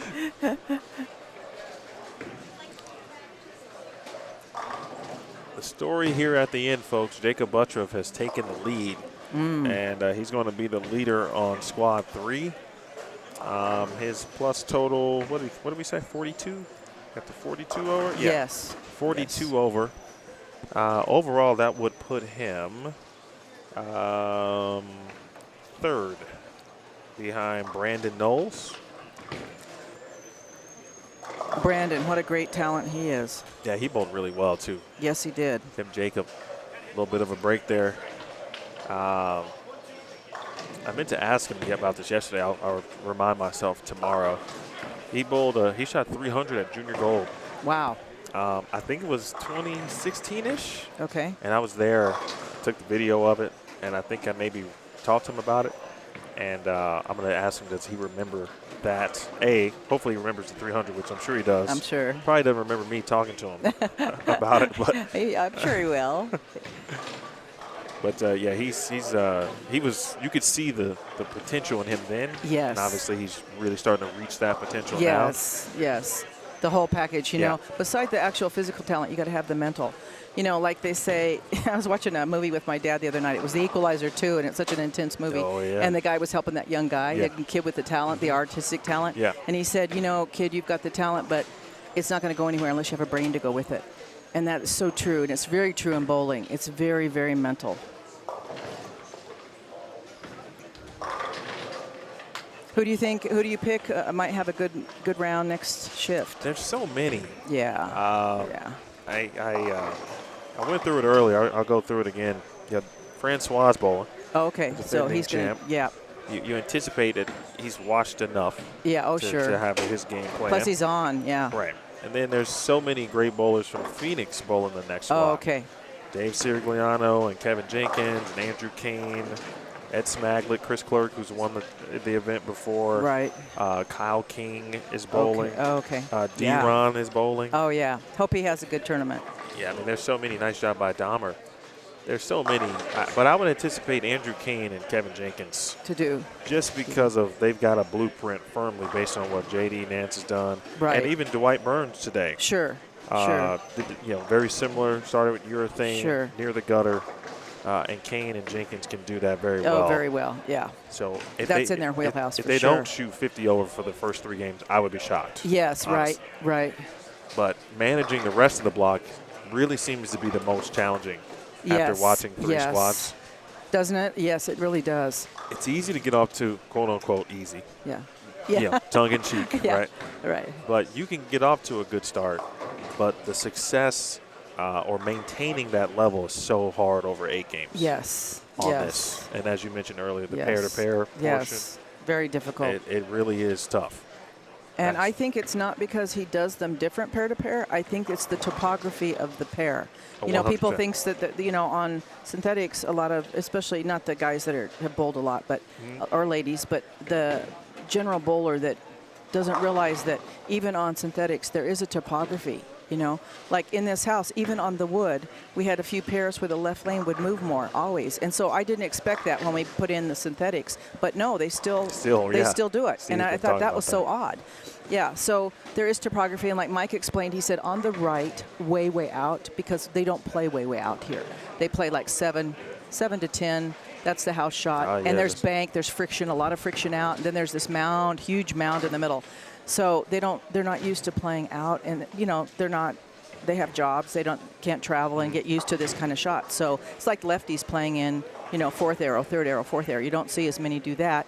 We don't see as many righties play up 1, 2, 3. So if they don't see it very often, but you know, if they came in next weekend, the ones that maybe didn't feel like they did a good job or had trouble, they come in next weekend, I think they would do that a little bit better. And as they got used to it a little more, you know, because you adapt to what you face all the time. Yeah, we talked a little bit about that yesterday. Just in the point of not seeing, you know, a pattern that tells you where you should play, which is right of 5, right? Because Right. if you go practice, you know, you might be bowling on a beat-up house shot, Yeah. so you're not going to be able to practice what you need to. Right. You have to get somebody, and hopefully your center can do that for you. True. Put out a pattern that allows you to play a certain area of the lane. Yes. But yeah, you need to know how to play the gutter. Yes. Even in other years, previous Yes. years, where even if the shot necessarily wasn't on the gutter, if you knew how to play there, you Right. could find something. Oh, for sure, for sure. I don't know if you ever saw, this is back in the day, but one of the best at it on the right for the women was Shinobu Saito from Japan, and she'd Oh, wear I've heard a those. lot about her. She wears those high tops. She was she won a gold medal in the Olympics for javelin. How And about then that? yeah, and when I was just first coming out, we were in Nashville or something. We're warming up, and all the Japanese women were there bowling. Okay, she's playing over the right gutter cap onto 1, 2, 3, right? And I'm thinking, wonder what she's doing out, you know, doing. I was just watching her, and I thought, oh, she's interesting. I was interested in her shoes. I thought her shoes were cool, and so I was watching her. She got to be 300 or 400 pins ahead of our field when we got into after the qualifying. Because nobody would go do that, right? She just completely missed the front part of the lane, and of course they were wood back in the day, but it didn't matter. She was good everywhere on the lane. She was, and they actually, I think. I'm not sure, but I think they banned her for a while in the men's JPBA because she was that good. But then they had to let that one go. And then, you know, she kept winning like she's into her 60s. She's such a good bowler, such a brilliant bowler, yeah. And so, yeah, there was quite a few of them that came from there, especially during that time frame, that were so good. Oh, that's right, Juan. Hello, Aaron, by the way. Juan just reminded me that Brett Wolf is also bowling this squad, too. Oh, right. Okay. Yeah, he should like this. Now, Yes. someone mentioned a good point because we were talking about that. There was a significant amount of lefties. I think there were 8 or 9 that we Yes. kind of counted during this squad. And we said, well, maybe Dwight Burns and other lefties ended up there's way more transition on the left today than yesterday in comparison. And there could be more with them. in the next squad. It could be, yeah. So we'll see how that It plays could be. out. You know, and it's you know, I start to hear, you know, the left right thing. And, you know, here's the thing, like watching them, especially, and I'm a senior, you know, so I understand. Dwight Burns, he bowled brilliant. He's a great bowler, and he, you know, kudos to him. But sometimes, like when I teach the kids, I said, when you watch, I said, not always strapping it more and hitting on it more is the answer. Sometimes, you know, like your 70-80% of your throw is where you want to be. Sometimes, like Michael says, less is more. Less is more. You know, I'd rather have a flat 7 or, you know, a 6-pin than, you know, all these designer splits. So I said, sometimes you have to just be smooth. Don't try to overwork the ball. And I think, especially on this pattern, I think that's better. I think that's better. So, you know, I think, and like, we were talking about the lanes, so the topography of the lanes. Michael's told me that, okay, on the left, because there isn't as many, he said on the right there's a little bit of glaze, right, on the outside, on the right side, on 1, 2, 3. There's glaze because as you move into about 7, 8, 9, that's where the deeper track is. So You know, watching Steve Klompkin, I wonder if he thought, I don't know, I haven't talked to him, but I wondered if he thought he should have moved in maybe one game sooner. I don't know. Did Right. you talk to him? I did not get a chance okay. to. Yeah. So, but I don't know that to be the case. Yeah, I thought he played him perfect. I just think some of the pairs are just really spicy. Yeah. They are. Yeah. Yeah. Well, folks, that's Good job, Emil. Thank you. You're welcome. Thank you. Everything on the low end is complete, and there's like a handful of shots on the high end, and then we're done.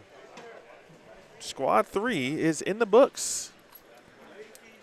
We will see you back here in 1 hour, or a little less than an hour, and that's plenty of time for food and snacks and all of the stuff that we need to remain afloat here in a full day of competition. Appreciate everybody tuning in. Once the scores are complete, or I'm sorry, the bowling is complete, there's, again, a few shots still left down on the high end. Be sure to check the Tenpins More Facebook page. Go ahead and actually follow that or like it. You can also like the Bowlstream TV Facebook page. I'll be posting the standings there as well, just in case, so we can have them in multiple spots for you. And we'll have I'll have Squad 3. I beg your pardon. We'll have Squad 3, and then all 3 squads combined, so you can see what the top 32 is looking like, and we'll talk about it, of course, once Squad 4 begins. 12:30 p.m. Mountain Time, 1:30 p.m. Central, 2:30 p.m. Eastern, and, of course, 11:30 a.m. Pacific.